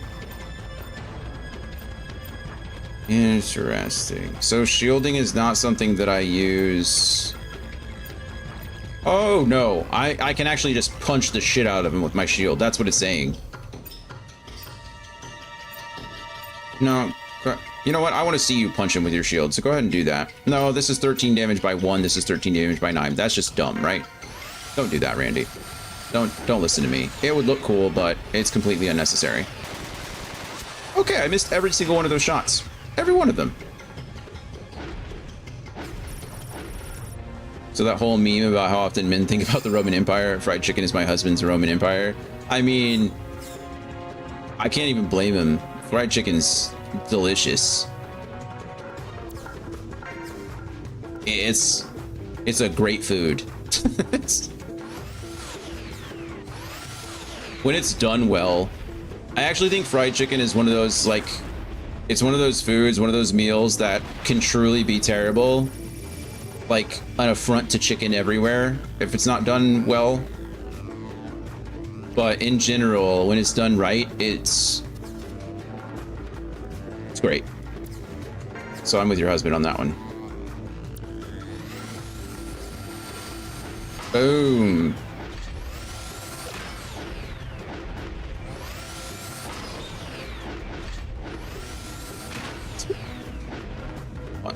Punch. I think we can turn the animations back up to fast, actually. Now that we kind of know what's happening, I switched them to back to normal because I wanted to see what the what was occurring, like if what I assumed was happening is what was happening, and I confirmed. We've already confirmed that, so we can just zoom through these animations now. Okay, that's really fast, actually. Super fast, isn't it? I don't think we go for the repair here. I think we go full on 4-on-1, just mech on mech action. Oh, I don't have the AP, but I can melee you. Let's go, Randy. Shield swing. Bam, 13 damage. Okay, well, that was embarrassing, Randy. Randy, don't you die on me. I don't think I can move anywhere. Oh, I can move here and still attack him.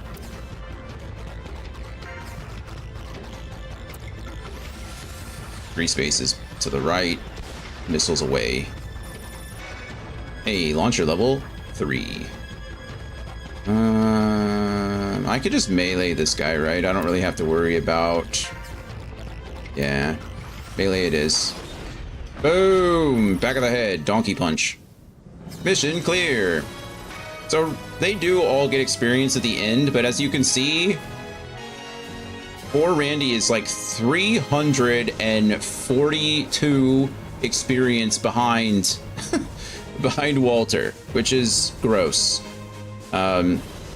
So I don't know. We'll have to figure something out about when to attack and when not to, or when to attack, when to heal, and yada yada yada. Oh, that was fast. We didn't even have a debrief. We just went straight back to base. That this game would have a grudge against altruistic behavior. I know. I feel like that's the message they don't want to send you. All right, cool. We did it. Highly unfortunate. I agree. I don't feel like I'm getting high scores. Maybe the high score doesn't exist. I don't know. There, one guy that I'm showing said I need like maximum ranked our maximum ranks to get Daryl on my squad, but that doesn't seem to be the case at all, actually. We beat mission 3. Head to the mission briefing room next. Go to the mess hall. Okay, it wants me to go to the mission briefing room. All right, let's do it. Mission briefing room.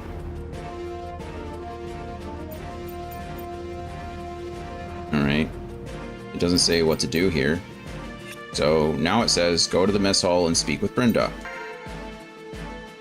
Brenda. There you are. Hey, there's Daryl again. Speak with Brenda. Talk to Daryl next and select the second choice in the option he gives you. All right, we'll talk to Brenda first. Hey, Fang, there's lots of rumors going around, eh? Looks like the OCU want their city back. I knew this day would come sooner or later. I'll do my job and you do yours. Don't worry, I'm not gonna die. That's what you say about 10 minutes before you die. I don't intend to dying here. I don't attend to dying here.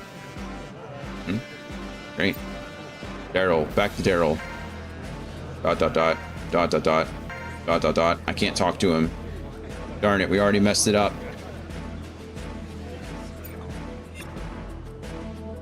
Daryl, the Daryl. Oh yeah, you weren't here earlier. Yeah, it's the Daryl from Mission 4. We can recruit him to the party.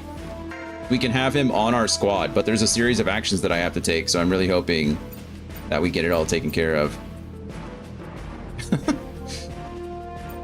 Celebrity sighting indeed. Cecil. Are we gonna get a new unit on the squad? Randy O'Neill. We don't get him until like mission 10 or something like that. But Walter, where the hell were you? You know what's going on? Damn, of course the instructor. No, it's just like he said. They were using the Lark Valley Memorial as a cover. We caught the bastards and reinforcements are coming. They must have had it all planned. If we don't suit up, we'll be unprepared to battle. The entire army should be moving. What is HQ doing? Even if they move now, how long are we going to wait? I don't know. He's here. I'm itching to go. Yeah? Let's sit down. Uh-oh. Briefing room, Freedom Garrison. We have many things to cover today. Ladies and gentlemen, you've likely heard rumors that the OCU is planning to recapture Freedom. As for the enemy strategy, it's a joint aerial and ground assault. That sounds familiar. That's exactly what we did to them. We used this strategy last year. Their ground forces are massive. This is the city's defenses. It's good to know that I don't just write the script for Final Fantasy. I read it for this one too. We must defend City Hall from the invasive force. The enemy will also be coming from the desert. So the traps we've amassed since last year will be used. The OCU forces are currently mobilizing at their bases. This is going to be a long war, aren't they all? All platoons will be dispersed to avoid aerial bombings. My goodness. Ladies and gentlemen, our duty is to eliminate these invaders. Aren't we the invaders? They're trying to take back their city. Also, the 64th will act as our final defense line. Each platoon will defend their assigned area from the enemy. Make good use of the C4 traps around the city. That's it. We need to be aggressive for this battle. Everyone, to your stations. Political warfare, let's go. Lots of political warfare in this one. I'm sad this game didn't come over. Pretty impressive production quality. I agree. It looks great. It really does look well.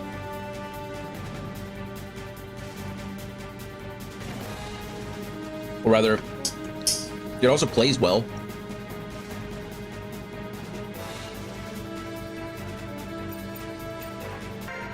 Back then, we had no choice and had to run back to base. This time it's different. We can fight them now. This game could potentially make for a decent TV series too. Guess we'll find out. So far it seems pretty good. It seems pretty rushed right now. Lots of things are happening all at once. I'm not really sure why I should care about anything, but, you know, we'll get there. Let's stop them from taking their city back, Walter. What a... Are we the bad guys? What a terrible thing to say, right? Let's stop them from taking their city back. J.R. Elliott, second lieutenant. What? You've never heard of Hell's Wall? It's the 64th Armored Unit. CO is Captain Grieg Demetrius. Grieg? The name comes from a formation they use to protect allies. I guess it helps if we only care about whatever the main character wants to care about. Hell's Wall was mentioned in Front Mission 1. Yeah, it was. In hellish battles, they'll form a wall to protect us. That's what the name means. No wall is invincible, no matter how strong it is.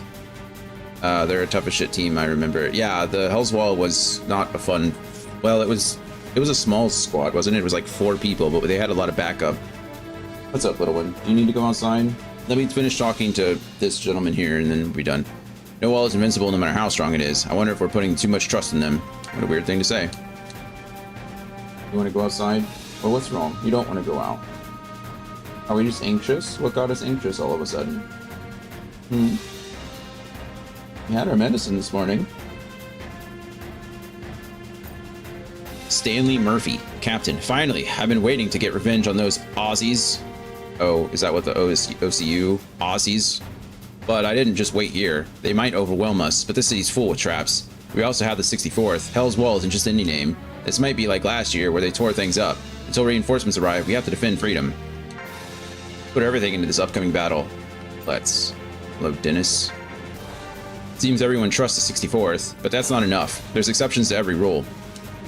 While we have terrain advantage, we're facing a battalion. When they arrive, we'll have to resort to guerrilla tactics. You'll kill the enemy easily if you use the traps properly. You do realize that this is do or die for us, right? I'm adding Benson, a gunner, to your platoon. Hey, we get a rifle user. Gunner units specialize in long-range attacks. You do well to lure the enemy to a trap, then sniping at it. The accuracy of a rifle increases if you hold it with both hands. Leave one hand free during setup. Shooting in two-hand style will give them precision accuracy. Make good use of them.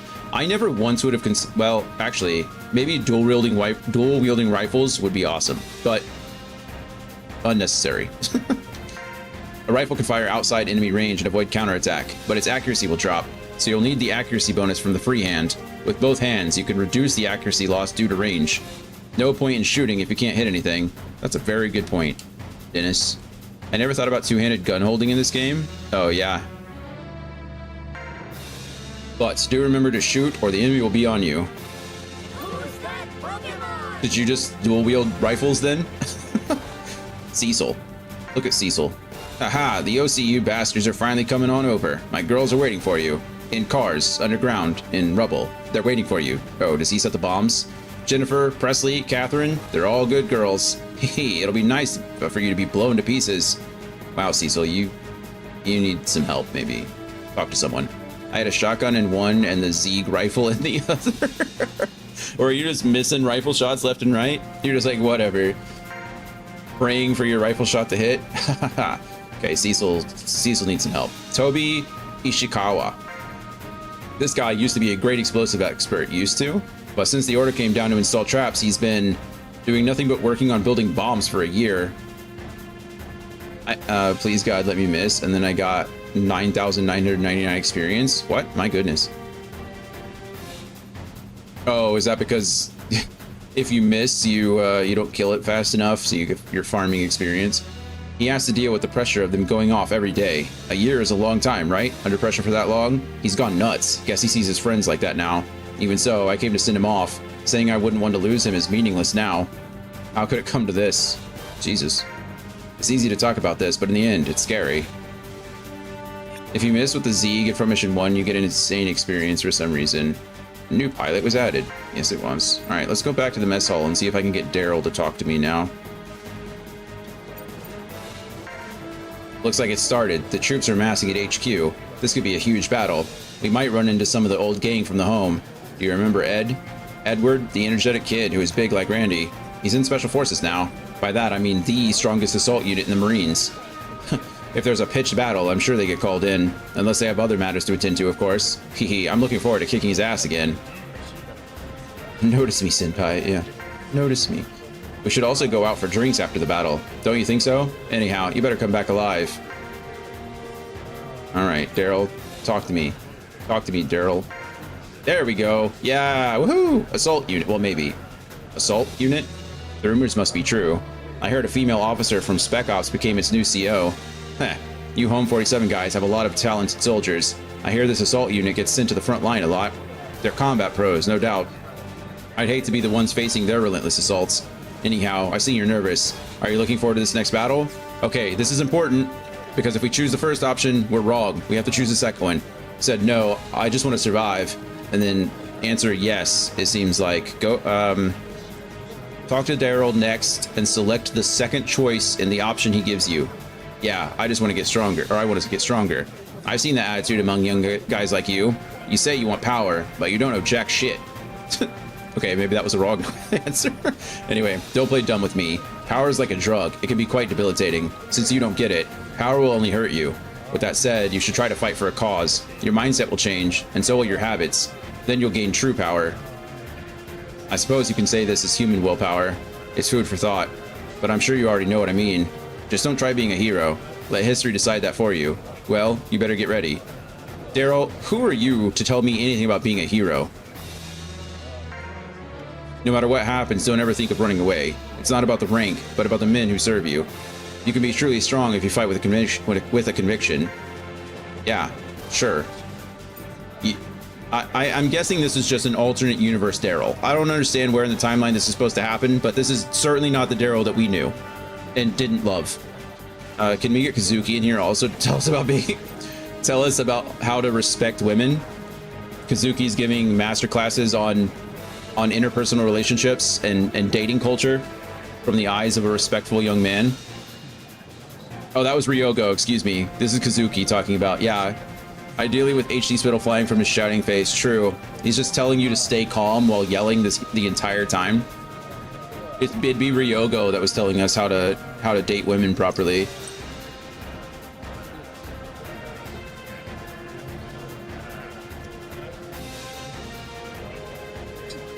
My goodness. All right, so we've done this correctly. The next thing we need to do is beat mission 4. So, woohoo. We're good. Let's see.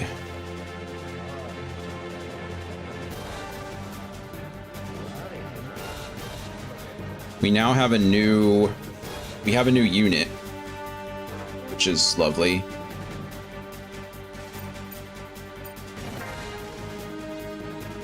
I think we have access to new gear as well.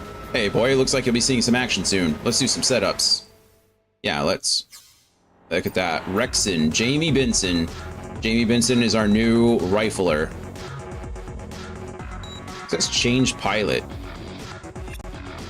Oh, am I gonna get more pilots than I can field? That actually makes sense, doesn't it?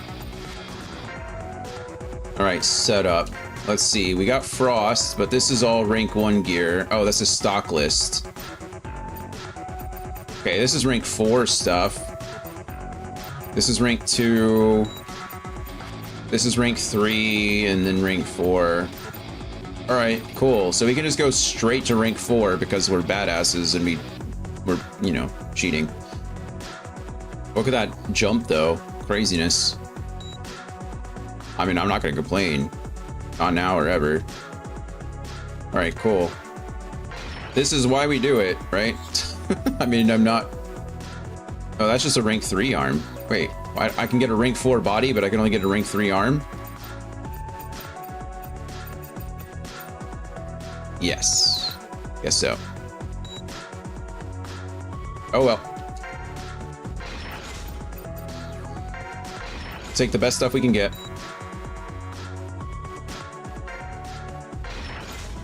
All right, turbo item rank 3. Yes. Item space +1.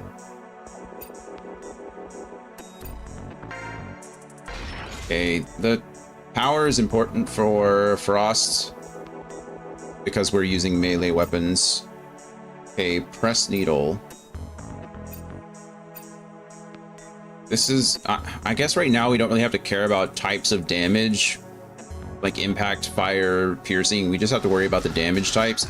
But soon I think we will need to worry about them because I guess there is armor coating. It just hasn't told us what it is yet. Oh, never mind. This is a +4 rank. This is a +4 press needle.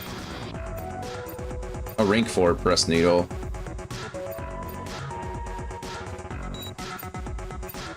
Goodness, these rods are much heavier, but they deal quite a bit more damage, don't they?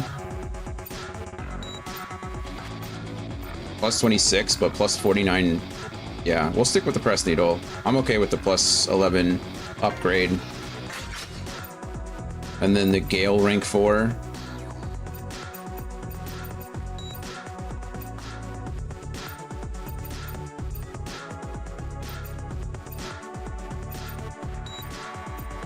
All right. I'm glad that we have like ranks of weapons now. It does make it a lot easier to upgrade, right? It's like this is much less stressful because all I have to do is focus on matching part for part and I'm good to go. Is it a little less, I guess, dynamic? Like, is there a little less customization? Probably, but I imagine that'll change. I'm guessing that we will get access to more stuff soon. Did you ever feel like the parts you chose made a difference in how your units approached fights? For sure in the earlier games, right? Like, I remember in Front Mission 3 specifically, like, having to make sure that I had the different types of weapons equipped, like, for certain things. So, like, I think in that game they introduced, you know, like, Double Assault 1 and then Double Assault 2.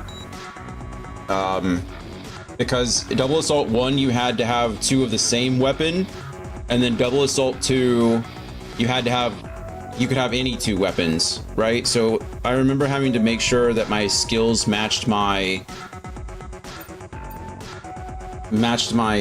setup for sure.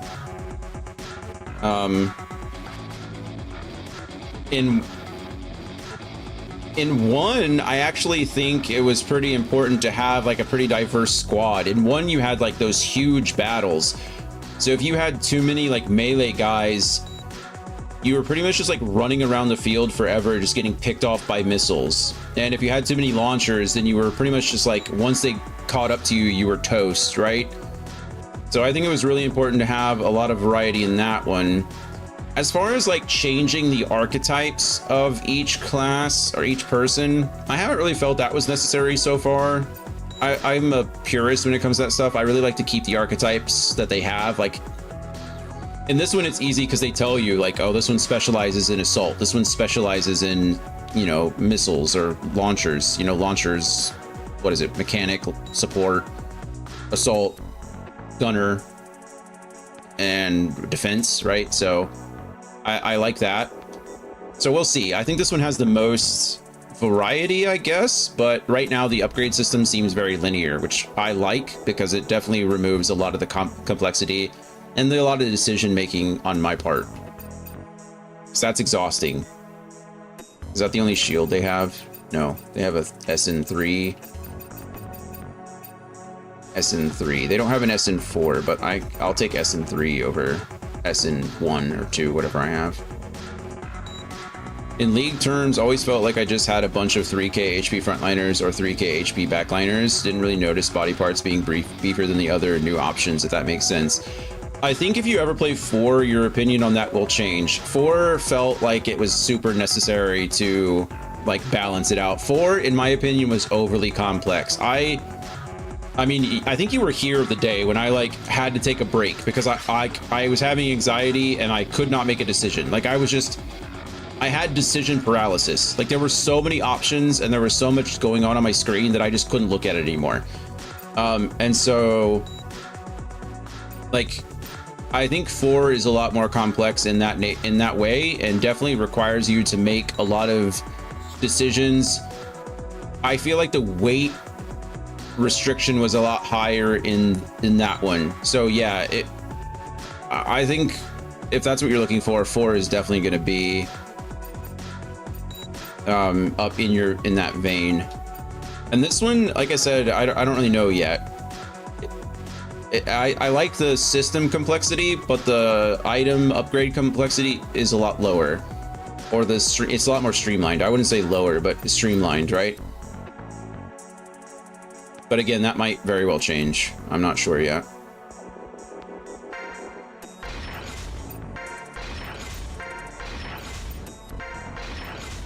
Item turbo.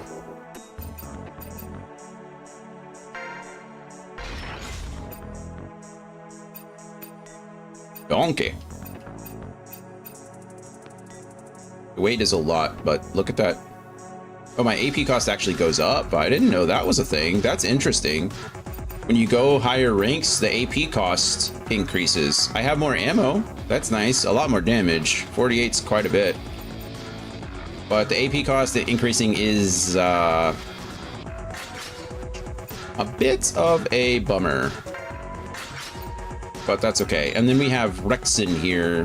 Rexen's our brand new, or Jamie. Where's our Rexen stuff? There it is. Here you go, Jamie. You join my squad, you get all the best stuff. Oh, I can pull up an upgrade history? Whoa, okay, Jesus Christ. Never mind.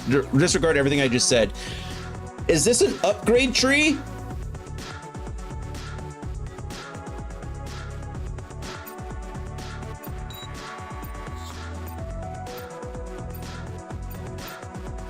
I think it is.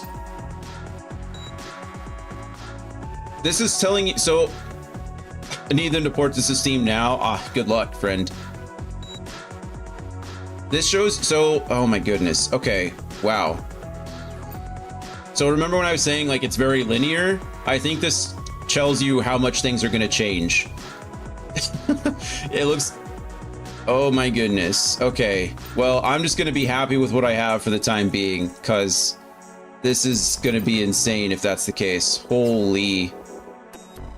Talk about some nonsense. All right, whatever. Did I not actually buy that for you? Yeah, buy and equip. There you go, Rexen. Okay, I'm just, we're gonna pretend I didn't see that, because I'll freak out. Item turbo. Okay, what do you need an item turbo for? I guess you carrying extra items isn't necessarily a bad thing.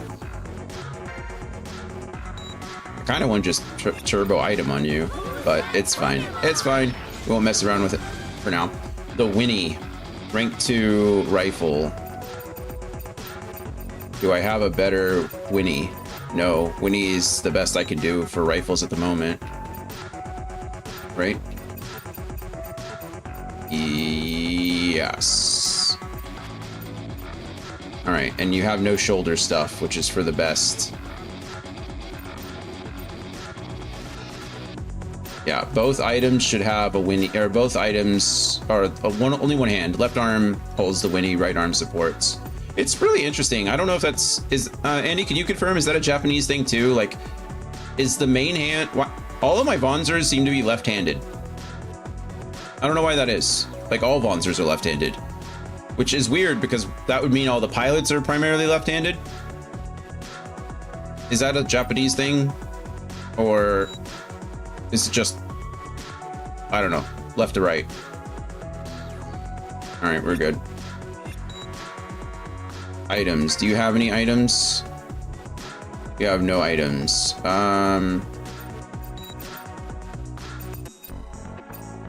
Let's go with a repair 300 because you can. That's really strange. Okay, I thought so too. It's always seemed kind of strange to me, but that's just always how it's been. Is all of my Vonzers are left-handed. Like every Vonzer throughout the whole franchise has been left-handed. Their primary weapon they hold in their left hand. Why don't? Oh, I used my missile reload. It's like, why don't you have anything? Kanji are designed to be written with the right hand, so I'd say left-handedness is even less common there than it is here. You know, it's funny you say that, because now that you do say that, I remember something like that at one point in my life, or knowing, or, you know, hearing that.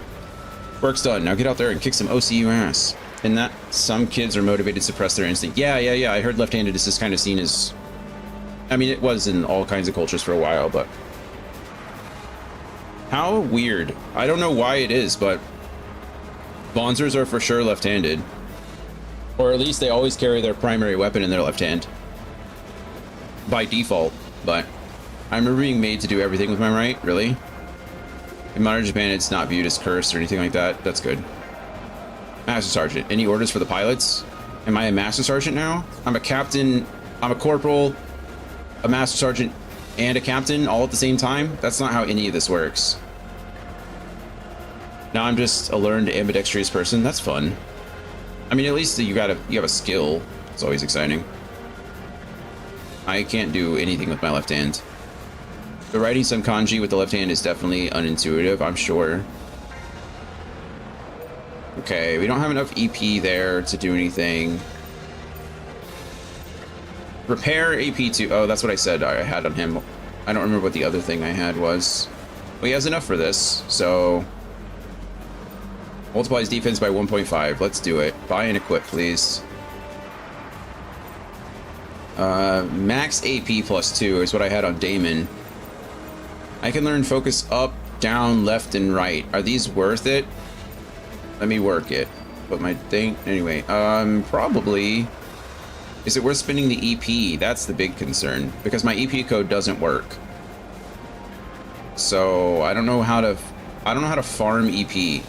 I think you get EP when you level up, but... we'll leave it alone.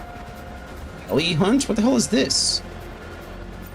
Aim is always good. Was not ready for the Missy Elliott crossover then. Sorry. Increases damage to helicopters by 1.5. Wow, that's kind of cool. That's the first time we've had that skill in the game. I want aim for sure. If aim does what I think it does. Raises attack accuracy, but pilot cannot evade or counterattack until the next turn. Okay, so it does the same thing. Heli Hunt. I don't know if it's worth spending money on just yet. It's also really cool that it affects Gatling guns. So Gatling guns, rifles, and bazookas. That's kind of neat. Gatling gun is kind of new. We had LMGs in Front Mission 1. Maybe in Front Mission 2 as well. I don't remember if we had LMGs in Front Mission 2 now that I think. I don't know. I didn't play a lot of like Front Mission 2, but LMGs have kind of disappeared for a while. So it's cool that they're back. They're just called Gatling guns this time instead of like LMGs. I feel like we had LMGs in Gun Hazard as well. Not that that really matters much, but helicopters annoyed me in 2 because I couldn't hit them with my shotgun. Yeah, yeah, helicopters were a pain in some of the titles, especially. Do I want this right now? What's the likelihood of me running into a helicopter? I don't need to buy this right now. If I need to, I can before the mission starts. So I can essentially say like, oh, I have helicopters in this mission. I'll go ahead and buy this now. Work's done. Good luck. Thank you. Thank you.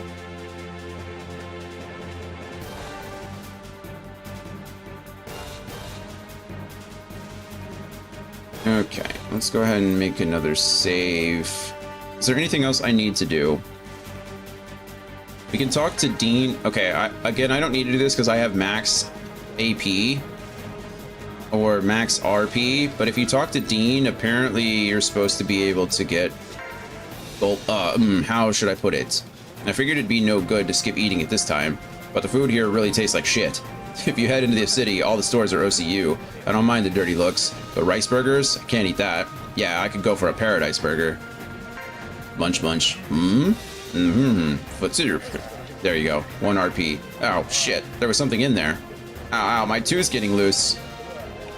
We got 1 RP for watching him break his tooth on a rice burger. Okay. Gross. Gross indeed. Okay, so we've done everything that we needed to do here. We've talked to everybody. We got our 1 RP. We talked to Daryl and had him lecture us about heroism, which is something else. Use your fluoride, indeed. I think we're good. I think that's it. I could go through here and talk to all these random people, but I really don't want to. I might have to run the simulator again. Maybe. Hey, you came. It's about damn time. Remember, more Vonzer setups mean you'll need more money, but you'll only get that money if you do well in battle. If you're thinking you need some better parts for your rides, naturally you won't have enough money. The cycle never ends. People on the front lines need cash too, so how about it? Oh, I'm good for cash. Really? You must have connections then. No, not quite. Frederick again. I wanted to do some setups for the upcoming battle, but my budget's limited. Well, I only come here in situations like this. Neil Royster. With my current skill levels, I'm just a burden to my team. Of course, my friends would never say that, but I know I'm not pulling my weight for the team. The simulator allows me to train alone as well. I think I'll do just that with my unit to get stronger. That might be something we have to do with Randy, unfortunately. Master Sergeant, do you want to use the simulator? See, I guess we didn't finish Battle Simulator 1 in 16 turns or less. That's how we're supposed to unlock Battle Simulator 2. Complete Simulator 1 in 16 turns. I don't know how it took us 16 turns, but I think I need to...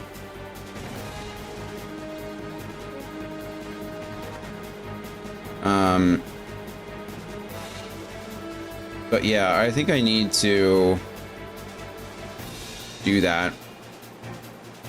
Also, at the end of mission 6, there's a special Vonzer.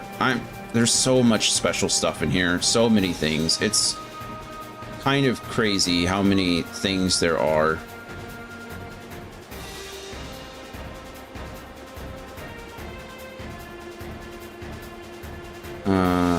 Where even am I? Why am I?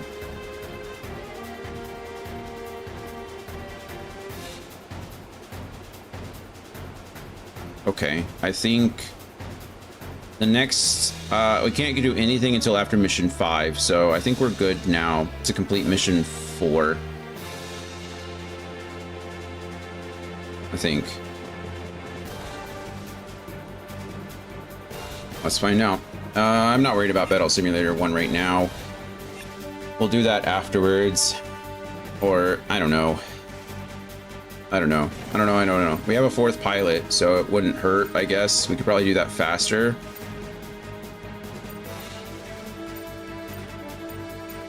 The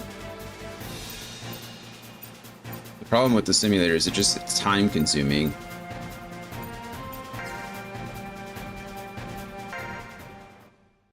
Dan, there's a toothpaste brand here that sells toothpaste without fluoride for kids, and the stupid thing is that it works because there are enough parents who think it's some deadly chemical or something. Yep. .224, they're too strong. Where's backup? Boom. Kind of gone like full circle. They took out Hell's Wall. The 64th is gone. We've lost the 64th. Jesus. Repeat. Bravo 34, they've locked onto you. Pew, pew, pew, pew, pew, pew, pew. Bravo 34 down. Bravo 34 is down. Tango, the enemies have broken our defense line. They're coming. Intercept them. Hell's Wall got clapped indeed. There's too many of them. The enemy's advancing into the city. Tango team, respond. The enemies are dead ahead. Yeah, we see them. Oh, look at that truck. Tango 6 to all units. Open your call signs when you're ready.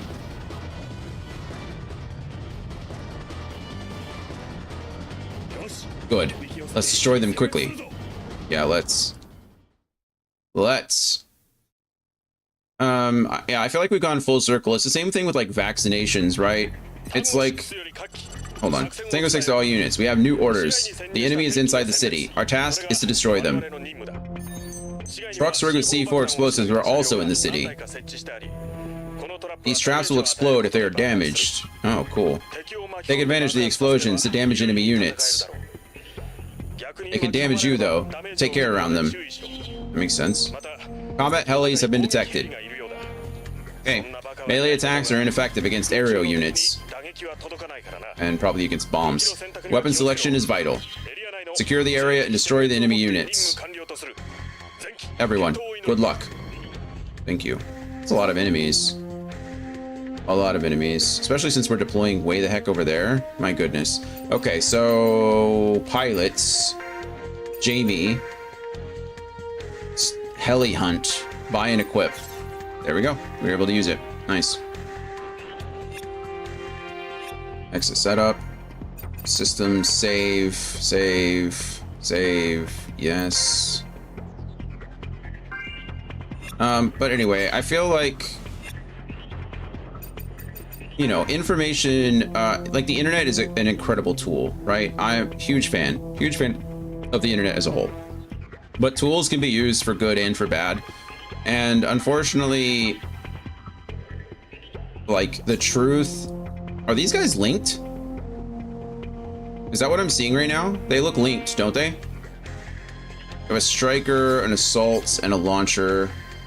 Look at that shark symbol. That's a cool little patch. We might be fighting our first linked enemies. Also, why can't I zoom out? That's kind of annoying. Anyway, helicopter. These guys are linked as well, and they have a gunner, a launcher, and an assault. All right. We really just probably want to deal damage, like bait them into these traps and blow them up. That's probably our goal. And then go after the helicopter with our new friend Jamie. I think that's what we're looking at. But anyway, a lot of misinformation spreads incredibly quickly. And unfortunately, I think that ignorance is, I don't want to say, I think a lot of people are suffering from information overload. So rather than like learning about things, they just kind of turn their brain off because it's easier. I know that sounds insensitive, but I really think that's the case. And so you see this a lot with like conspiracy theorists. It's what do they call it? The Dunning-Kruger effect, essentially, right? Because of their ignorance, they're just super confident in like their own beliefs because they don't understand what's happening. They don't understand. So they would rather form some like semblance of understanding, like personal understanding themselves. And therefore they're less likely to accept like the facts and the truth in front of them. And I think we're seeing this a lot with, you know, fluoride, for example. We're seeing it a lot with vaccines, right? Like there's so much research out there to back up, you know, supporting those ideas. But because they've worked so well, people think we kind of don't need them, right? Like vaccines have eradicated certain diseases in the world for a lot, you know, for all intents and purposes. And so we see that these like measles, for example, that's really popular, but it's coming back in the US, right? Like measles have essentially been eradicated, but because they're gone, people don't see measles as a threat, and so they stop vaccinating, and then what do we get? A measles outbreak, and it kills a bunch of kids, you know? So I think people who live in the more isolated areas and communities end up being susceptible to these kinds of things. And with the dawn of the internet, people end up isolating themselves anyways to go online and fall victim to it all over. I'm pretty sure polio, measles has returned in the US. Yeah, they have, unfortunately. Polio is still kind of isolated, but measles they've had a couple outbreaks recently. And I agree. I think we were talking about that on stream the other day. Andy was here. I think we were talking about like, oh, maybe actually Andy and I were having a conversation off stream, but I think people do tend to isolate themselves in a lot of ways. At this rate, we're going to need a vaccine passport before letting people into the EU. I know a lot of countries are already doing it for good reason. I can't complain. I can't be mad at them for it. Go ahead, Randy. You're going to take the front line. Why can't... Okay, I will say in this one, it is a little bit unfortunate that... It is unfortunate that I can't cycle through the deployment spots like I could in previous games. I kind of like having them as a one button press kind of cycle through, but we'll see.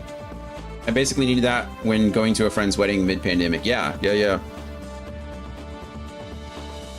It's just crazy. I don't know. I don't really like to... I hope that I come across as a nice person, right? Like when I die, that's kind of one of the things that I want to be remembered for, is like being kind. Not just nice, but being kind, like genuinely caring about people. And I really try to do that as much as possible. I really try to empathize like every day with people that I do and don't agree with, or just the things around me. And so I really try not to talk bad about people. And I really try not to talk bad about people who aren't provided with the resources necessary to like progress themselves and to develop themselves. It's not their fault, right? Like I can't blame ignorance on someone who's never been presented with information, you know? I can't I can't really blame a thief for stealing food when they've never been provided with the means to like feed themselves. However, I think that we are in like the biggest inflation of like willful ignorance that I've ever like experienced in my life. People are truly just like closing their eyes and plugging their ears and just ignoring what's going on around them because it like goes against their own personal views and beliefs, and it is it's really hard for me to empathize with that. Not as like, again, I understand that I've had the privilege in my life to like have information given to me and have the resources to seek out information. I've been taught by some great people that taught me to like constantly learn and constantly analyze and be critical and like absorb the things that need to be absorbed and block the things that need to be blocked. And I understand that I'm talking from that place of privilege, but at the same time, it's just, I have very little pity for the people who have the same resources or the same privileges that I have and yet still choose to ignore them or like choose to dismiss them because they don't want to feel uncomfy. You know what I mean? Like that's what really bugs me. That's what hurts me. And it's, I really try to be kind, and I try to empathize, but as I get older, it really is becoming harder and harder, because I see the outcomes, like I see the consequences of those things happening. Like people are legitimately dying, you know, lives matter. People's lives matter. And sometimes we just treat them like expendable resources. Like I can never empathize with someone who sees someone else as lesser than them. If that, you know, that's like, the whole thing is about like not tolerating intolerance. You know, like tolerance is a state of mind, being able to like understand that not everyone agrees with things and that being okay. But I don't think we've gotten to a point where we've shifted too far to one side, and now I think as a world, but I'm speaking mostly as a country, but we've allowed intolerance to be tolerated.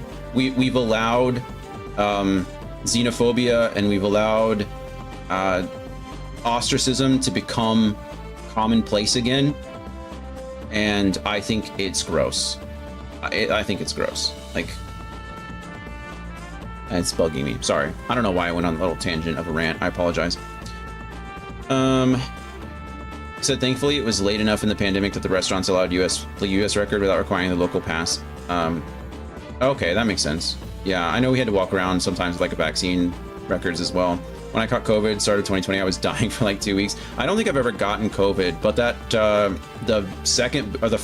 booster and the second booster kicked my butt. I thought I was dying that night. No joke. I thought I was going to die in my bed. So I never got COVID, luckily, and the symptoms from the vaccine only lasted like a night, an evening, but it was arguably one of the worst nights of my life. So I can't even imagine having that for more than a night, more than a day. And one of my best friends from high school died from COVID complications, so he died in the hospital. You don't come across as nice when talking about the Exarchs. You know what? We all have our deficiencies. Okay, I'm allowed my weaknesses, and the Exarch sucks. So most other times, pretty nice. Could do better. You know, solid 6 out of 10 on the nice scale. Feels like we're in a community now, and more of a fuck you, not in a community, and more of an F you, I got mine type society. Yeah, I agree.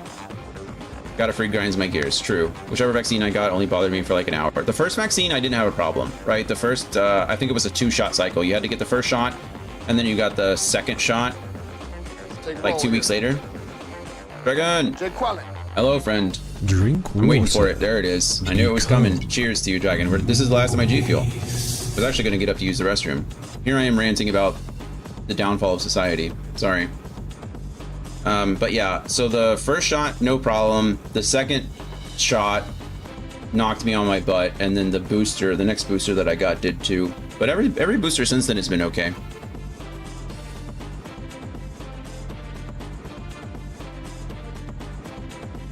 But after my second shot, I remember going to bed early, and I was feeling a little sick that night. So I went to bed early, and I was starting to get cold. I was like, no worries.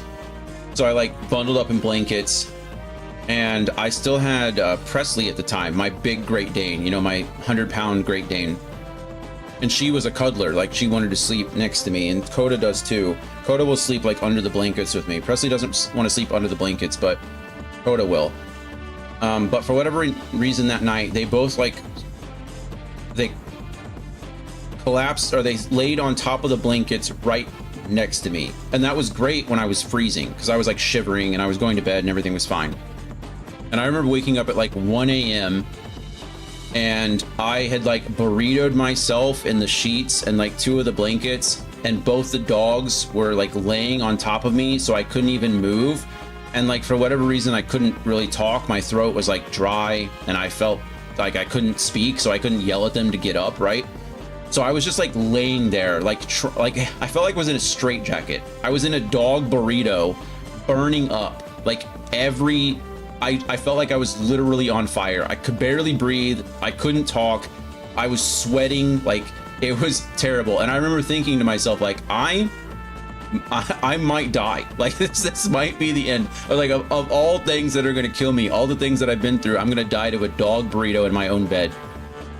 And so I remember like laying there and trying to move, and eventually like I was able to make enough noise that it woke up Presley, and she moved, and I was able to like jump, like knock off the covers. But I was like in and out of consciousness. Like I was falling asleep and waking up and falling asleep and waking up. I don't know for how long, but it was terrifying. I was like, this is the end for me. What a way to go. But yeah, that was after my second shot. That was miserable.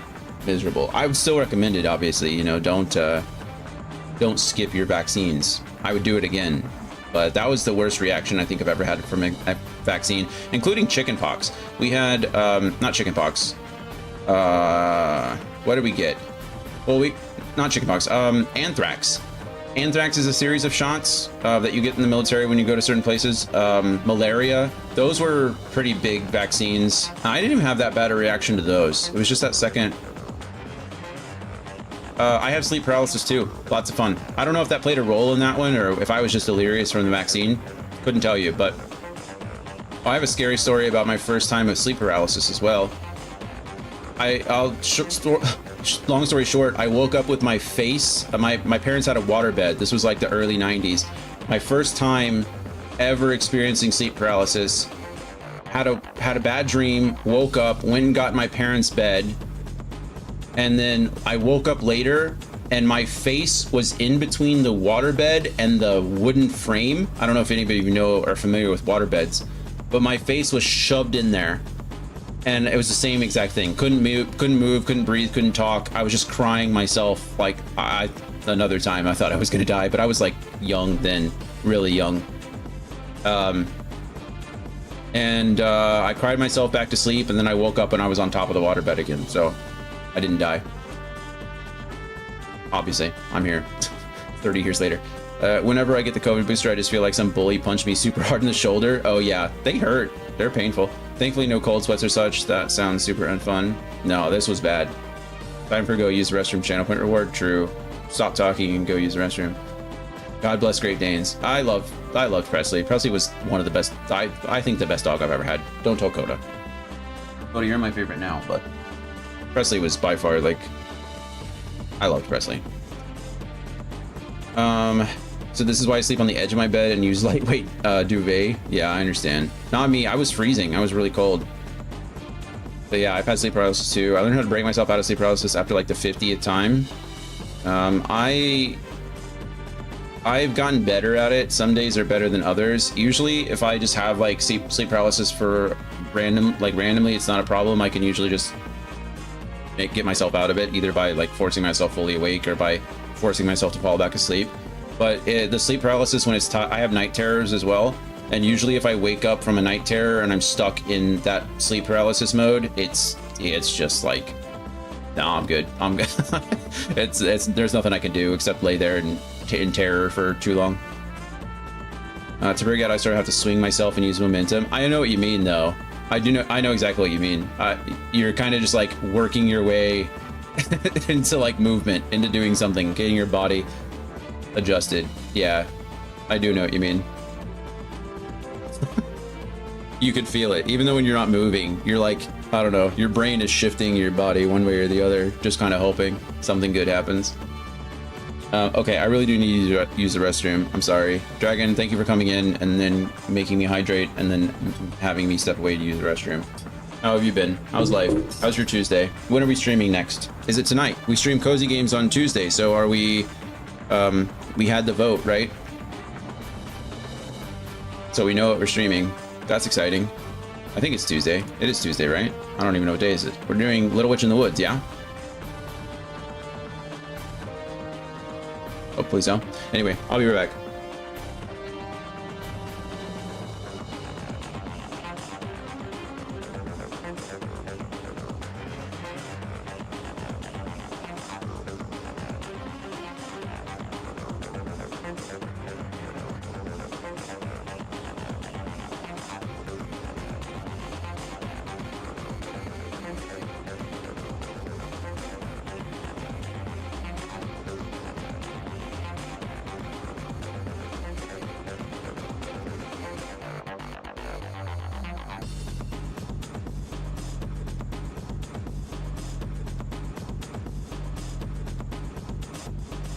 Take roll here.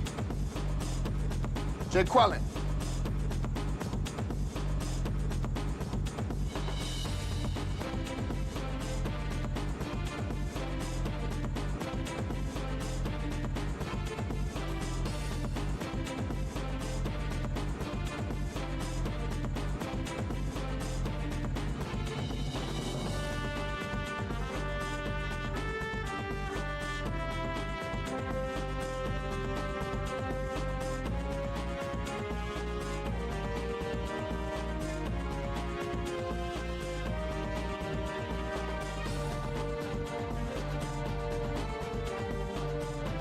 Alright, you're back.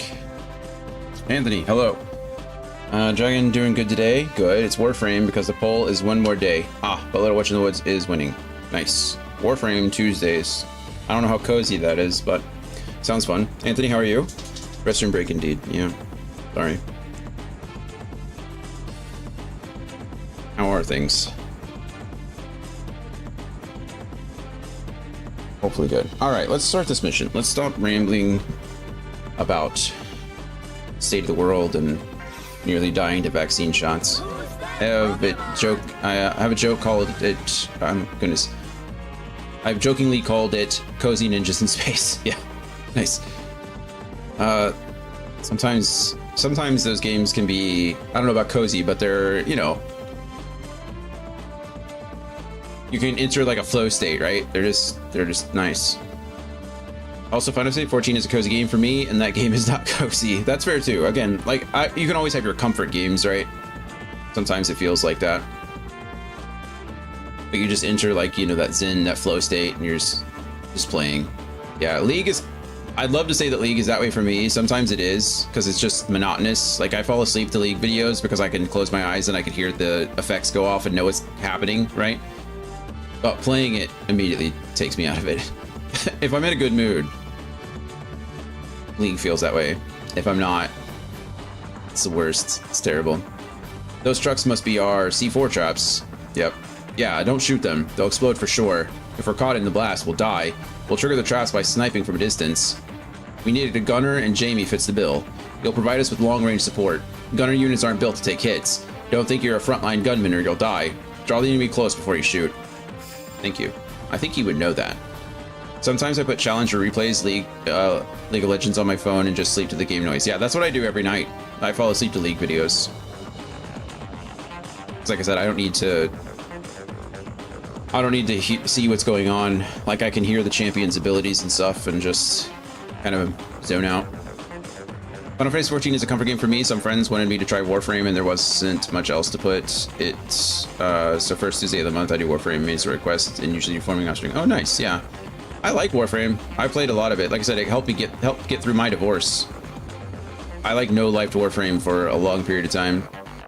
I'm in ad jail. No, not ad jail.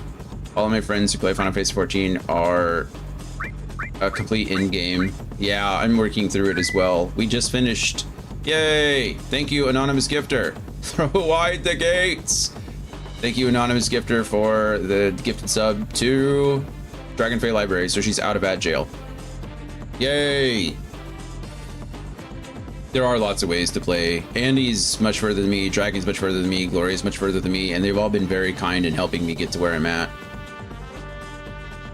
I remember they helped me through some dungeons at the start. Yeah, it's been good. I've really been enjoying the game so far.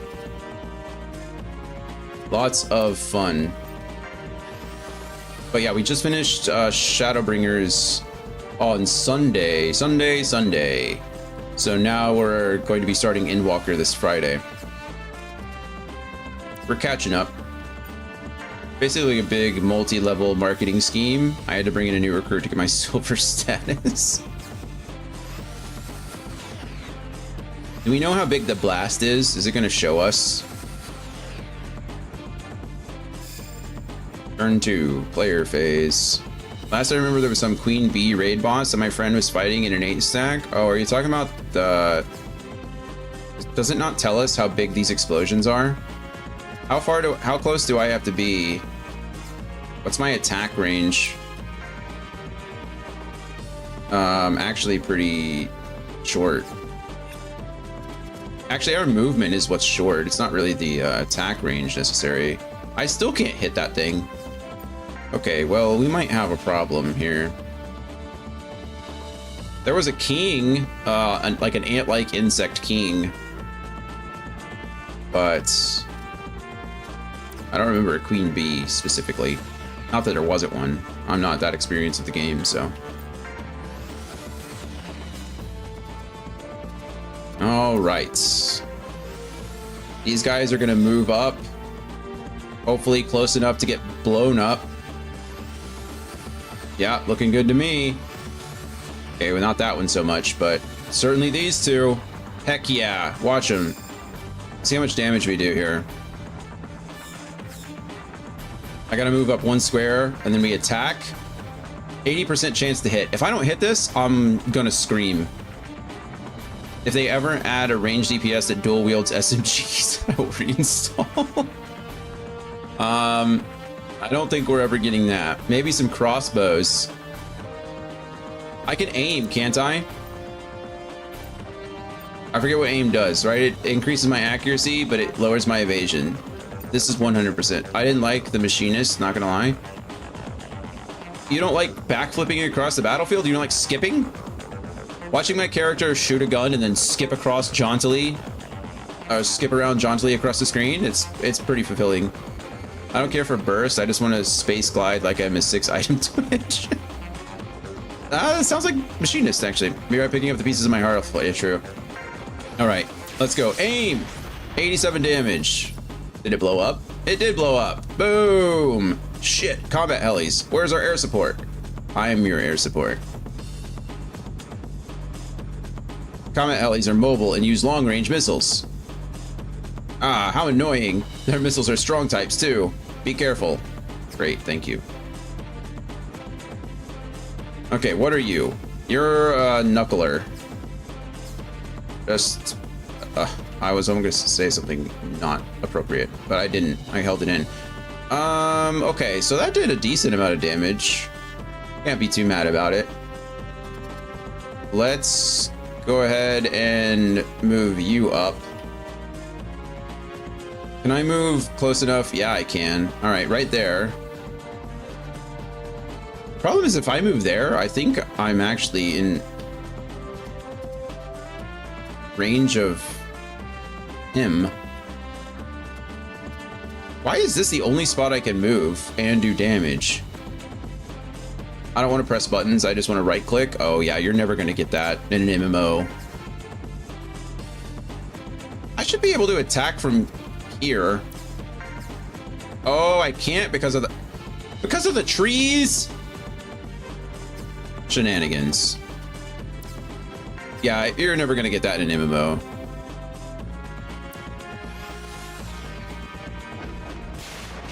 There are some classes that are obviously less rotation, like less button intensive, but like the skills are kind of the point. It kind of defeats the purpose if you just don't want to press them.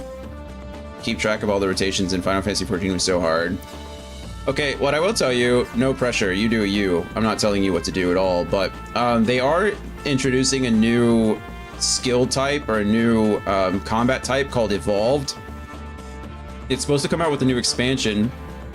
I think it's going to come out before the new expansion for people to try, but it essentially reduces the amount of button presses. So you still have to... I just missed both those shots. You still have to use abilities, but it's less button presses. Why am I missing all these shots? What is this about? I'm doing a lot of missing, and I don't like it. Well, they don't miss. Good to know. Missiles away. Or Walter. We can press needle this guy. Press needle. He hits me, I hit him back. He hits me, I miss him. Alright. Oh, we have a helicopter coming. I think gun move. What does gun move mean?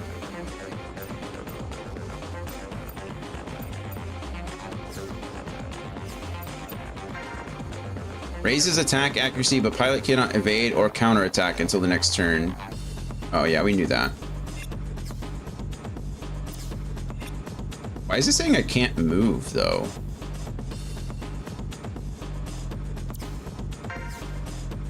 I don't want to hit my ally, so maybe I should move him out of the way.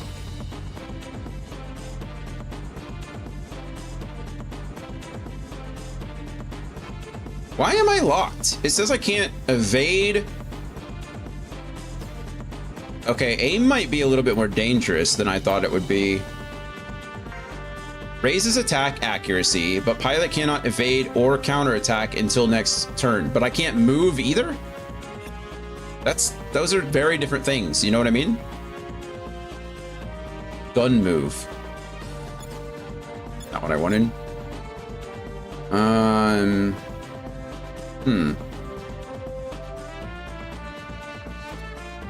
Okay.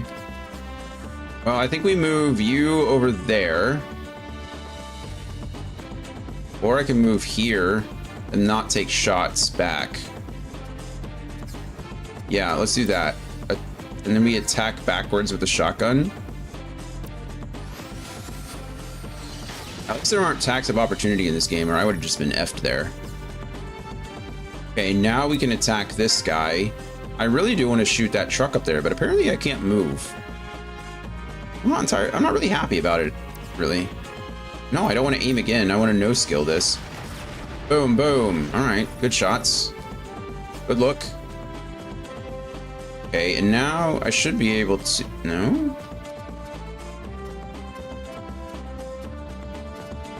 Why can't I hit you? I can hit you. Not enough AP. Oh, that's right! I'm dumb. Big dumb dummy. Okay, I forgot that my AP... or my missiles cost 12 to attack now. Yeah, okay, that's on me. I guess we move up and prepare... Well, maybe we just stay here. Because I'm still charging 12 per turn, so I can afford to spend quite a bit here to move and not really affect myself. So maybe we should do that. Let's just move here to get out of the way. And then we go ahead and we repair. Well, all right. We got to move. I don't want to move there, do I? Let's move up here to repair. Or even, yeah. And get our good friend Walter all healed up.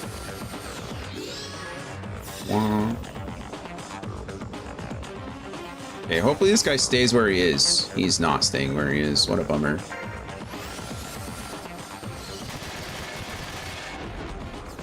Smart.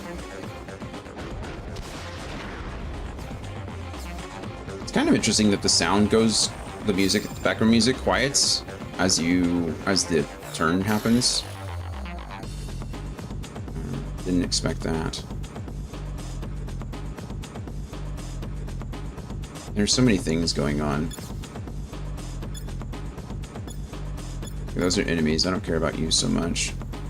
So it cost me 6 AP to attack, but if I go here, I should be able to hit that. If I go here, can I hit the truck? Yes. Hitting that truck will allow me to do damage to that missiler in the background, so we're going to do that. No skill, no aim, just hit the truck. Oh, I was about to say, he missed. 80% chance it missed the first shot. Well, that's a little devastating, but it's fine. Worst things happened. I don't want to be close to that truck, though.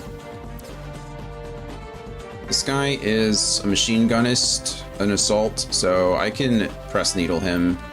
It doesn't matter. He'll attack me from range regardless. He has no AP now, so he can't counter a second time. Okay, I have 15 AP, so I should be able to move 3 squares and attack the missile guy. Do I want to attack the missile guy? Not really. I don't like splitting my damage like this. I could try to move back this. Oh, I just need to move here. Okay, -2. Yeah, I mean, that's pretty good. That should allow me to attack again next turn. So I get 12 back. A bluey, no right arm for you. All right, now we get to choose. I think we're going to attack with Randy and keep our fingers crossed that we can take off that left arm. Everybody, fingers crossed for Randy. Fingers crossed for Randy. Let's go. He did not do it. Randy, the closer, is no more.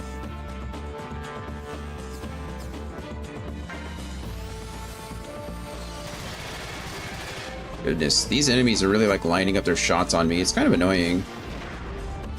Ow. We're gonna get a helicopter in here soon. I kind of want these guys dead before it gets here.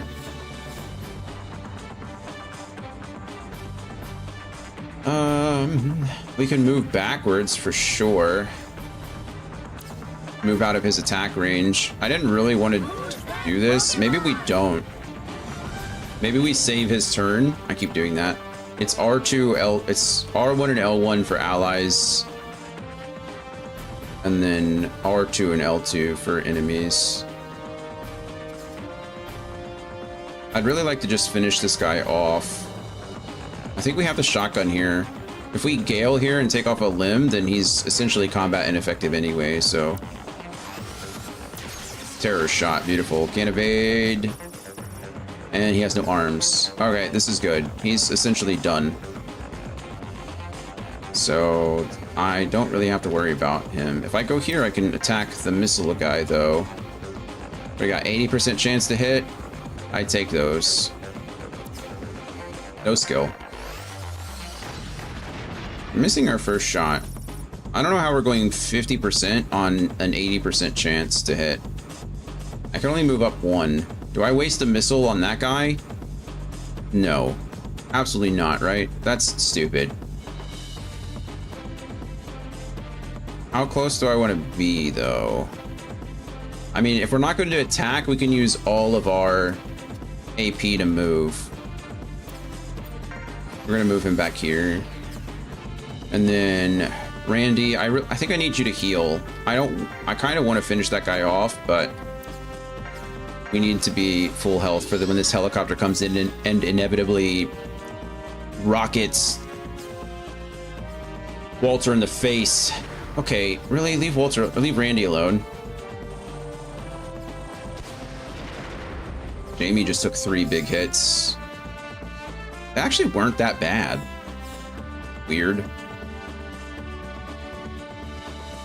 Can I shoot this with my shotgun? Yes, I can. 80% chance actually to hit with a shotgun.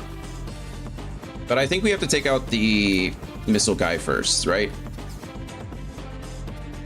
Well, I need him to focus on the missile guy.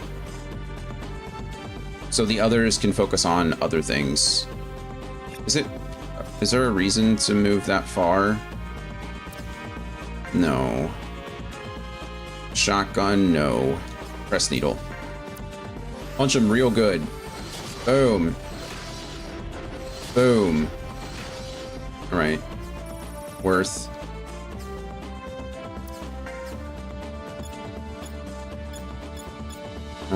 Can I have an 80% chance to hit this guy. We should definitely take it. Yes. We need to get rid. I mean, there's two arguments to be made here. We eliminate. I think we just take this. I think we try to kill this guy no matter what. Heli Hunt indeed. Boom, 133 damage. Boom, 129 damage. Good stuff. That's not a lot of damage, actually. It's much less than I thought it'd be. And I'm still not in range to hit either of them with my... I can move up one more. Okay, good.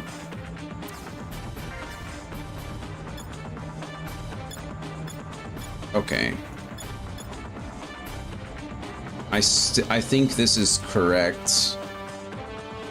Missiles away.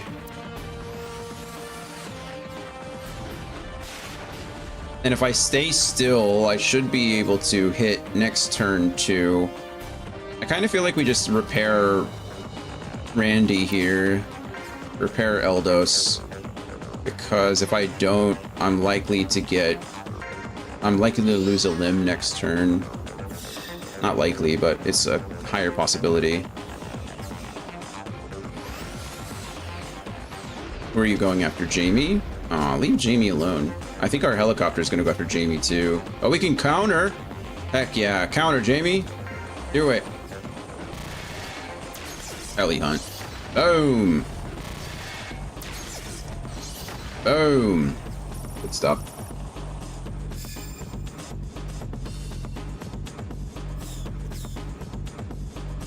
We like to see. Okay. You go ahead and just chase this guy down. Just melee him in the face. If we can finish him off, it just eliminates a threat. I believe in you, Walter. Boom. Do it again. Yes! Good job, Walter. Good job. That guy shouldn't have any AP left, right? Gosh darn it. There we go. He does have enough AP to hit me. That's some shenanigans, if you ask me. Okay. Damon, unfortunately, can't hit anything because nobody moved, or everybody moved. So, unfortunately, I have to, like, 2-step backwards and end my turn. Poor Damon is just not... He's struggling. I need to heal Jamie, though. Rexon. To heal Rexon. Just use their call signs. Probably easy. Keep doing that. Alright. This is going to suck for Jamie, but it's going to be good overall. Only 89. Oh, we didn't trigger Heli Hunter. That's why we're doing less damage. I didn't know that was a skill that had to be triggered. I thought it was just a passive skill that happened when you attacked helicopters, so... Well, now we know better. Get him. Rexon. Oh, we missed entirely. Okay, good job.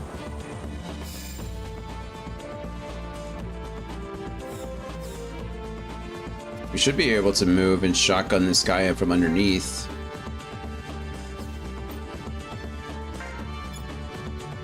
%80 chance to hit with a 74% chance to get attacked back or hit back, but I think he finishes. Maybe not quite finished. Nope, finished. Good stuff. Good job, everybody. I'm not going to waste a missile on this guy. Which kind of is sad. I've been playing Keep Away with this guy forever, but it's not really necessary, right?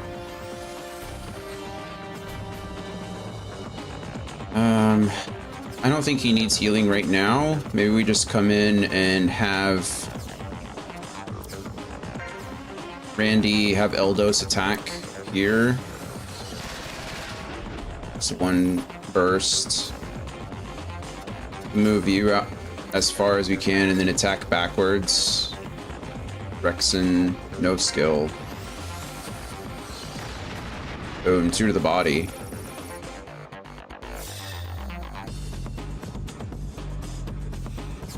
And then, okay, these guys are coming in. I really wanted them to go, okay, good. Looks like they're going to turn left, which is good because we need them. We don't need them, but we really do want to use these traps down here. If they turn left, we can get some of them. We can get some of them. Okay. I'm just gonna move Frost all the way up. He's fine on healing. I'm gonna move you over here for now, away from that truck. Eldos can come as far as up here and then just repair backwards. We've got a helicopter coming directly from the east, and then we have that other squad coming from the northeast, so you need to try to meet them kind of head on. Go ahead, Rexon. No skill, please.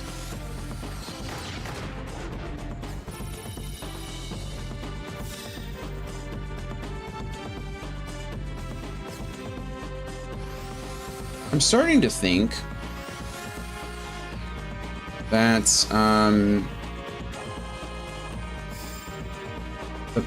the hit percentages in this game aren't that great. How do I miss two 60% shots? Can you explain that to me? I don't think I'm ever gonna get this rifle guy to come closer. Possibility, if I move here, he can hit me, right? Percentages is back, huh? I don't know. I feel like I don't know. Maybe I'm just being difficult, you know? Maybe it's me. Maybe it's Maybelline. Oh, am I looking at the wrong guy? Oh, I am looking at the wrong guy. Why not both? Why not?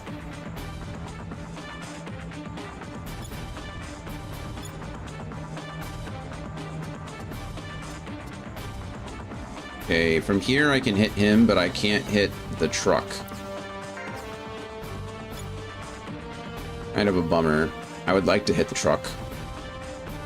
Maybe I wait until the two riflemen are closer instead of... See, did we just miss the second one? There's no way that's a coin flip. There's like no way. I don't understand.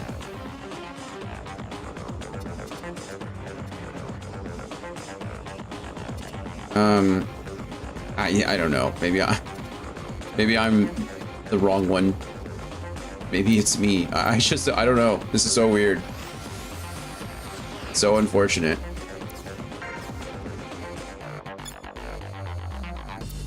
We're all very grouped together, and I don't think I like that.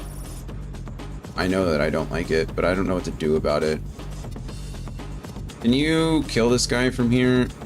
Can you just finish this guy off, please? Pretty, please. Actually, I want you off the line. I don't know what's gonna happen, but we're all way too close to each other. Thank you, Randy.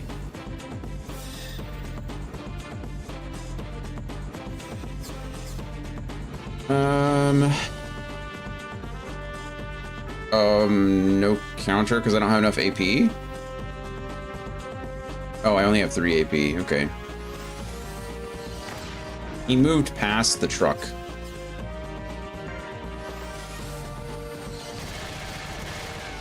I think we've wasted our truck chance. Oh, maybe not. Okay. Well, you see, what had happened was,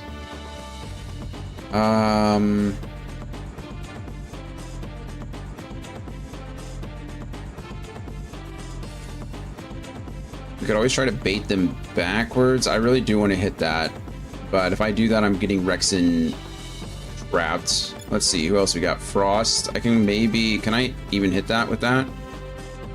Hit that with that. Those aren't words. I can hit this. I think it's only going to do damage to the missiler at this point, but otherwise we're wasting the truck. So let's just do it, shall we? Terror shot on the evasive truck. Oh, cool. Okay, it looks like it does it in a pattern, like an X pattern like the others. We didn't quite expect that, but we didn't not expect it, if that makes sense. Okay, we're moving 13 to attack here.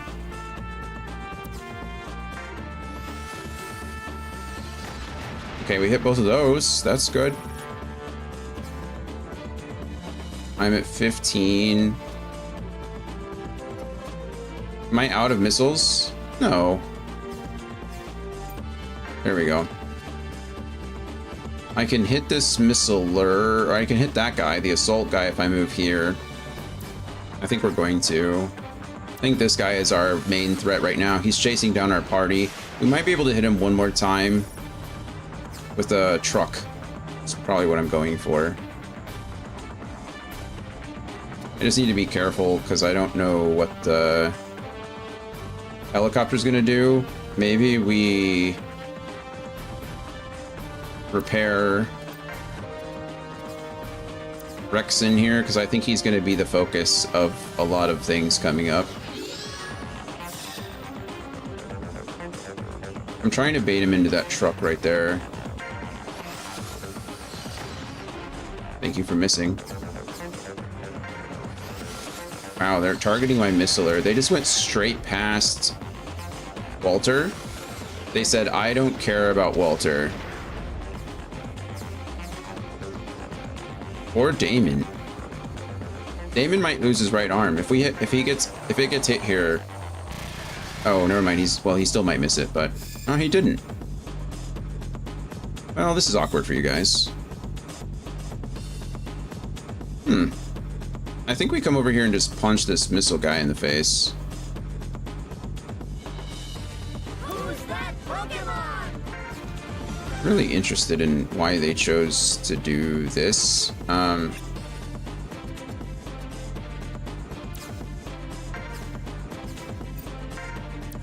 It's an interesting AI decision.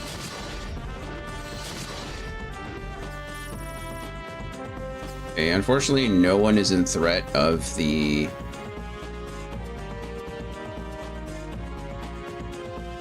No one is in threat of the truck. Well, you are a gunner as well. The faster I eliminate something, the better, right?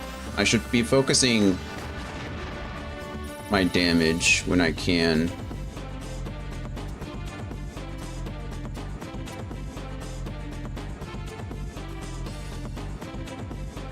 We take out the missiler now, since I can, or at least do crap ton of damage to it. I think so. Oh, nice. Well, we took off that left arm. Fortunately, that's not going to do a huge amount to reduce damage because he's just going to be able to... I think we right arm repair here. And then just kick that back up to near full. Oh, it actually is full. We're going to take like 4 more hits. Unfortunately, Damon is. I just hope that Damon survives it.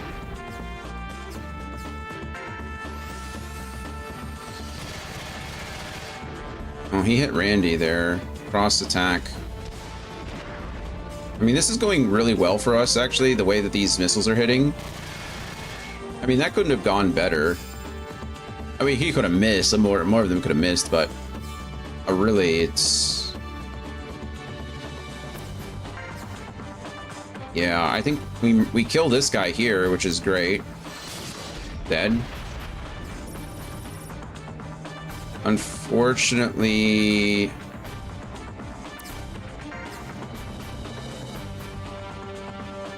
where can I move to and still hit you? Move all the way over here and still hit you? You probably should.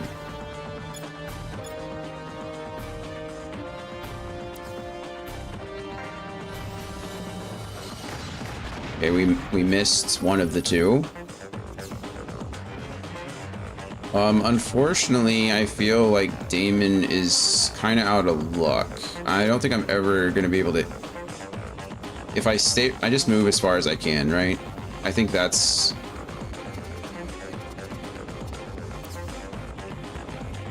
We move as far as we can, and then we do the same thing essentially here, and we just repair him. We're doing all parts repair. And make them chase us, because that's what's going to have to happen.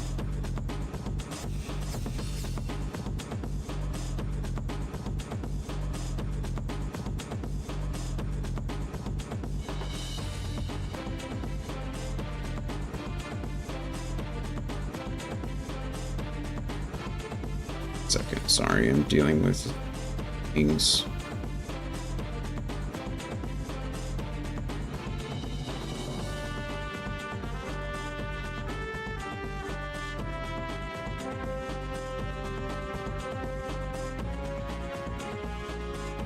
Okay.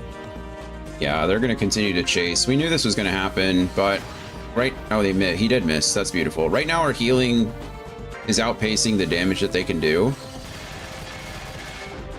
So we're getting pretty lucky. Oh, cool. Yeah, counter that, Randy. Sure. Unfortunately, now they're focusing my healer versus my missiler, but hold on, Randy. Hold on.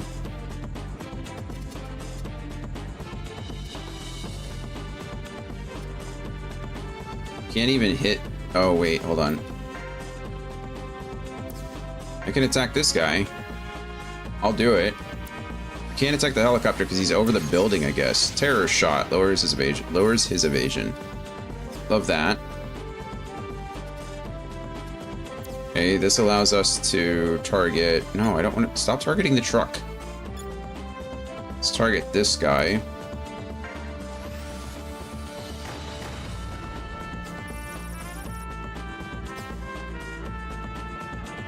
Again, I'm not really sure what that's about, but... If we move here, we can target that guy with a missile, so that's what we're going to do.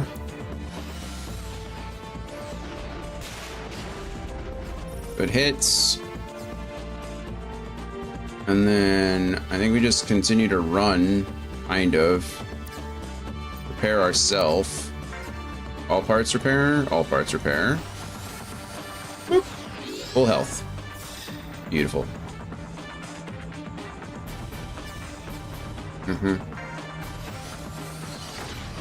Miss. Oh, now you know how I feel. Miss. Raptor response. Raptor counterattack. Actually not going too bad. It's not great, but that could have been worse for sure.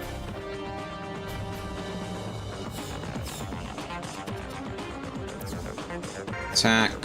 Go ahead and melee. That way if you get attacked, you have enough to counter. Go ahead and move up here.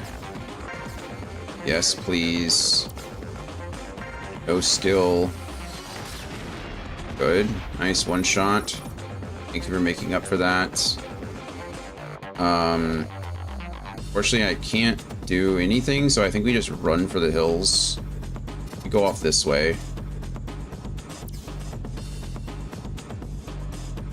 It says attack. Oh, not enough AP. Yeah, we knew that. Alright, and... Did you ever play Alundra? Never even heard of it.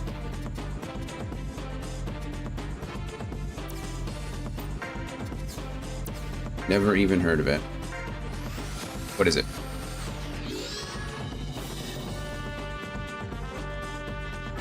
Okay, this...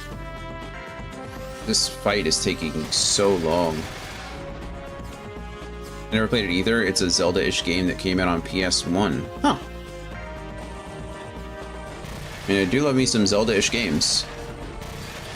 Wow, what a good shot, Randy. Beautiful 2D sprite work. Could almost be an SNES game if its soundtrack wasn't so rich. Recently gave it a try. Well, you know how it goes. Yeah, for sure.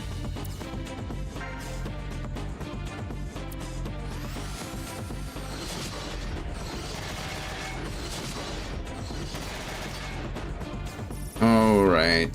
This guy should go down this turn. You don't even have to move, Rexon. Just finish him off, please. Thank you. Okay, well, you hit him both times. You did break an arm. That's something.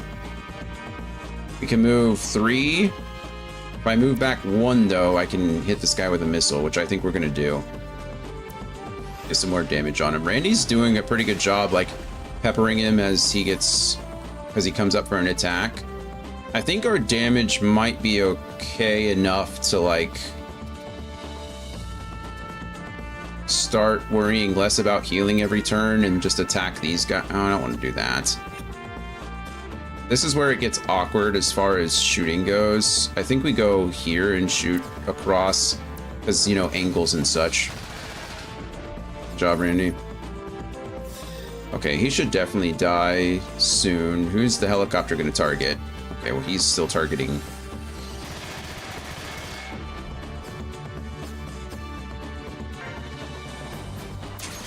Defense 1. Good job, Randy.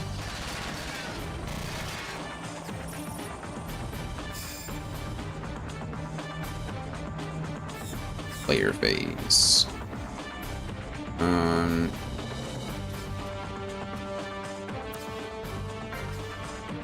Just finish him, please. Pretty please. Thank you. Alright. I don't think it matters where I move. I don't think I'm hitting the guy. I don't think I'm hitting the helicopter this turn. Then...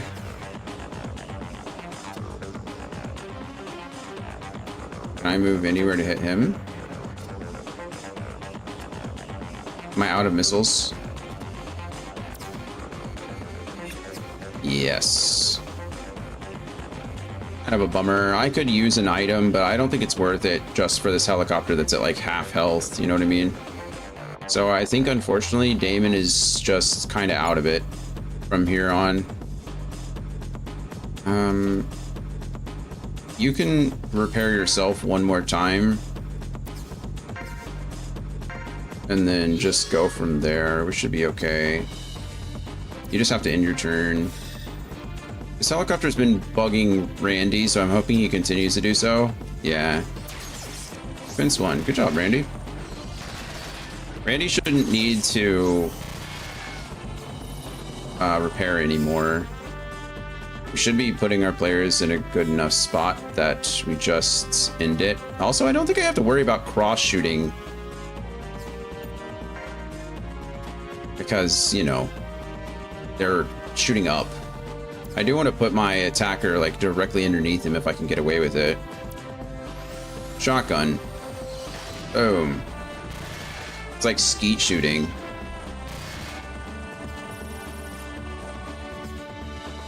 I will say I'm surprised they haven't used as many missiles.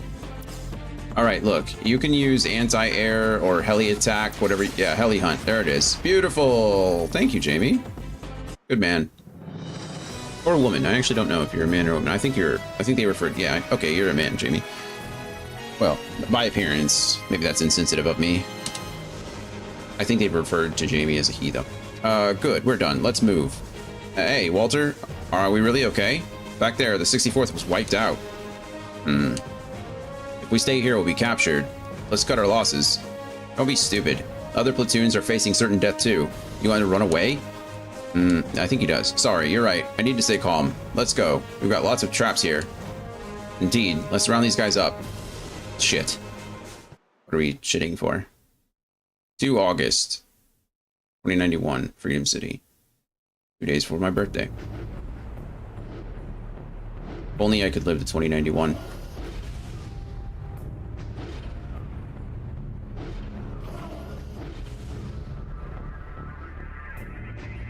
might live to 2091. No, that's like way too many years, isn't it? 75 years. I'd have to be 106. Prune, Jonathan, yeah.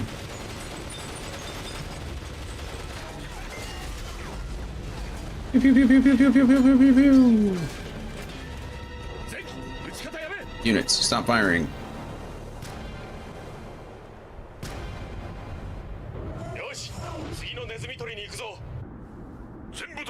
To all units, HQ wants us to retreat. Head to Mail River. All units, retreat. All units, retreat. Tango 6, copy. You heard him. Let's go. We're not safe here.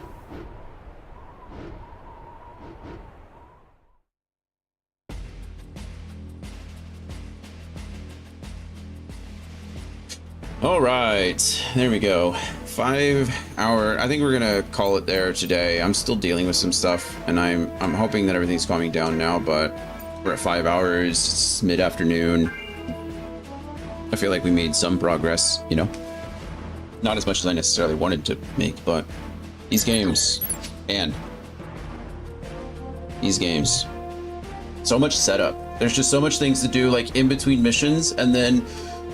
Now inside the missions we have crossfires and friendly fires, and there's a lot more positioning stuff. I do like how this game is like almost every mission we're gaining a new unit. I think it's neat to introduce units that way.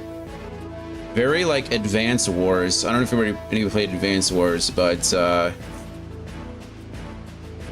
they introduced new units pretty regularly. Well, like once every, or Fire Emblem. Fire Emblem did the same thing. We got to see Daryl, true. We got to see someone break their steel and rice, also true. We got to see a possible upgrade tree. Yeah, I don't know about that.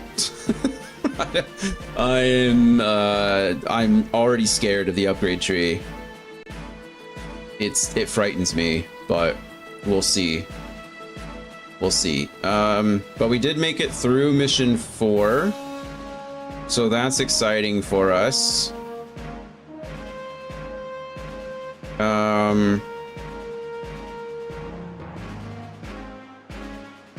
It's cool that, okay, so the guy that I'm following actually does recommend builds to me, which is good, so I'll pay some more attention to that. I didn't pay attention to it last time, but yeah.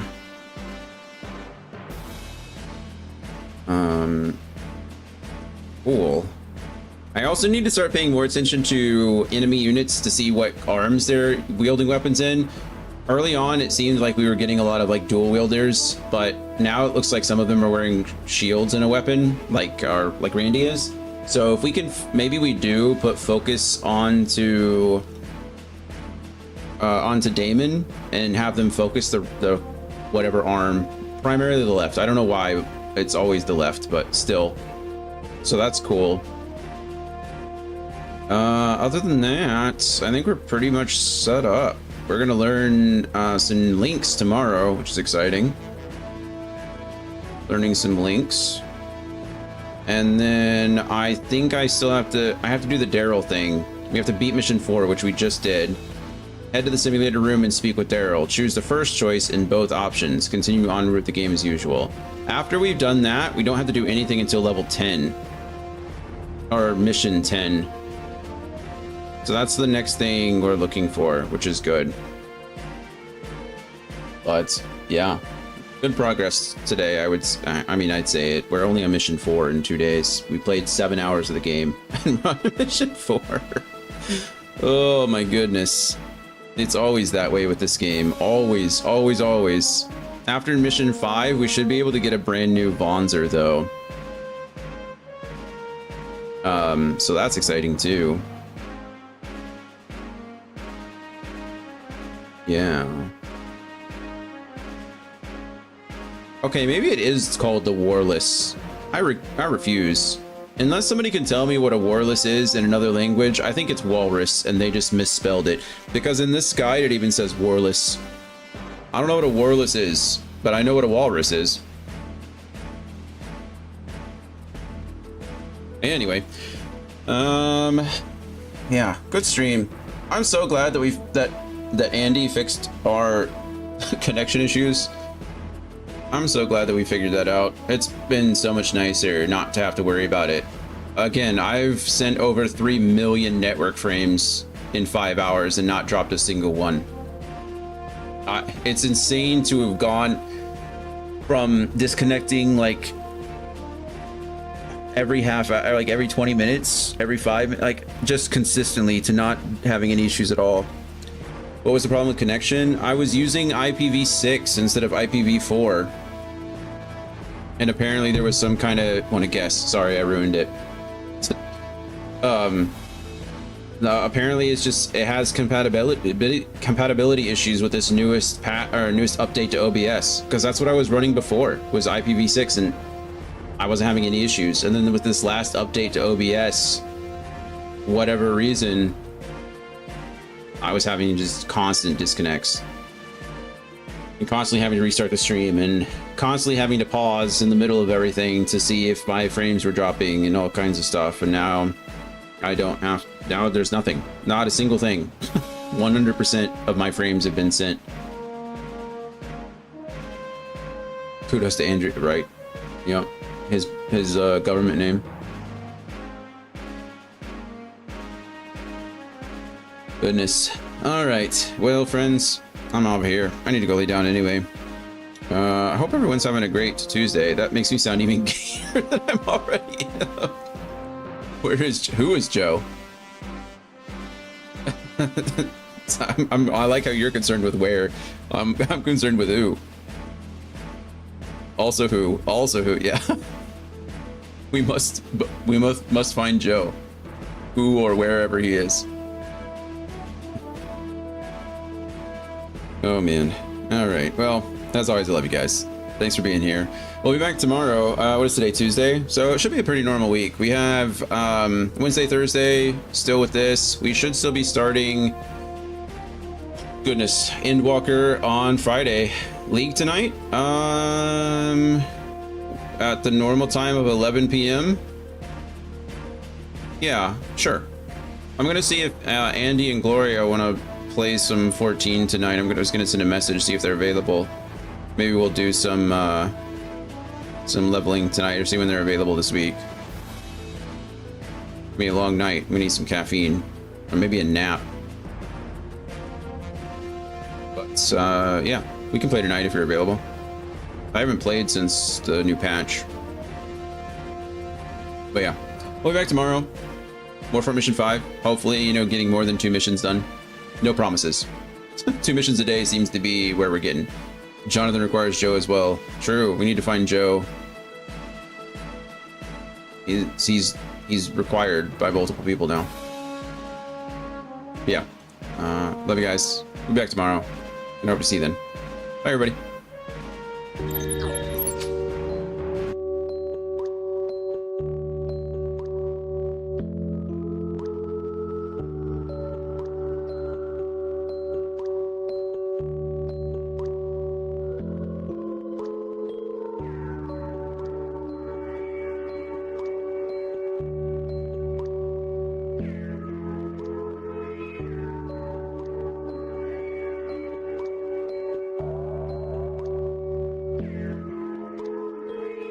First, let me ride the wave. Care too much, that was my mistake. Roll the clock back, now it's time to save the game to fame, now it's time to play. Thought on my mind, so I hope you don't. I need 333 of your time to save. Go fix your face, then pick up the pace, cause you really never know, you could die today. Kid on the block, got a whole new rendition. First in my class, but I lack intuition. More ties to the most high. Now I watch all my dreams as they come to fruition. Work from the dog, work hard and play hard. Marvel in the fact that life is strange. People always trying to change the constant. Only thing constant in life is change. Figured out that I might try. Trust broccoli, now I might guide. Stay true in the dark room, then shine bright like a nightlight. Only one in the world I thought I don't fit. I said F the world, she said I don't fit. Fast forward a decade more, I figured out it was a compliment. And I know Jack means Jack if you ain't gonna show. Master it all, you know not gonna grow. Word from the maestro, and on a high note. Mind is a gun, but I shoot like a bow. I try all lies in my sentence. Word from my dukes, Lord gave me the lessons. Royalty made a loyal king. Now I see God flow like a tidal wave.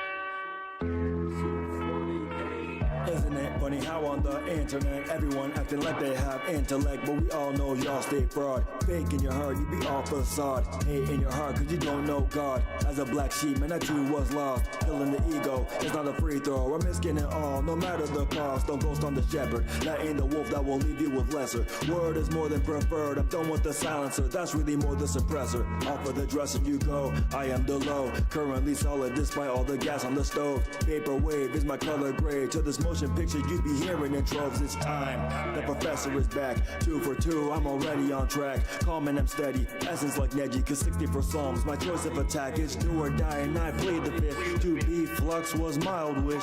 Said I wanna be the game, be no turns that I'm still too childish. And I know, breathe and slow. I had fake taste, sweet and low. Because all these internet bars leave infinite scars. I spoke with a weak MO. Thanks to the Father, Son, and the Holy Spirit. For the life reruns coherent. Rejoice and see the boy and see. With 2 hands up, you will rise today.